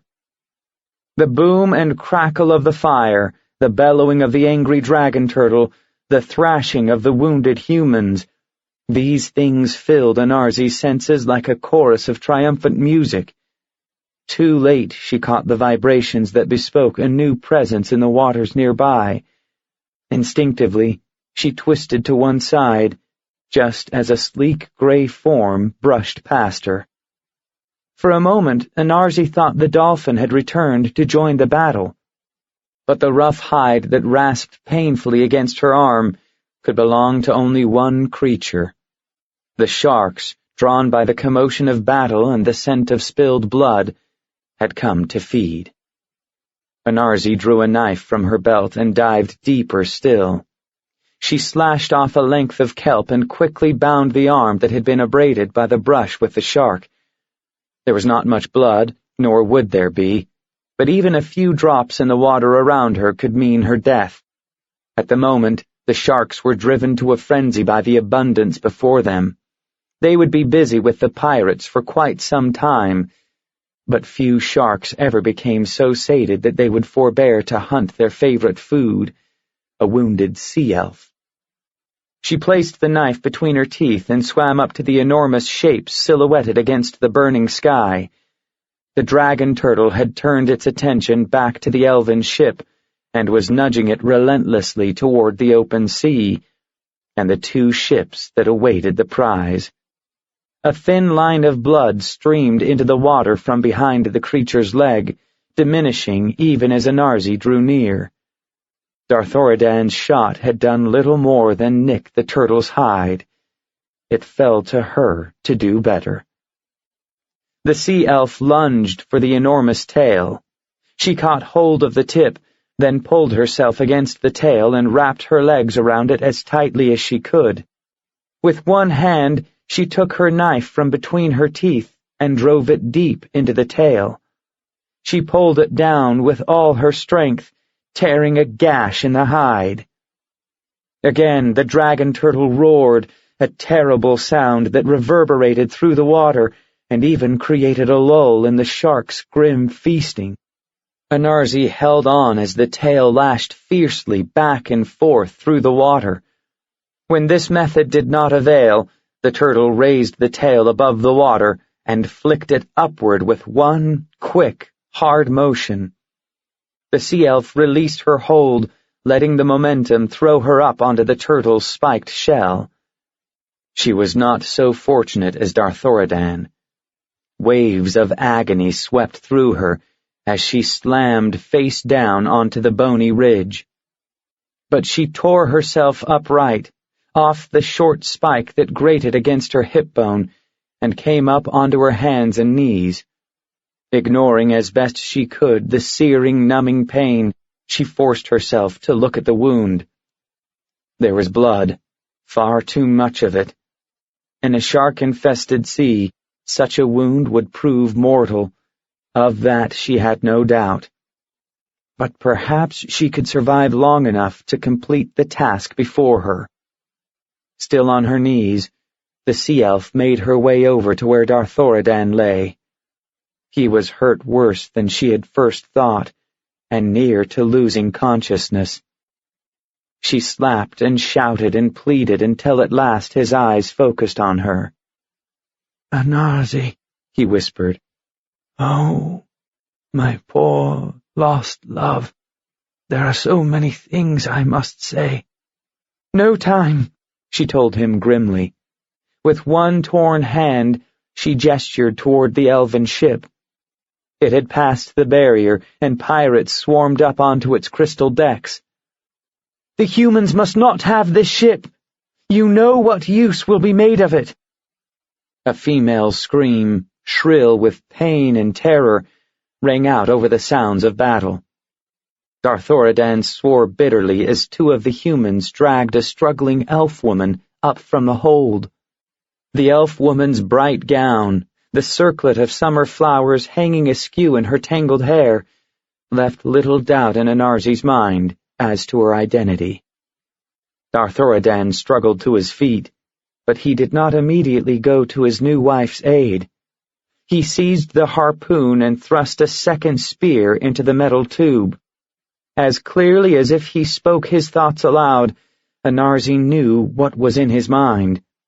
His first task was to keep the ship in elven hands. As long as the dragon turtle lived, the ship was lost. The sea elf looked down into the churning sea, where the sharks were still avidly feeding. No land-dwelling elf was nimble enough in water to avoid them. If Darthoradan tried again to stop the dragon turtle, he would surely be dead, and his efforts would be for nothing. Anarzi seized the harpoon with her one good hand. "Go!" she demanded, nodding toward the rope ladder that the pirates had draped down the ship's crystal hull. "You are hurt," he protested, noting at last the blood that stained her mottled skin. "I am dying," she said simply. "Go, and let me die well. You must save the ship and the people upon it." Before Darthoradan could respond, the sea elf scrambled down the turtle's shell and dived into the water. The moon elf took a long, shuddering breath and made his way up to the shell just behind the turtle's head. Although the creature's task was done, the elven ship had been herded beyond the magical shields. It remained nearby, circling the ship like a waiting shark. Darthoridan waited until the creature circled back around to the place where the pirate's boarding ladder hung. He leaped, catching the lower rungs as he fell. The pain as he slammed into the crystal hull was nearly overwhelming, as was the dull throb in his torn shoulder. But he pulled himself up and rolled over the rail onto the ship. Battle, bloody and fierce, raged all around him, as the elves fought for their lives. But Darthoridan's comrades were no army, just a few friends and kindred who had accompanied the newlywed couple on the northward trip. The ship lurched suddenly as a rolling wave caught it. Darthoridan seized the rail to steady himself, and suddenly found he was eye to eye with the dragon turtle. The creature's eyes were frantic, and its gigantic mouth was flung wide, held open by the harpoon embedded in the roof of its mouth. It could not shut its jaws without driving the weapon up and into its brain. Even as he took note of this, Darthoridan saw the slender webbed hands clutching at the base of the spear. Anarzi had not gotten off the killing shot, but the determined sea elf would bring down her quarry, even if that meant swimming into its mouth. For a moment, he knew hope. Anarzi had wedged the spear in securely, and perhaps she would consider her task done and escape into the water. Even as the thought formed, a cloud of steam puffed from the dragon's mouth, turning crimson as it caught the light of the rising sun. The dragon turtle let out a garbled roar and tossed its head high. Anarzi's limp hands slid from the spear, disappeared down into the crimson mist. Darthoridan dashed a hand across his tear-blinded eyes and turned to face the battle before him. One of the pirate ships had emptied its human cargo onto the deck of Sea Riven, and another was closing in. The elves would soon be overwhelmed. A silver streak shot down from the clouds toward the approaching ship. Darthoridan gaped as a ballista bolt struck and splintered the ship's single mast.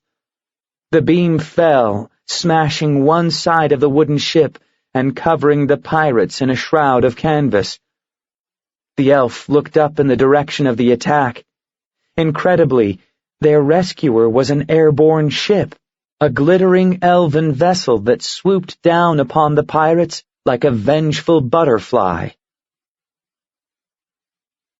Mariana Leafbower let out a whoop as the ballista bolt struck home. The frustrating years on Sumbrar fell away as the captain's blood sang anew with the wonder of flight and the joy of battle. "Well shot," commented a too-familiar voice behind her. The captain whirled to see Voridurithil watching the battle with calm detachment and cradling in his arms a staff that was crowned with a glowing golden gem. "Who's on the helm?" she snapped. "Chandrel is quite capable," the mage replied. "No one could have brought this ship to battle more swiftly than I, but at this moment, my skills are best employed elsewhere." "I can handle the fighting!" "Can you also handle that?" he said, pointing with the staff toward the enraged dragon turtle. "When facing two foes, is it not best to pit one against the other?" "But—" "Enough!" Vori thundered. "I will do as I must. See to the battle as you will, but do not hinder me." Mariana fell back a step, startled by the vehemence, the sheer power in the gold elf's voice. For once, she had no inclination to argue. The mage pointed the staff at the sea creature and began to chant. As he spoke, the light in the gem began to intensify. To Mariana's surprise, the gold elf chanted a powerful spell of summoning and binding, using the magic as a frame for soothing words of friendship and promise, words spoken to the dragon turtle. The skyborne ship was closer now, and Mariana could see the spear lodged in the gigantic turtle's mouth. The creature was not an immediate threat to the elves, but neither was he of much good as an ally. What did Vori have in mind? She did not have time to ponder the matter. Although the pirate ship she'd hit was badly damaged and taking on water fast, a number of pirates had managed to cut their way through the canvas. The last undamaged ship was swinging around to come to their aid. Soon the elven fighters would be overwhelmed. Mariana leaned down to the speaking tube. "Helmsman, set us down on the water as close to the elven ship as you dare." She spun, ready to shout orders to the crew. They were already about their business, hauling up the lower wings of the sails, readying boarding pikes and ropes, gathering weapons. A fleeting moment of regret touched Mariana. What adventures she might share with elves such as these in wild space. But the thought was hard to hold, chased as it was by the prospect of the battle ahead. By now the water was spinning up to meet them. The captain braced her feet wide, accepted the surprisingly small jolt of impact when the ship touched down. She went to the rail. Seizing a coiled rope, she twirled it briefly and then let fly. The three-pronged hook at the end caught the side of the embattled ship.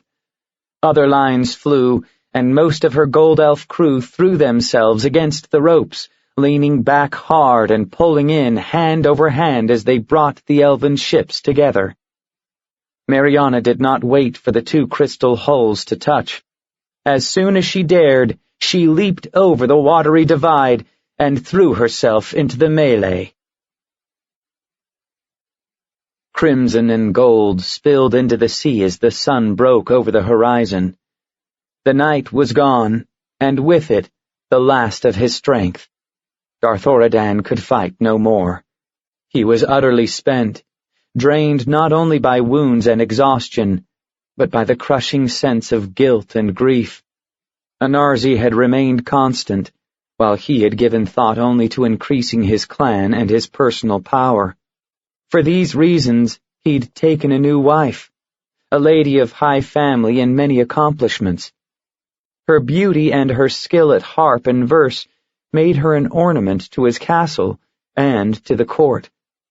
She would help increase the Kralnober lines, for she was young, younger even than his own son, and would bear many children to the clan. Already her belly was slightly rounded under her bedraggled finery. Darthoradan's eyes sought her now. The elf woman stood with her back against the mast, her eyes frantic as she watched the battle rage around her, and her hands pressed to her mouth as if to hold back cries of horror. No warrior, she. As if from a distance, Darthoradan heard the clatter of a falling sword, then a dull, echoing thud. Dimly, he realized that his sword had fallen from his hand, and that he had dropped to his knees.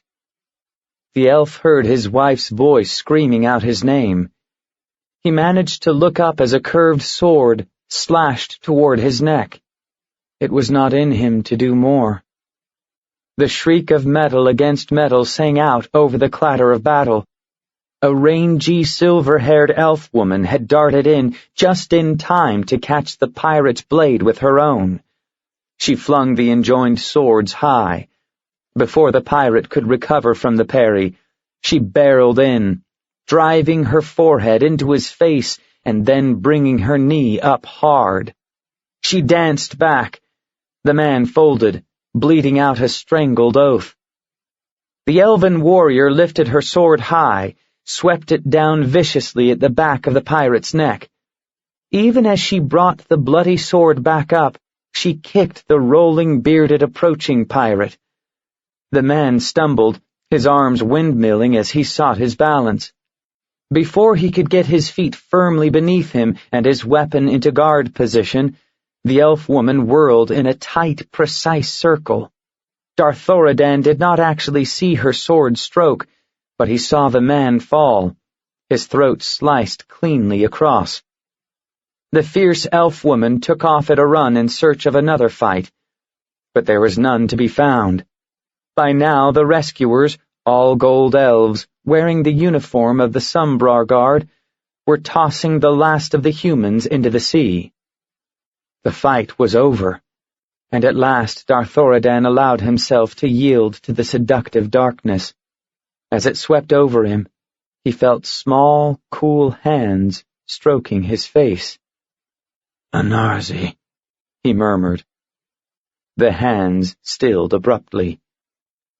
"Anarzi is dead, my lord," his new wife said. "Slain by the dragon turtle.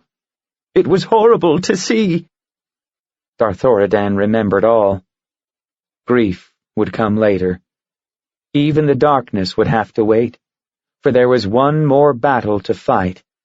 "Help me up," he rasped. "We must rally the fighters and finish off the creature." "Take ease, Lord Kralnoba," said a familiar voice. "The creature, as you call it, is alive and well, and now an ally of the people." As if to give evidence, Vol.II held out the 2 broken pieces of the harpoon that Anarzi had planted at such cost. Darthoradan stared with disbelief at the calm, golden face of Sumbrar's ruling mage. "The monster killed Anarzi Moonflower, your own kinswoman." "That is a great loss, and I will join the many who will mourn her passing. But we have need of such allies as this dragon turtle, and cannot allow grief to overtake reason. If you will excuse me, I have yet to solidify our alliance." The mage walked over to the rail. "One question yet remains, great Zorntar," he called out. "What did the sea goddess offer in return for your help? It might be that the people can do as well for you, and better." "Humbly promised a rich domain to rule as I wish," the dragon turtle said in a deep, sonorous voice. Steam rose from the water with each word. "All passing ships would give tribute, and great would be the sport when I chose to hunt." "That you will have, and more," the mage promised. "The sea surrounding Evermeet will be yours to patrol, and every vessel that does not bear elven runes carved onto the bottom of its hull will be your rightful prey. All treasure that you take from would-be invaders is yours. This domain will be yours, and you will pass it down to your heirs. You shall have fame if you wish, or secrecy if that is your preference. Agreed?" "You are mad," Darthoradan said hotly. "Will you invite the fox to bed down among the hens? The creature will follow its nature, and elven ships will fall prey." "Zorntar will not touch an elven ship," the mage said confidently. "How can you know this?" In response, Vori reached out and plucked an ancient, jeweled dagger from Darthoradan's belt. He murmured a few arcane words, and then hurled the blade into the sea. Darthoradan squinted out over the water. There paddled the dragon turtle. The knife was embedded deep in the turtle's shell, only the glowing hilt, its gems pulsing with magic, was still visible. "I will now be able to observe the creature," Vori said. "And rest assured, even if my eyes are averted, the blade will sink down and find its way to Zontar's heart, if he ever gives in to the temptation to hunt elves." "A fine ornament," the turtle admitted, craning his head around to admire the gems. "But what of my heirs?" "They can pluck it from your shell upon your death. It is ensorcelled, and will release itself to your chosen successor." "Well done. It is agreed," the turtle said, and sank down into the ocean. Darthoradan's eyes flamed as he rounded on the High Mage. "You gave me that dagger as a wedding gift, so that you might watch me." "And you should be glad of it," the Gold Elf retorted. "Had I not, you would be dead, and this ship would be in human hands. That was true enough, but the warrior eyed Vori suspiciously. I cannot believe you gave such a gift because you wished me well. I came to your rescue, did I not? The mage said impatiently. Darthoradan nodded. What do you want of me, then? First, your silence. None need know of the Starwing fleet, or of Evermeet's newest protector, Vori said, nodding to the now quiet sea. Second, your support. I wish to become the next High Counselor. Darthoradan laughed, briefly and without humor. You command ships that fly, magic enough to bind one of the sea's most powerful creatures. Two, actually, the mage interjected. There is already a kraken patrolling the waters north of Sumbra. The moon elf threw up his hands. Why do you need my support? You could simply take what you desire. Vori Dorathil shook his head. You still do not understand. I have no wish to conquer, but to serve. The powers I have, I will wield for the good of Evermeet. According to your lights, Darthoradan said sarcastically. According to my right! The mage's usually calm voice rose with sudden passion. The Dorathil clan is the most ancient and honored of all those on this island. Our ancestors ruled Arivandar, and before that, Fairy itself. The council's time is nearly past. Evermeet must have one ruler, a worthy ruler from a worthy and proven dynasty. And who better than me and mine? You wish to be a king, Darthoradan said, thunderstruck. Vori did not disagree. I have ruled Sumbra well. Evermeet is my due. There is more, he said, breaking off the moon elf's attempted protest. With my magic, I can look among the stars, below the sea, and to the circles that gather in every corner of this world. Sometimes, dimly, I catch a glimpse of what will be. And this I tell you in all assurance, Evermeet will have a king. And have you also foreseen that you are to be this king? The mage shrugged. Perhaps I presume too much in seeking Evermeet's throne, but more likely, in doing so I only hasten my own destiny. I tell you this because you are a strong voice in the council. Your word will go far. Swear fealty to me now, and in return you will hold your northern lands in the name of the crown. You will have power and honor beyond what most silver elf clans could hope to achieve. Before Darthoradan could respond, he felt a gentle pressure on his shoulder. He looked down into his wife's face. She nodded, her lovely features set in determination. If swearing to Dorathil will bring honor and position to our house, my lord, do so at once. The moon elf was too weary to argue. He could not dispute Vori's vision or his wife's desire for a place of power in the court. Did he not wish the same thing? Was this not what he had desired all his life? Agreed, he said curtly. But beware of me, if you do not rule well. Vori's smile was complacent. There is little chance of that. Evermeet is becoming what she was meant to be. The dawn you see before you is that of a new and, you should pardon the expression, golden era. Chapter 14. The Flight of the Dragons. The forest trees shook as Malar the Beast Lord screamed his rage into the night sky. Snarling and cursing, he paced the forest and set the mountains of Faerun quivering with the reverberating echoes of his wrath. This deep inland woodland was his haunt now. Not for him the remote islands and the angry waves of the sea. He was done with Umberlee, and she with him. Twice now had the goddess of the sea fallen short of Malar's expectations. It was not that Umberlee lacked power, but she was simply too capricious.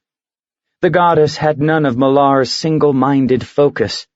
She was just as happy tormenting sailors off the sunny coasts of Chult as she was speeding human pirates on a raid to Evermeet. If one endeavor should fail, the goddess merely shrugged a white-capped shoulder and turned her attention elsewhere. The seas of Abertoril were broad, and a single elven island could not hold Umberlee's attention for long. But Malar wondered if he would ever be able to think of anything else.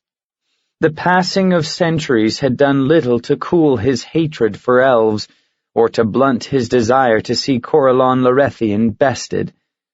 It was becoming increasingly clear, however, that an invasion of Evermeet was no easy matter. Finally wearied by his ranting, the Beast Lord flung himself to the ground. Leaning his black-furred head against the trunk of an ancient oak, he sat and stared with malevolent red eyes up into the blackness of a moonless night.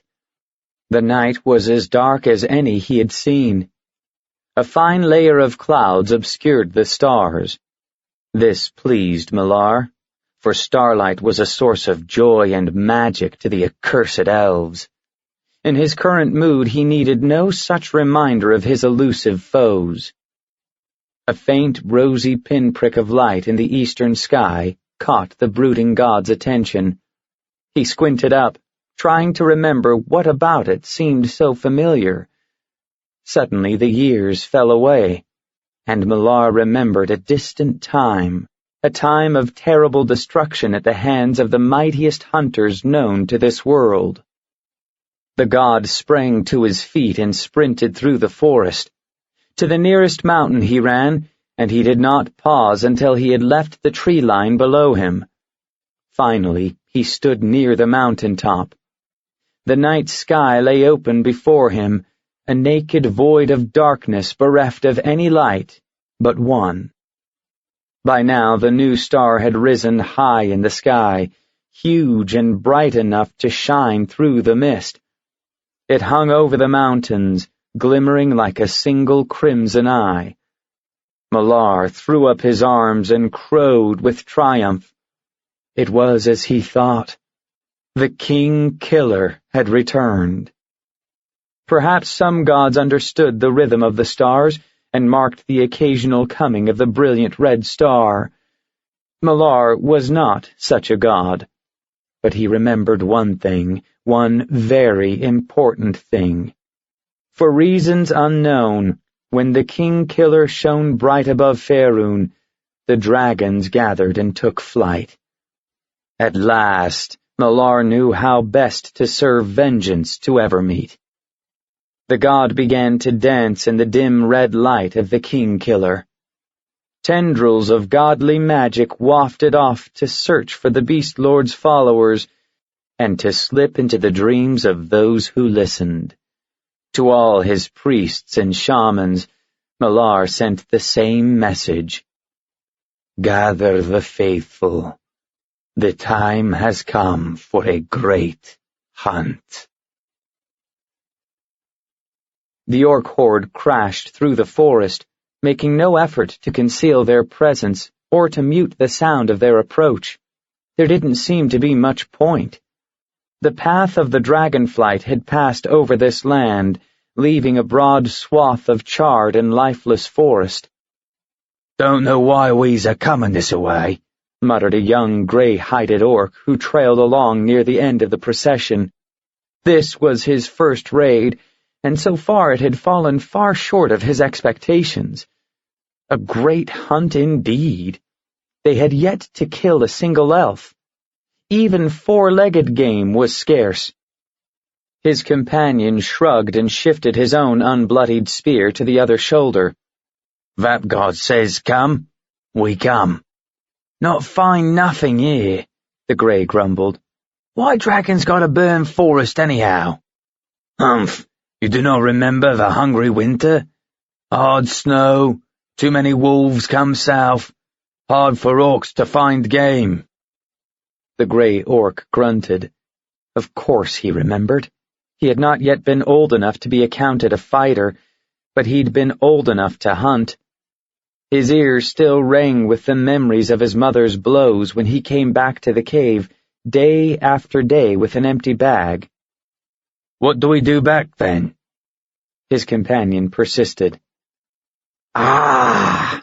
The orc bared his fangs in a grin as he grasped the meaning. "Some orcs burn forest. Other orcs, many, wait by river.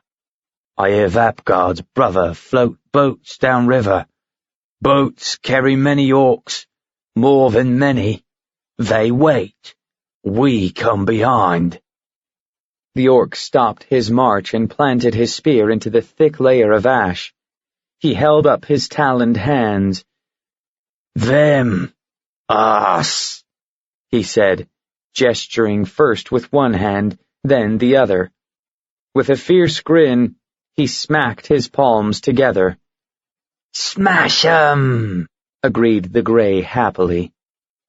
So encouraged, the young orc marched without complaint throughout the remainder of the day. By late afternoon, the horde had left the ruined forest behind. Ancient charred trees gave way to scrub, and then to meadow. A howl of excitement started at the front of the mob and rippled back through the horde.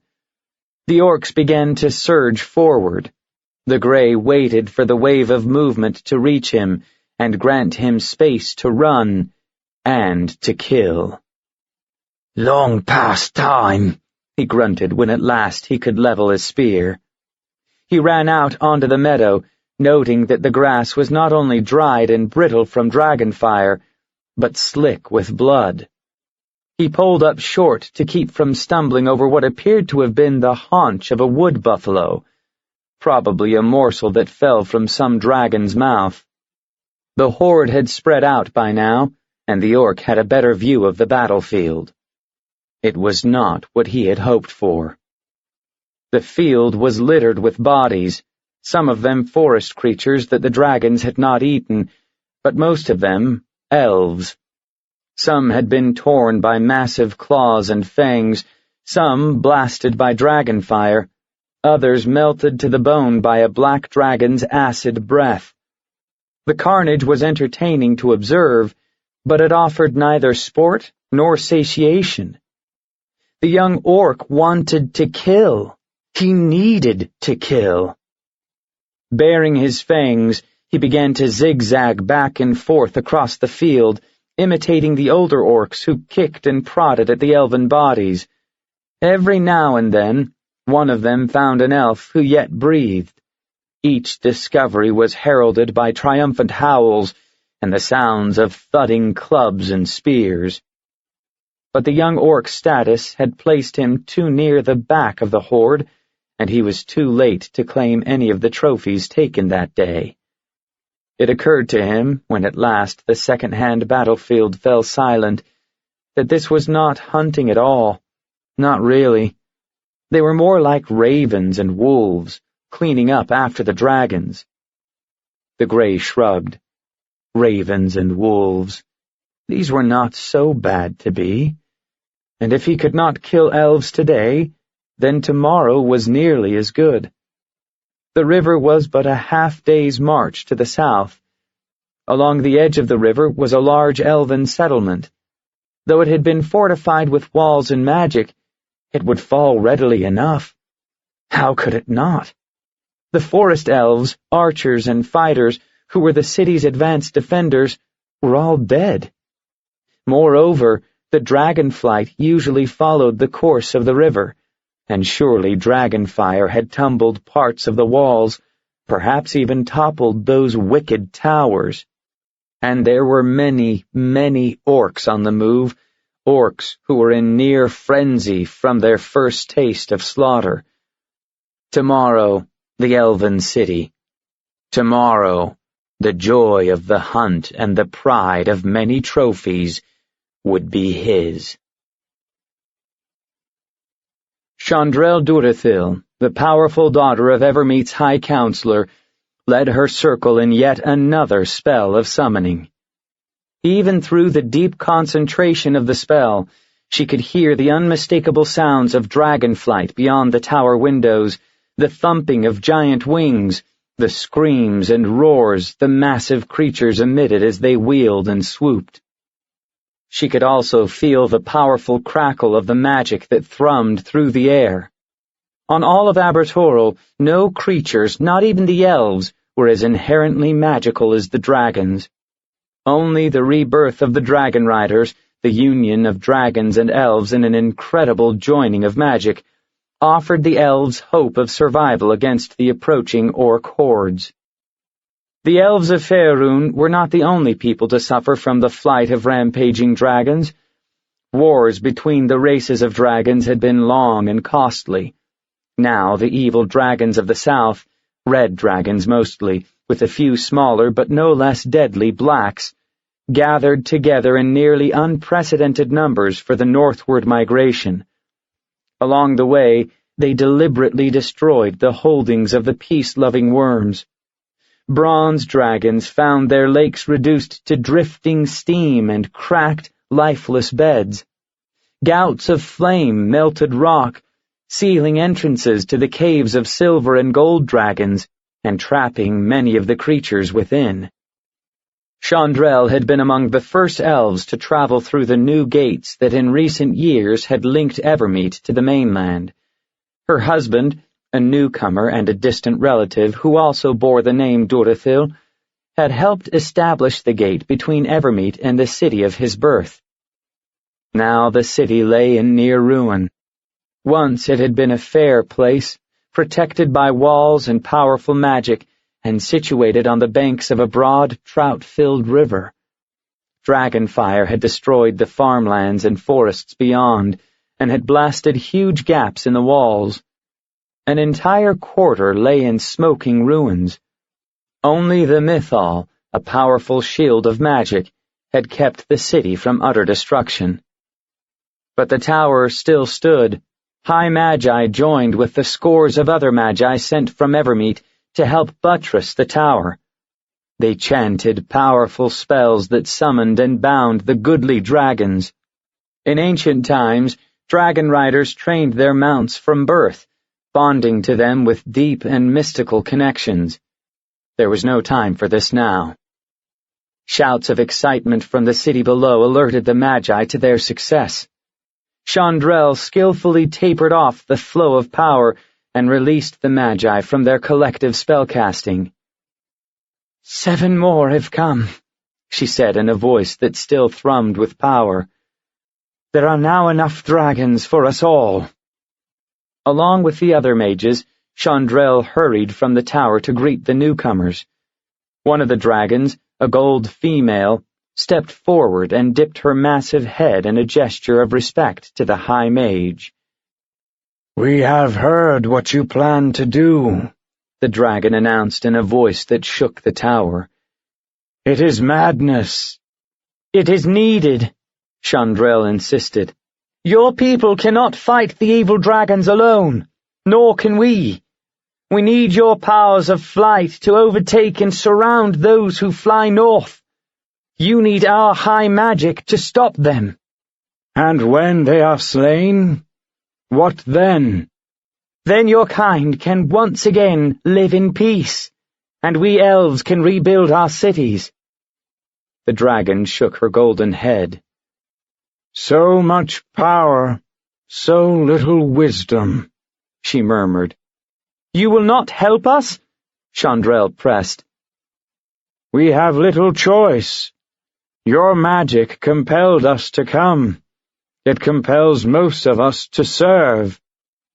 It was not the endorsement that Chandrel would have liked, but it would have to do.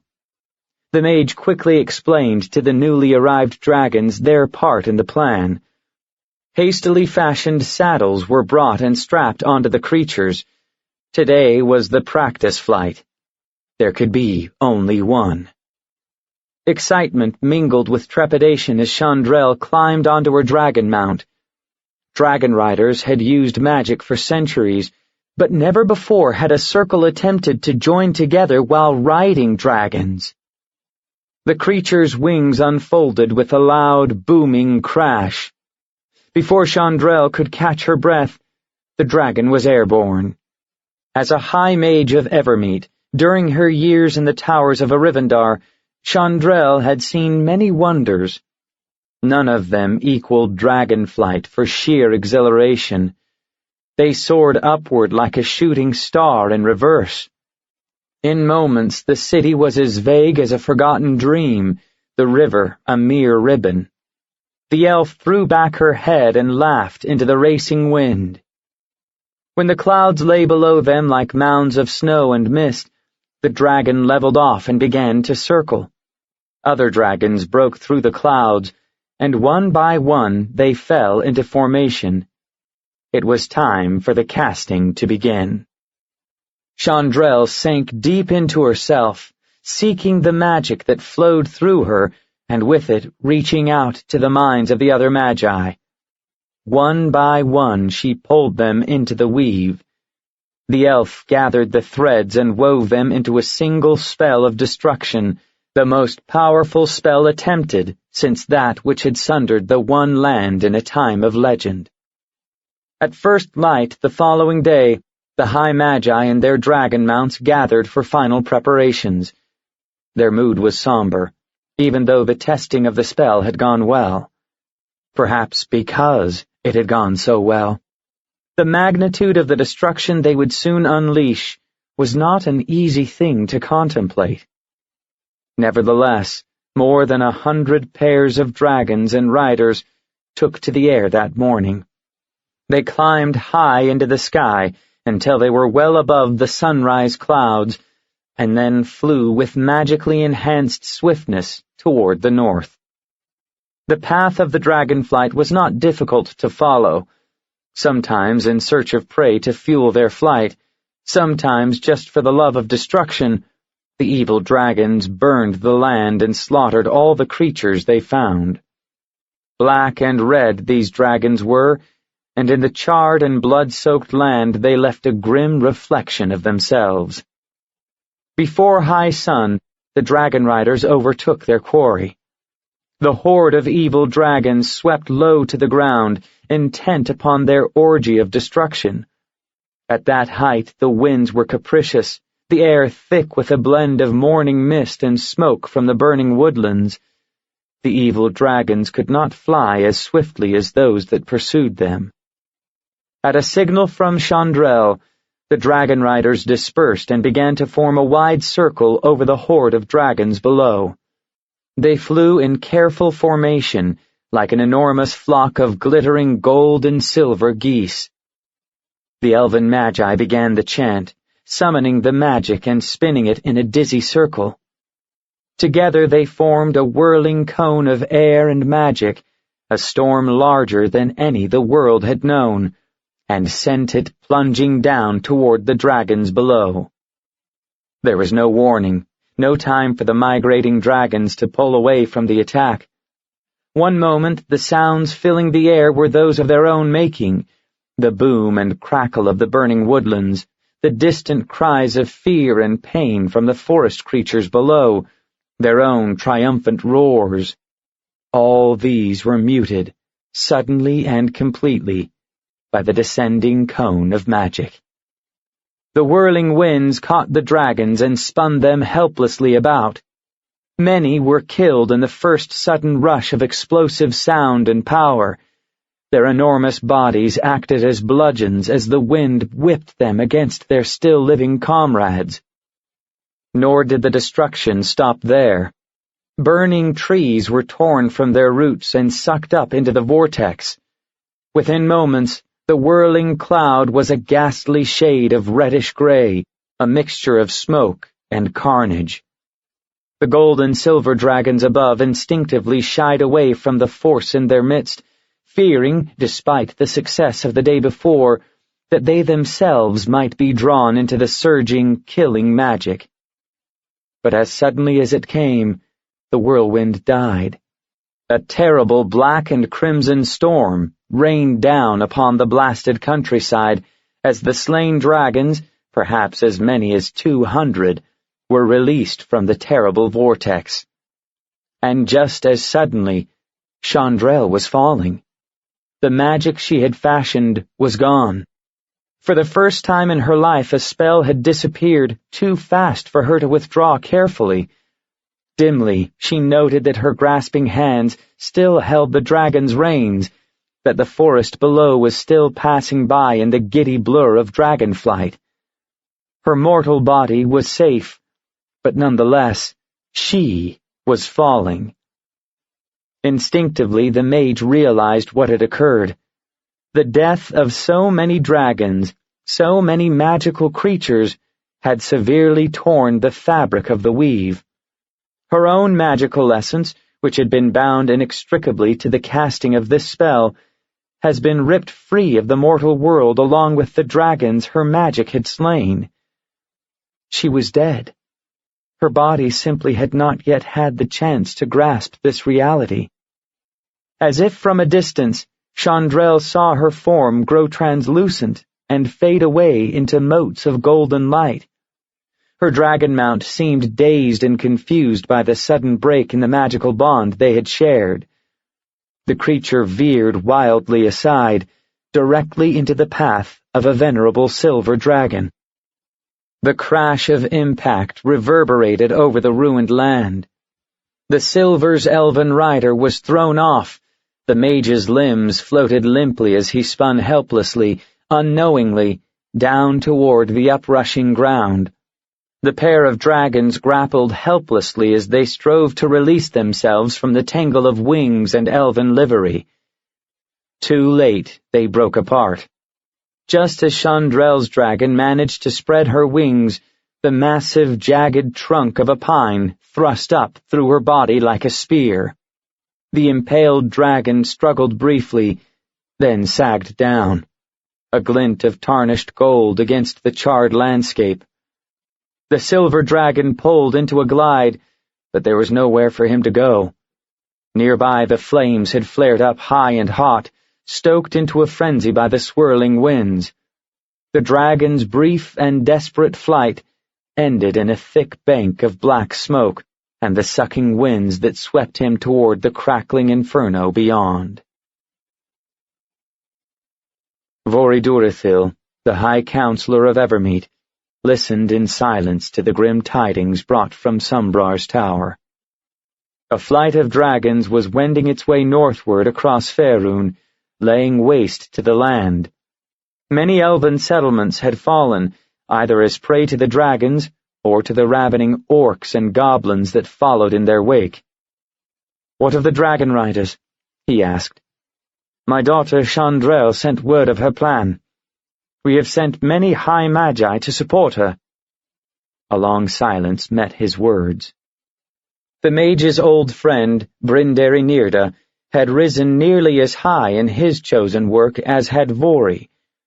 The gold elf warrior now commanded not only Sombrar, but all of Evermeet's fighters. The mage sighed and leaned back in his chair. He knew all too well that light in his friend Brindari's eyes, a near-manic eagerness for battle. Clearly the elven warrior had a plan in mind.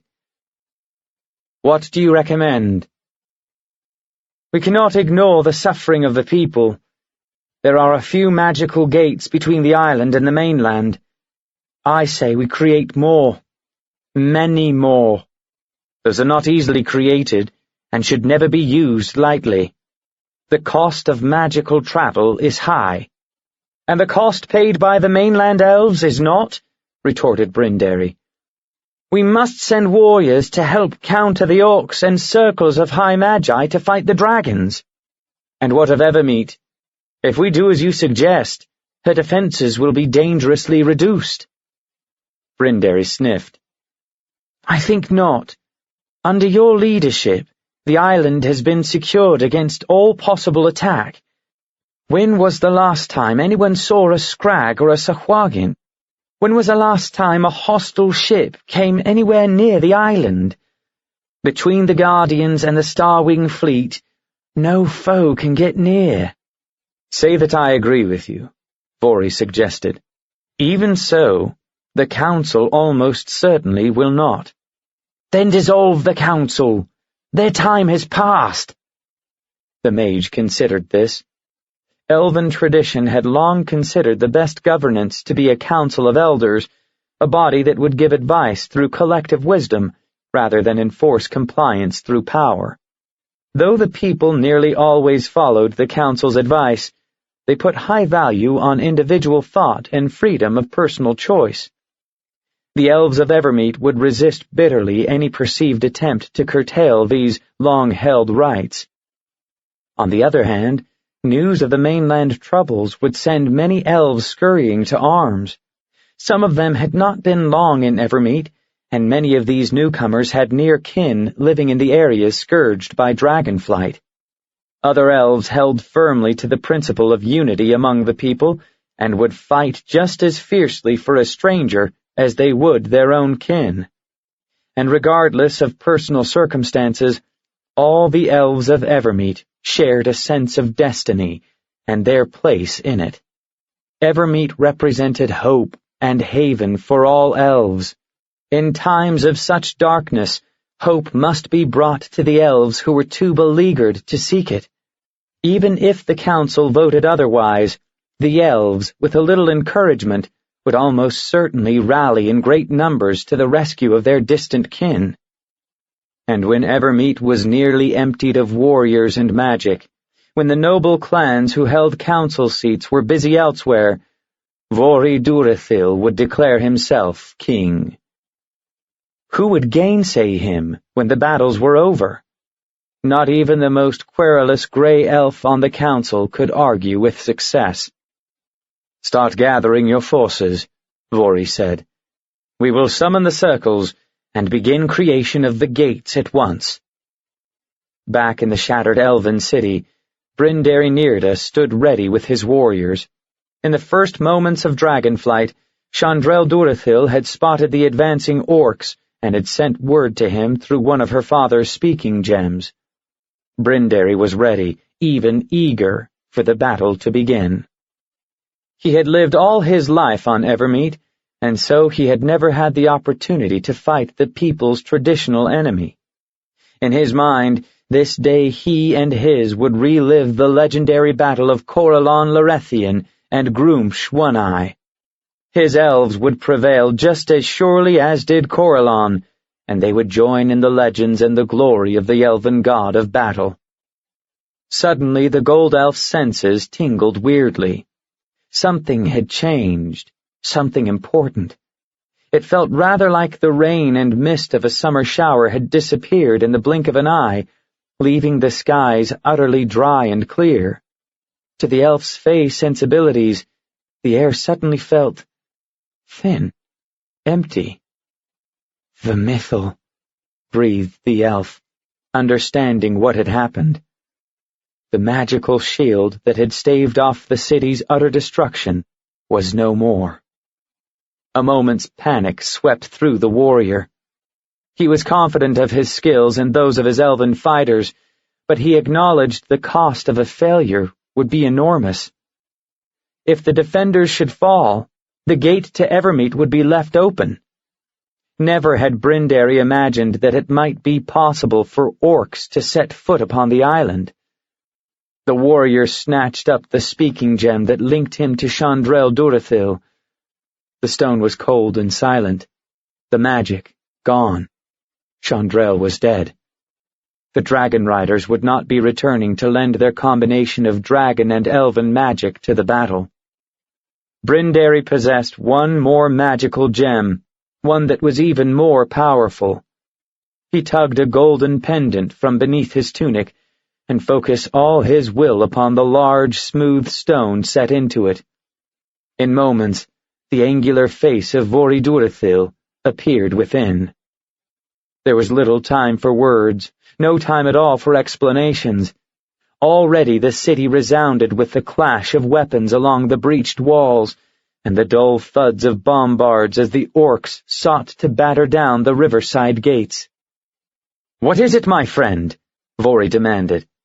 "I hear battle. Do you need aid? More warriors? Magic? What can I do?" Just then the vast wooden gate splintered, and orcs spilled through the city wall like water through a broken dam. Brindary pulled his sword and spoke his final words to his dearest friend. "There is but one thing you can do. Close the gates to Evermeet." 2 days passed before 7 dragons and their elven partners limped back to the city. The survivors found a river polluted with the bodies of thousands slain, streets that were red with dried blood, beautiful buildings reduced to rubble. Even the tower, one of the proudest survivors of the high magic tradition of ancient Arivandar, had been tumbled and despoiled. The elves camped that night in the ruined city. Even the dragons bedded down in empty courtyards and ruined marketplaces and attempted to tend their wounds and gather their wits. The fey creatures that had survived the Dragon Riders' battle were left dazed and stunned by the aftermath of the spell. None of the remaining magi could agree on what to do next. The magical gates had been closed. They could not return to Evermeet by such means. It was unlikely that new gates would be created soon. The island kingdom had been drained of both wizards and warriors. The few remaining high magi on Evermeet would have other, more pressing work, and the warriors were too few to protect new gates against possible invasion. One thing was clear. The personal power of any single surviving mage was not what it had been. The destruction of the evil dragons might have saved many elven lives, but the damage to the fabric of the weave was beyond measure. In the years that followed, the stranded magi of Evermeet scattered like autumn leaves. Some stayed near the river to rebuild the city, or took off into the forest in search of other elven settlements. Others had been entranced and entrapped by their taste of dragonflight, and stayed to form bonds with their dragon mounts. Not long after the crimson star known as Kingkiller faded unmourned from the sky, a new wonder appeared in the heavens. A scattering of small glowing lights began to follow the moon in her path through the night sky, like goslings pattering faithfully after their mother. The poets named this phenomena the Tears of Selune. No one knew for certain what they were or what they meant. Some of the elves took heart at the sight, remembering the legends that claimed the people were born through the mingled blood of Corellon and the tears of the moon. The dwindling number of people, the destruction of so many of their ancient cultures, this, they claimed, was about to end. Others argued that the Tears of Selune were a sign of the gods' favor, a mark of approval for the tremendous heights the elves had reached in their mastery of magic. In truth, the appearance of these heavenly bodies represented, if anything, the end of an era. Slowly, inexorably, high magic was disappearing from the land.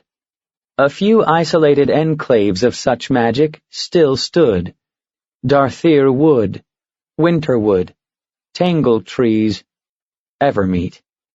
Among the elven seers were those who predicted that soon such magic could be cast only on Evermeet.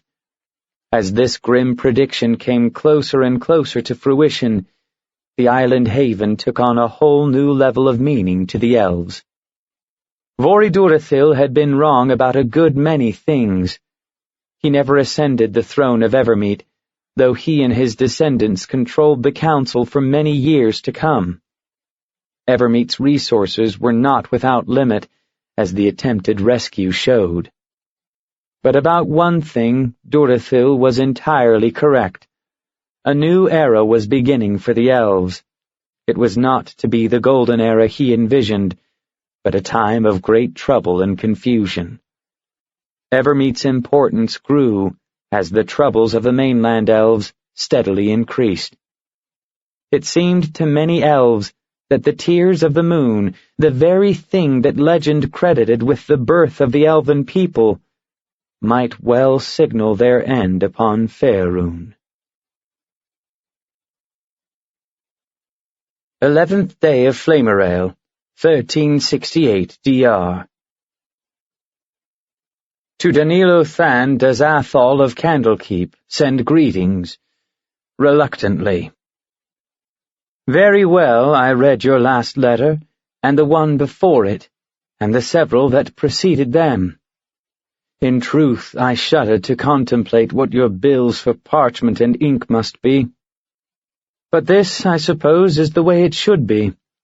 If you are to do this task and do it well, you must be relentless and prolific in your pursuit of information. That does not mean, however, that you cannot be brief. Start by sparing me your fine flourishes and your flattery. Though I doubt not your sincerity, such niceties only serve to raise my hackles. Perhaps this is because I remember all too well the times you insisted that she who named me must have been speaking with a lisp. Be that as it may. I regret that I cannot send you the volume you last requested. It is an ancient book, perhaps one of the 5 oldest in this library, and its fragile pages and bindings would not survive the trip. The best I could do was to hire a scribe to copy it for you. Enclosed herewith are some sample pages. If you are satisfied with the effort, I will engage her to complete the work. A reasonable fee for such a task would be 5,000 gold pieces. It would be considerably more, but the scribe is a first-year student. And yes, I am still cheaper than an ugly courtesan, to coin one of your youthful jibes. Though I must admit the reason for bothering with frugality eludes me. After all, I am spending your money, not mine. I am returning with this letter the ink powder that you sent me. Perhaps it truly does glow in the dark, but I have no desire to stand in the spot where lightning once struck me. The excerpt from the law book of Blades and Blooded Honor you requested follows. Regards, Athol the Beardless. It was the time of man. To many elves, it seemed that the humans flourished in all things, even as they, the children of Corellon, faded. As the number of people dwindled like sand slipping through an hourglass, the humans swelled their ranks at an indecent rate. The elven communities retreated into the forests as humans spread out into every land and every clime. As high magic became a rare and secret thing, human mages discovered ancient scrolls that enabled them to reach in their few short years of life incredible levels of power. Mighty human kingdoms had risen and fallen. Fabled Netheril was a memory, but from its ashes, mage lords were rising to command the settlements and cities of the Northlands. The humans pressed even into the deep forest, seeking to settle amid the ancient trees and pleasant dales that were the elves' last stronghold on Faerun. Everywhere, contact between elves and humans was increasing. Half-elves, once rare and pitiable beings who were almost invariably the result of war crimes, were becoming almost common. As a people, the elves were not at all certain what to make of these developments, nor were they of a single mind concerning how best to deal with the ubiquitous humans. On one thing all agreed, however. Evermeet must remain sacred to the people. Few humans knew of Evermeet. Most who heard the tales thought of the island as an elven fancy, a legendary place of wonder and beauty and harmony. But there were a few, mostly seagoing folk, who had reason to know that something existed in the distant western seas. Those who ventured too far into the sunset were met by terrible storms, bands of warlike sea elves, and magical barriers of all kinds. These hearty men, those few who survived these encounters, began to speak more often of the rich island kingdom in the sea. The image of Evermeet that emerged was colored by the humans' experience with the elves of Faerun. The humans thought that the island, if it existed at all, was a place of serene beauty, an utter harmony, where elves joined as one in their pursuit of the arts of magic and warfare, and to contemplate the wonders of sky and forest. The truth was something rather different. For millennia, the noble Gold Elf families of Evermeet had vied for control of the ruling Council of Elders. Most often, the Durathil clan held sway, but this right was strongly contested by the Nirda, the Nimison, and the Starim families. Nor were the Moon Elf clans content to leave the positions of power and influence uncontested. The disputes between the races and the clans never actually devolved into warfare, but the island became a warren of intrigue.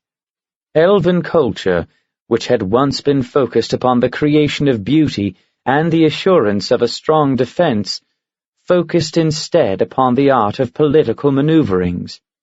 Clans vied with each other in their wealth, their forces at arms, and in the stockpiling of magical weaponry. Predictably enough, at this time the most powerful seat of elven culture was not Evermeet at all, but the forest of Comanthir. As ambitious gold elves came to realize this, many of them began to leave the island and settle in the burgeoning cities of Comanthir. But even there, differences arose among these clans. The Nirda elves were generally willing to compromise with the Moon Elves and the Forest Elves who had preceded them. They even tolerated the insurgence of humans, halflings, and dwarves into the forest community. But the more xenophobic of the Gold clans, among others the Starim, Nimison, and Netesseni, loudly proclaimed the need for isolation. After much debate, the Elven Council of Comanthir opened the forest lands to human settlement. The Standing Stone was raised as a monument to peace and cooperation among the many races. That much of the story is well known.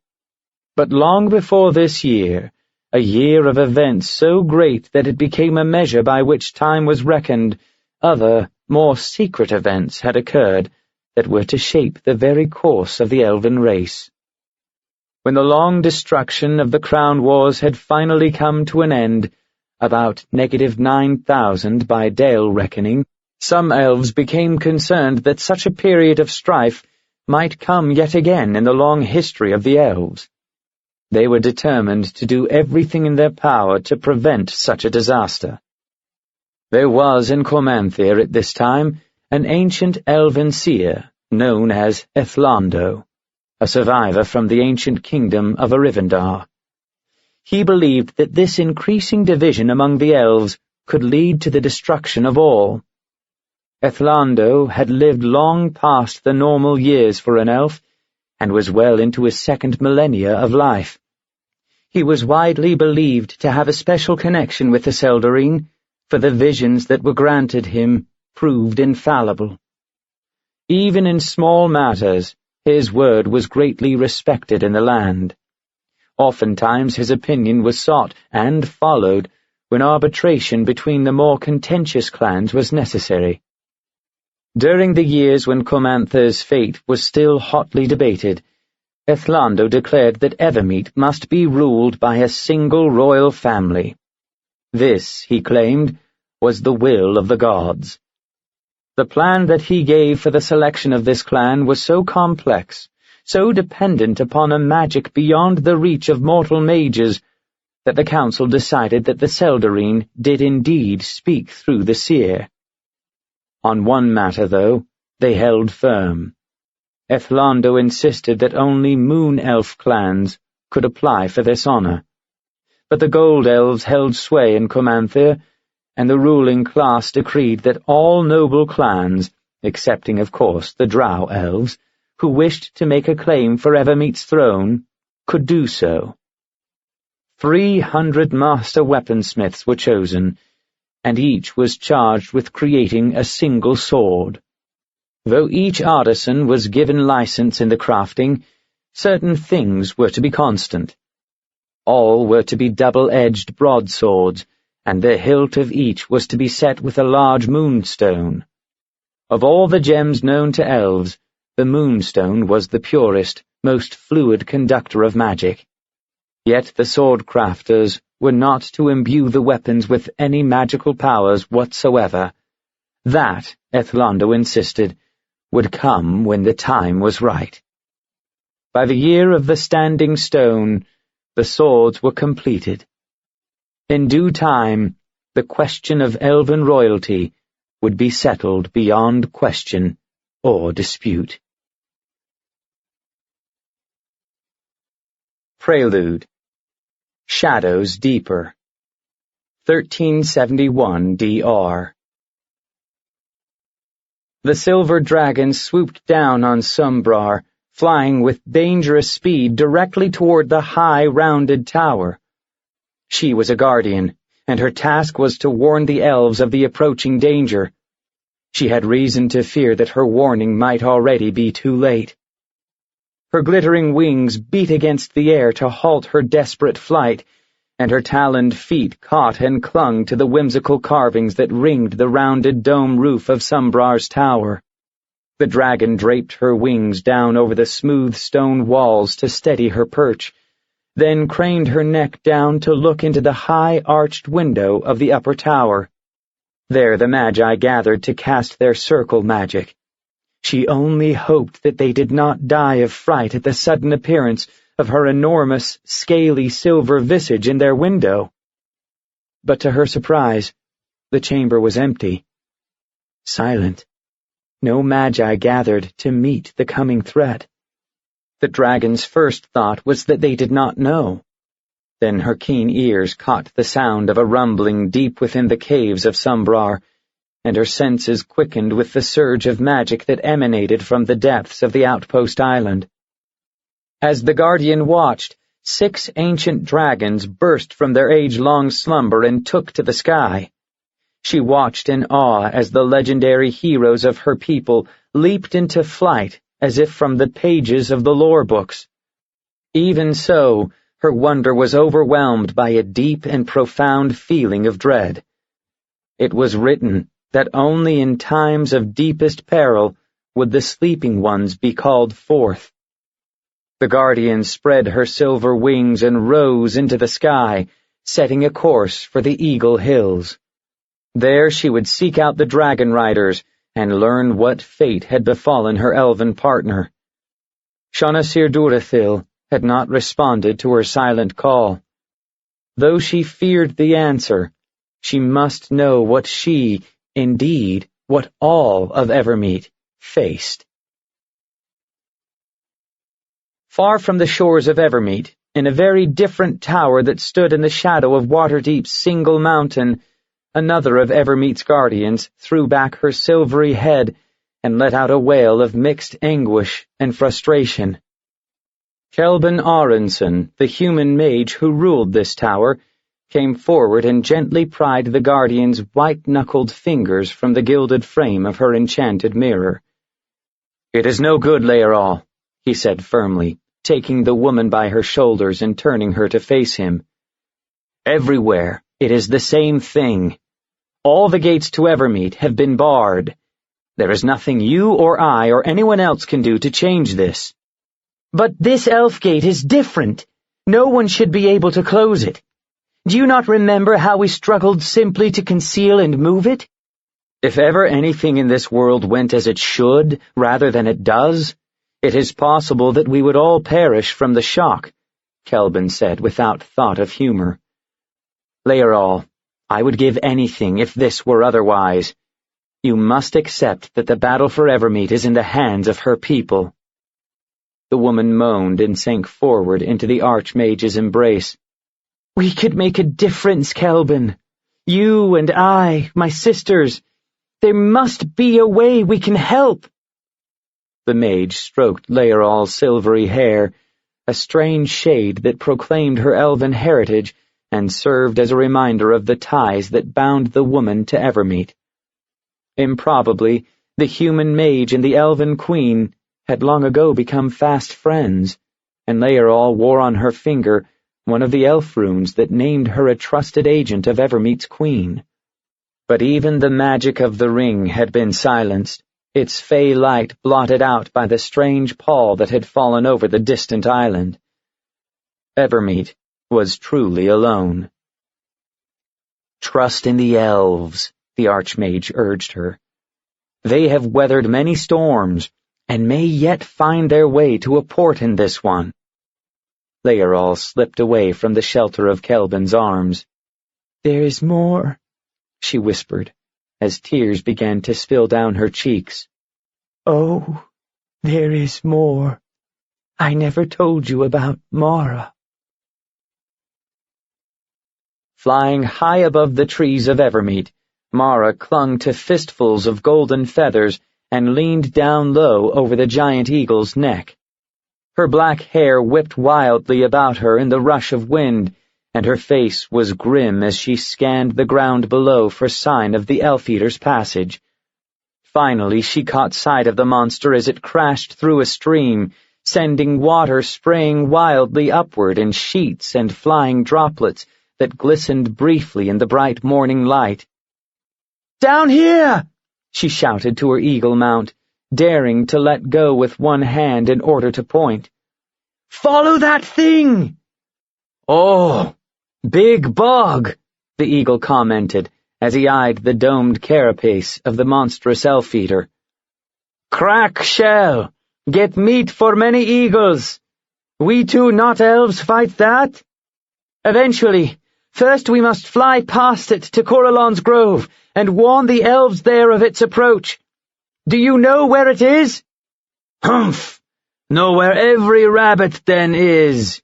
You tell, I find. Fight soon, yes?" "Soon," Mara agreed. The eagle banked sharply as the elf-eater veered toward the east. Mara clutched at the bird's feathers as the eagle redoubled his efforts. The speed stole her breath. The buffeting force of his beating wings alone nearly tore her from her perch. Fast though the eagle was, several moments passed before the giant bird was able to pull ahead of the monster. An eternity seemed to slip by before Mara caught sight of the elven temples. "Set me down over there!" she shouted, pointing to a domed green crystal shrine. "Not sit there!" the eagle countered. "See elf enemy by river. Many. Fish people. Very bad. We fight now, yes?" "Fight now, not!" Mara screamed, letting go of one handhold to pound on the eagle's back. "Warn elves first!" The bird darted a puzzled look over his shoulder. "You talk funny!" Mara shrieked in pure frustration. She leaned forward and talked loud and fast into the eagle's ear. "Your people know of the Elf King? Well, his daughter is there in one of those buildings. If we don't get her away, the big bug will eat her." The eagle let out a piercing cry that matched Mara's for rage and surpassed it in sheer power. "Bug eat Zaur's elf chick, not!" he promised grimly. Without further warning, he swung around in a tight circle and then dipped into a screaming dive. Racing wind tore at Mara's streaming clothes and stung her eyes into near blindness. She buried her face in the eagle's neck feathers and clung to the creature with all her might. The sudden frenetic battering of wings against wind warned her of their imminent landing. She lifted her head and squinted. Her eyes flew open wide, heedless of the painful wind. They were flying directly toward the elf-eater's churning maw. There was little that Mara could do, but she instinctively seized a knife from her belt to throw into that gaping, ravenous cavern, although she doubted it would inconvenience the monster in the slightest. Nor did she have any confidence that the eagle's attack would avail. The creature apparently thought that his giant hooked talons and rending beak were sufficient to the challenge. Unlike Mara, he had not seen the elf-eater at work. "Up! Up!" she shrieked. The eagle responded to the urgency in her voice. He tilted his wings to get the flow of wind beneath them and began to pull up into a soaring rise. Too late. A long tentacle shot forward and seized the eagle by the leg. The bird came to a painfully abrupt halt. Mara did not. She sailed over the eagle's head and landed with bone-jarring force amid the flowers of one of the temple gardens. Ignoring the surging pain that coursed through her every limb, the woman leaped to her feet, her dagger ready. Sprays of golden feathers filled the air, mingling with the furious screams of the captured eagle. The giant bird put up a brave fight, but despite its struggles, the monster drew it in slowly, inexorably, toward its rapacious maw. Mara lifted her dagger high and started forward. "Don't!" warned the eagle as its fierce eyes fell upon his fellow not-elf. "Go find Zaur's elf chick!" For a moment the woman hesitated. It was not in her to leave an ally or turn away from battle. "Go!" screamed the eagle. He was jerked sharply toward the monster. There was a horrid crunching sound, and then his massive wings dropped limp. Mara turned and ran for the tower that was Angharad's temple. Even as she did, she realized that she was probably too late. If Ilirana was anything like her younger brother, she would not use her clerical magic to flee from this place. The princess would try to stop the elf-eater, even at the cost of her life. Mara found herself in sudden and complete accord with this, even though Ilirana's death would mean Mara would almost certainly lose Lamruil to the duties of his clan and its crown. The thought made her chest ache with a dull, hollow pain, but somehow her sorrow seemed a small thing compared with the evil facing her adopted home. She understood with her whole heart the choice that Lamruil had made, the choice that Ilirana would almost certainly make. Nor could Mara do otherwise. If she could help Ilirana, she would do it. Wave after wave of Sahuagin invaders swarmed the coasts of Evermeet, overwhelming the elven vessels and slipping through to fight the elves hand-to-hand on the red-stained shores. For 2 days the battle raged. When at last some of the creatures broke past the elven defenders, they roiled inland, taking to the Ardulith River and swimming up into the very heart of Evermeet.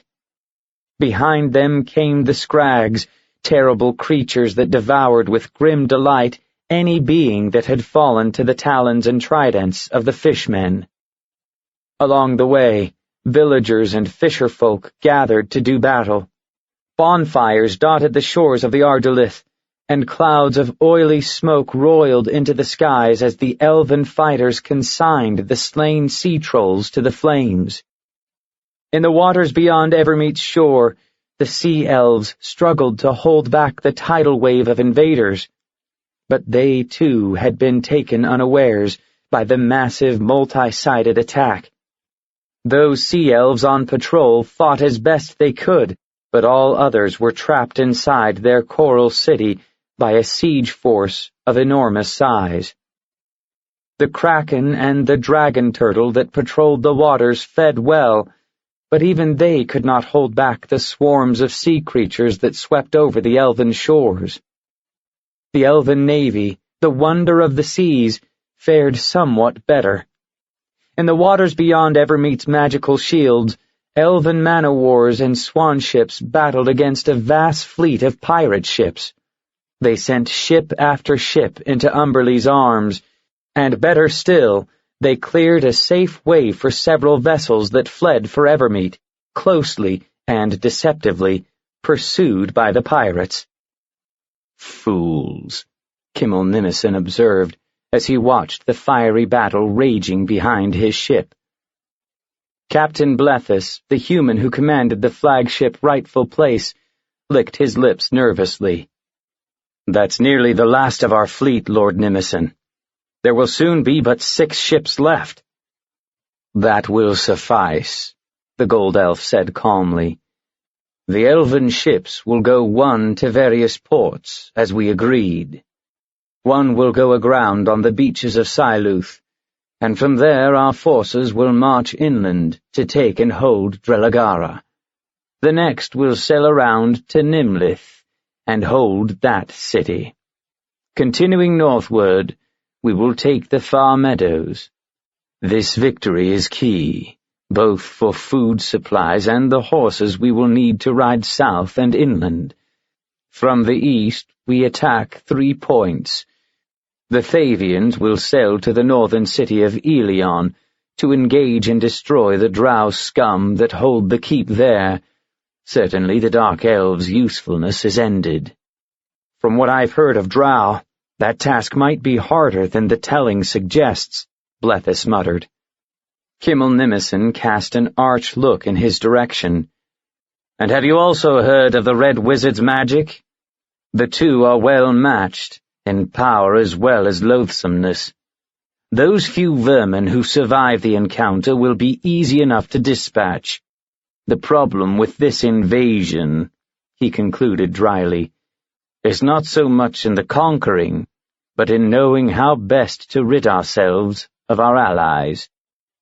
The captain kept silent, though the elf's words set him to wondering how well he and the other humans would fare once the island was taken.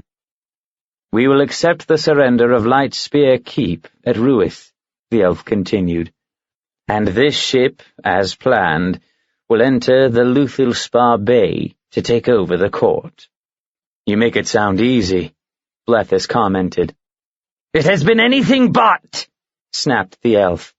All my life, for more than 600 years, I have been working toward this final attack. I have won and spent a dozen fortunes in funding it, formed alliances that will leave a stench on my soul throughout eternity. You have been told what you need to know. Believe me when I say that our ships will make port in a land that has been ravaged almost beyond repair. Almost, but not quite, Kimmel added.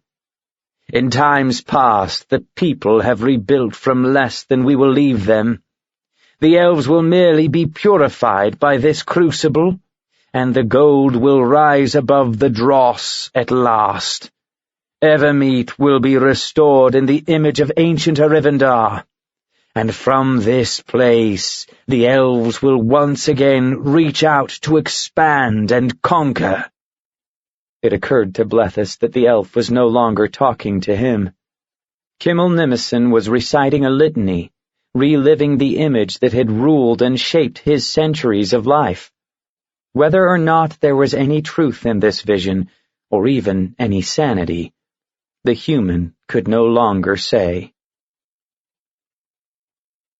If Kimmel Nimison could have seen the battle playing out amid the temples of Corellon's Grove, it is possible that he himself would have doubted the sanity of his quest.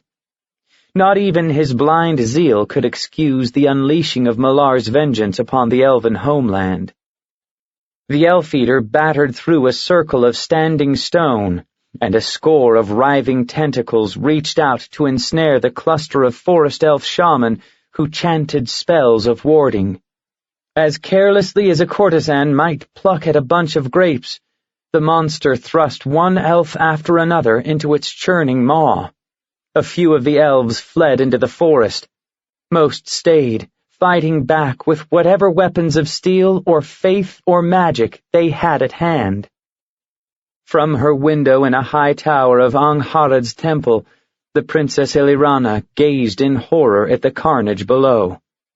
Her memory cast up an image of the last time she had seen this creature, during the terrible destruction of the Sonoran Elves of the Moonshee Islands.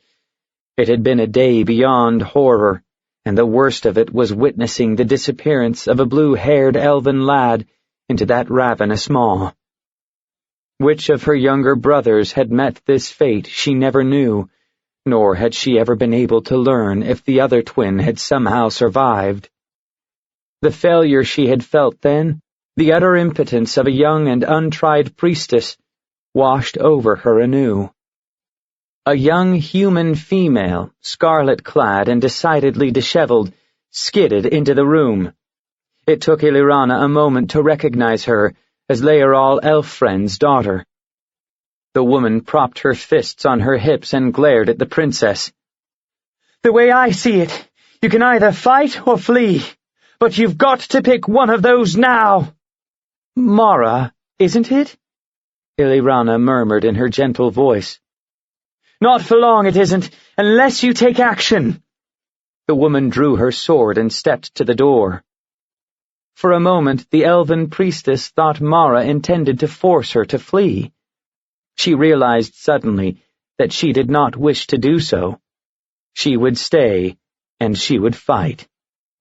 Mara, who was keenly observing the princess's face, nodded with satisfaction. "Do what you must. I will stand guard as long as I am able." The elven priestess reached out for the magical threads that bound her to Arvindor. A familiar presence flooded her mind in silent rebuke, even as a tendril of warmth and strength stole into her benumbed thoughts. She sank deep into the mystic prayer, opening herself fully to Angharad, her goddess. The mystery that Illyrana had contemplated her whole life suddenly seemed to have been laid out plainly before her. Angharad, the goddess that was three and yet one, was not so very different from the other gods of the Seldarine, nor was she so different from the unique magic that sustained Evermeet. Many, and yet one.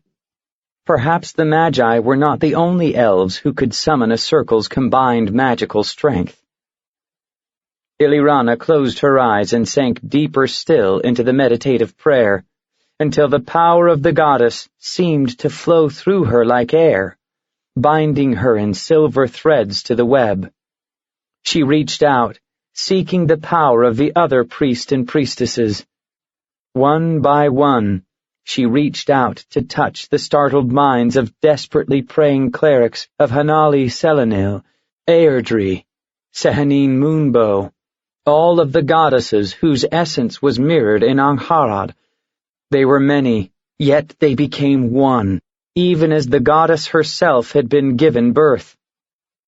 As an awareness of Illyrana's spell spread through the embattled grove, the priests and priestess of all the gods of the Seldarine followed the princess, lending the force of their prayers and their magic to this not quite mortal child of Angharad. Illyrana gathered their combined power, instinctively forming it into a new and terrible goddess form.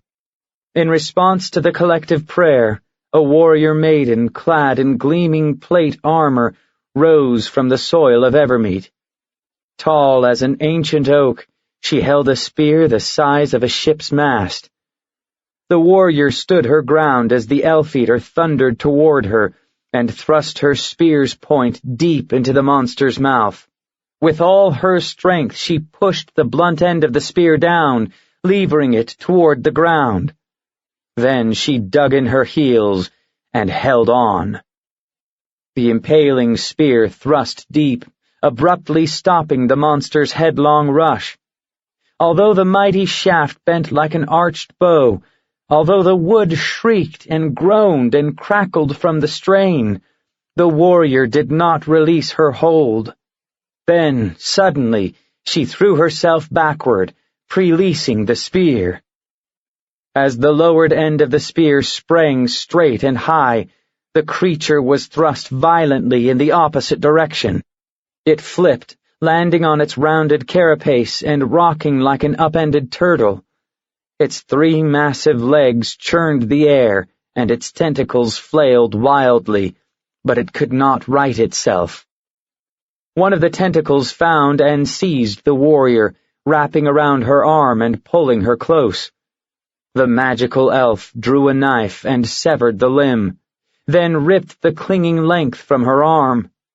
Circles of blood welled up on her arm where the tentacle's suction cups had found purchase, but the warrior paid no attention to these wounds. The warrior maiden took a gossamer net from her belt and whirled it briefly. It flew over the creature, entangling it in a silvery web of magic. She turned to the tower, nodding toward the watchful elven princess who had given her form and substance. And then she was gone, and the elf-eater with her. Gone, too, were many of the clerics, for their spirits had been bound up in the casting. Of all the elves who had raised the warrior goddess from their combined power, only Illyrana lingered. But her spirit, too, had flown. As Mara knelt beside the too-still princess, she noted a pattern of bloody circles upon the flesh of one white arm. The woman ran to the window and called for help. The surviving clerics hurried to her aid, but nothing any of the survivors could do had any effect on Illyrana's deathless slumber. At last, they somberly prepared to take the princess to Luthilspar. If anyone would understand this unfathomable blending of the mortal elf with the divine, it would be Queen Amlaruil herself. Mara went with them. As she tended the princess, she noted with dread and fascination that other wounds appeared on the elf-woman's silent form. It seemed that somewhere, in some battle that only the gods could witness, Illyrana was fighting still. Book 4. The Royal Family. Duty to clan and family, to people and homeland. This is the truth that guides the life path and heats the fighting blood of the Moonshee folk. But I've come to learn in these many years of my life that the honour held so dear by my Highland kin is but a pale thing compared to that of the elves. 'Tis a truth that makes me humble indeed before these wondrous folk, and, I admit in all candour, more than a wee bit frightened. Excerpt from a letter from Carrie Macumel, Captain of Mistwalker, Friend of the People. Chapter 15. The Moonblades. -9,000 DR. The claiming of the king-making swords was set for twilight on the eve of the summer solstice, a time of powerful magic. From all over Abertoril, elven nobles gathered in the forests of Kermanthir for the ceremony. With them came high magi, 300 of them, one for each of the swords. When the sun began to sink below its zenith, they all gathered in a broad valley. Ethlando awaited them, standing in a vast circle of swords, lying with the hilts turned outward. The magi took their places as well, standing within the parameters of the swords, near to but not touching the points of the gleaming blades. Anticipation hung heavy in the air. Even the birds seemed hushed as they listened to Ethlando's magically enhanced voice describe at last the full role of the magic swords. "Many years ago, I was given a spell by Corellon Larethian himself," Ethlando began, his voice resonant and sure despite his great age, and flavored with the quaint accent of lost Arivandar. "This spell have I taught to these magi. Its magic will give to the swords two things that no other magic weapon possesses: the ability to determine what powers it will possess, and the judgment to choose who is worthy to wield these powers." The ancient mage cast a slow, searching glance over the gathered elves. On each face he saw written confidence, expectation. No one among the assemblage appeared to think himself less than worthy of this honor. Ethlando hoped that not too many would die before they learned otherwise. "Each clan has chosen and sent representatives. Many who will claim the swords today come from ancient lines, and they can point with pride to many illustrious ancestors. This is a fine thing, but it is not the measure that the swords will use." A few brows furrowed in puzzlement or consternation as the elves contemplated these words. How else would a royal house be chosen but for the honor of lineage? Ethlando took this as a good sign. At least they were thinking. Today the swords will select their first wielders. In time, they will choose a worthy clan with a proven succession. You see, these are hereditary blades, meant to be passed down to worthy descendants for as long as the line lasts. Claiming a sword will become more difficult as time goes on, for the sword will choose only those who have the potential strength and the character to wield all of the powers of the sword. With each passing generation, the task will grow more difficult. How will we know if the sword has chosen us? Ethlando turned to face the young elf who asked the question. If you are still alive, you have been deemed worthy. The seer let this statement hang for several moments in the silence. Yes, the swords, the moon blades, will take the life of any who are not worthy. This may seem harsh, but consider how great the power of these weapons will be when 10 generations have passed. Safeguards must be taken, lest their magic fall into evil hands and evil use. Once a sword is claimed, only the sword's rightful wielder can unsheath it and live. The elves nodded cautiously as they considered the practicalities involved in safeguarding weapons so potentially powerful. None spoke, though, for all were intent upon hearing the seer's words. Any elf can decline the honor of inheritance. There is no compulsion today, nor will there ever be. But know this, those who lay hold of a moonblade also pledge themselves to the service of the people. They do so at great cost. The magic each wielder adds to the sword is that part of the weave that the elf calls his own. You will serve the sword and the people after your death, and forego the joys of Arvandor. Yet this is not an eternal sentence, Ethlando added quickly. When the sword's work is done, it becomes dormant, its magic flees, and the essence of all its wielders is released to Arvandor. The seer paused to let each elf absorb the magnitude of the commitment, then turned to the matter for which they all had gathered. The Moonblades will select a royal family through 2 means. First, the swords will narrow down the field. In a few millennia, only a few worthy clans will still hold blades. These will demonstrate a proven succession of worthy elves. It is possible that a few thousand years hence, some clans might yet have more than one blade in service to the people.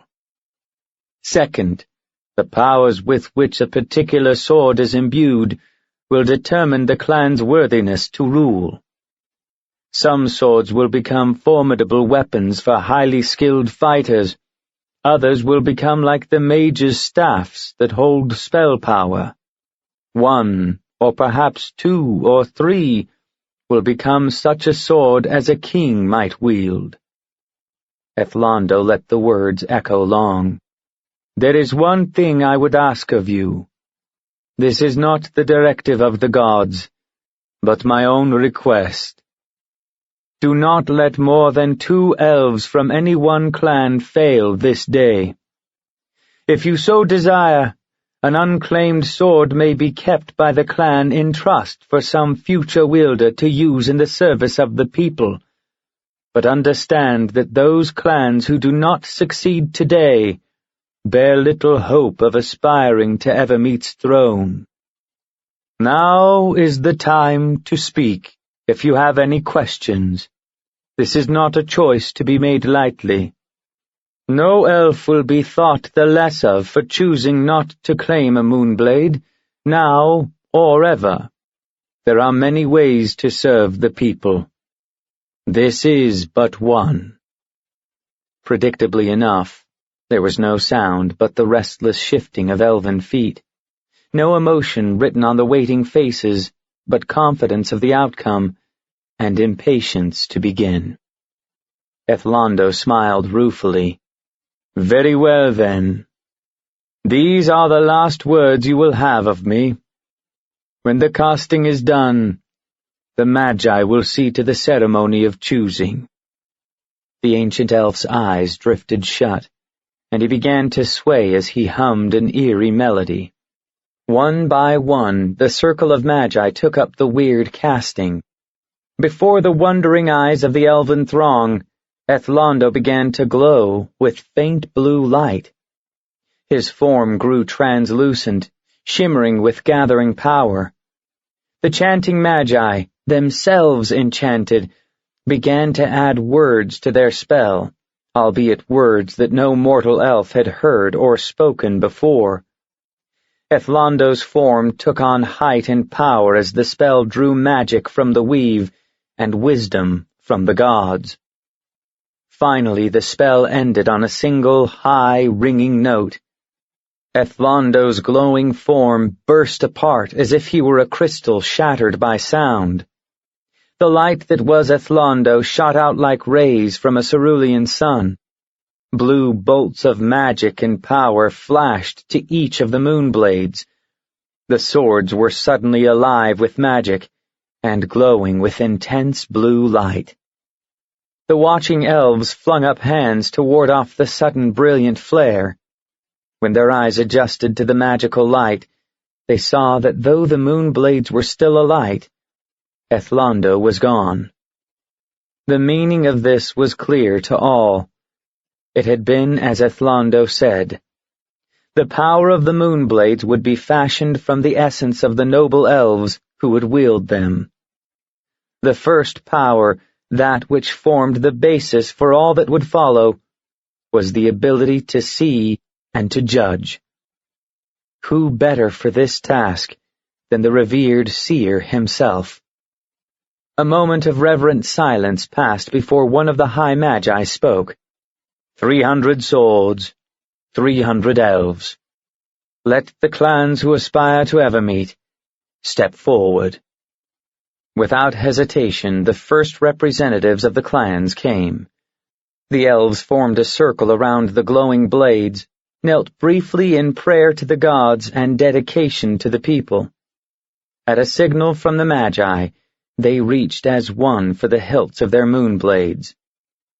Blue light ripped through the valley, and an explosion sent shudders through the ancient trees. In the heavy silence that followed, fewer than 200 elves rose to their feet, glowing swords in their hands. The others lay dead, blasted by the magical fire. Disbelief and horror was etched upon the countenance of every witness. The slain elves were some of the finest fighters, the greatest mages. If they were not worthy, who could be? And yet, the answer stood before them. 172 elves slipped moonblades into the empty scabbards on their belts and stepped away from the circles. Their faces were alight, not with pride, but with awe. The High Mage spoke again. Those clans who wish to attempt a second claim may do so now. First, remove your dead, and remember them with pride. There is no dishonor in their death. It is given to some creatures to fly, others to swim, and still others to hunt. Not every elf is gifted with the potential to reign, and not every clan carries the seed of kings and queens. It was apparent, however, that most of the elves present felt that their clan was destined for this honor. Every one of the failed clans sent members forward to try again. This time, only 2 elves were left standing. Moon elves, murmured Claire Dorathil, a young mage who stood fourth in line for the honor of establishing her clan's succession. All those who carry the blades are of the moon elf people. What does this mean? Her question rippled through the crowd, murmurs that swiftly grew to the fury of a tempest.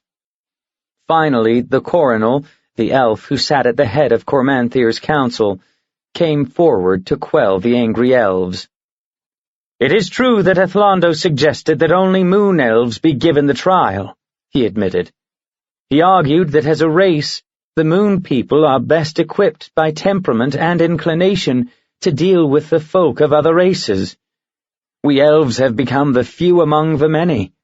Ethlando feared that rulers who sought to blind themselves to the realities of a changing world would lack the insight and knowledge needed to keep Evermeet secure. "And you let us try, knowing all this?" Claire Dorathil demanded. The coronel sighed. "Would the knowing have changed your choice? Even now, is there any among you who wish to try a third time?" The silence was long and heavy. Then 10 gold elves stepped forward to claim their clan's honor. Heartsick, the elves watched as all 10 were reduced to ash and charred bone. When the clans carried the remnants of their slain kin away, Claire Dorathil stepped forward. "I claim a moonblade in the name of the Dorathil clan. This is my right, by the word of Ethlando. Though I do not profess to understand all that has happened this day, it may well be that the Gold Elves are not destined to rule Evermeet. But I am certain that there have been many great and worthy elves in my family, and that there will be many more. Give me this blade, and an elf of my clan will claim it when the time is right." The High Mage slipped a sheath over the blade, then handed the muted weapon to the Gold Elf. Claire took the sheathed weapon without hesitation or fear, and then returned to her somber clan. Several more Gold Elves followed her example. The Nimicin, the Nitessin, and the Starim all carried away unclaimed blades that day. Silently, all the elves acknowledged that there was honor in this, for surely a time would come when the sword would choose the proper wielder. And Ethlando did not say that it was impossible that a gold elf might gain the throne, only that it was unlikely. Long into the night, the rite of claiming went on. Some moon elf clans claimed several blades. Even a few commoners gained that night a magic sword, and with it the right to found a noble house. There was no protest, no contention over the results, for there was no denying the power at work among them. Most of the Gold Elves were willing to bide their time, to wait out the succession process. Few of them believed that they were entirely excluded. When dawn crept over the valley, it found no sign of magic or death or the elves whose kindred had earned one or the other. The people had returned to their homes to ponder what had happened. Many years would pass before the rulers of Evermeet were chosen. Yet every elf who now carried a moonblade knew that regardless of how the test of succession played out, a great destiny would be his.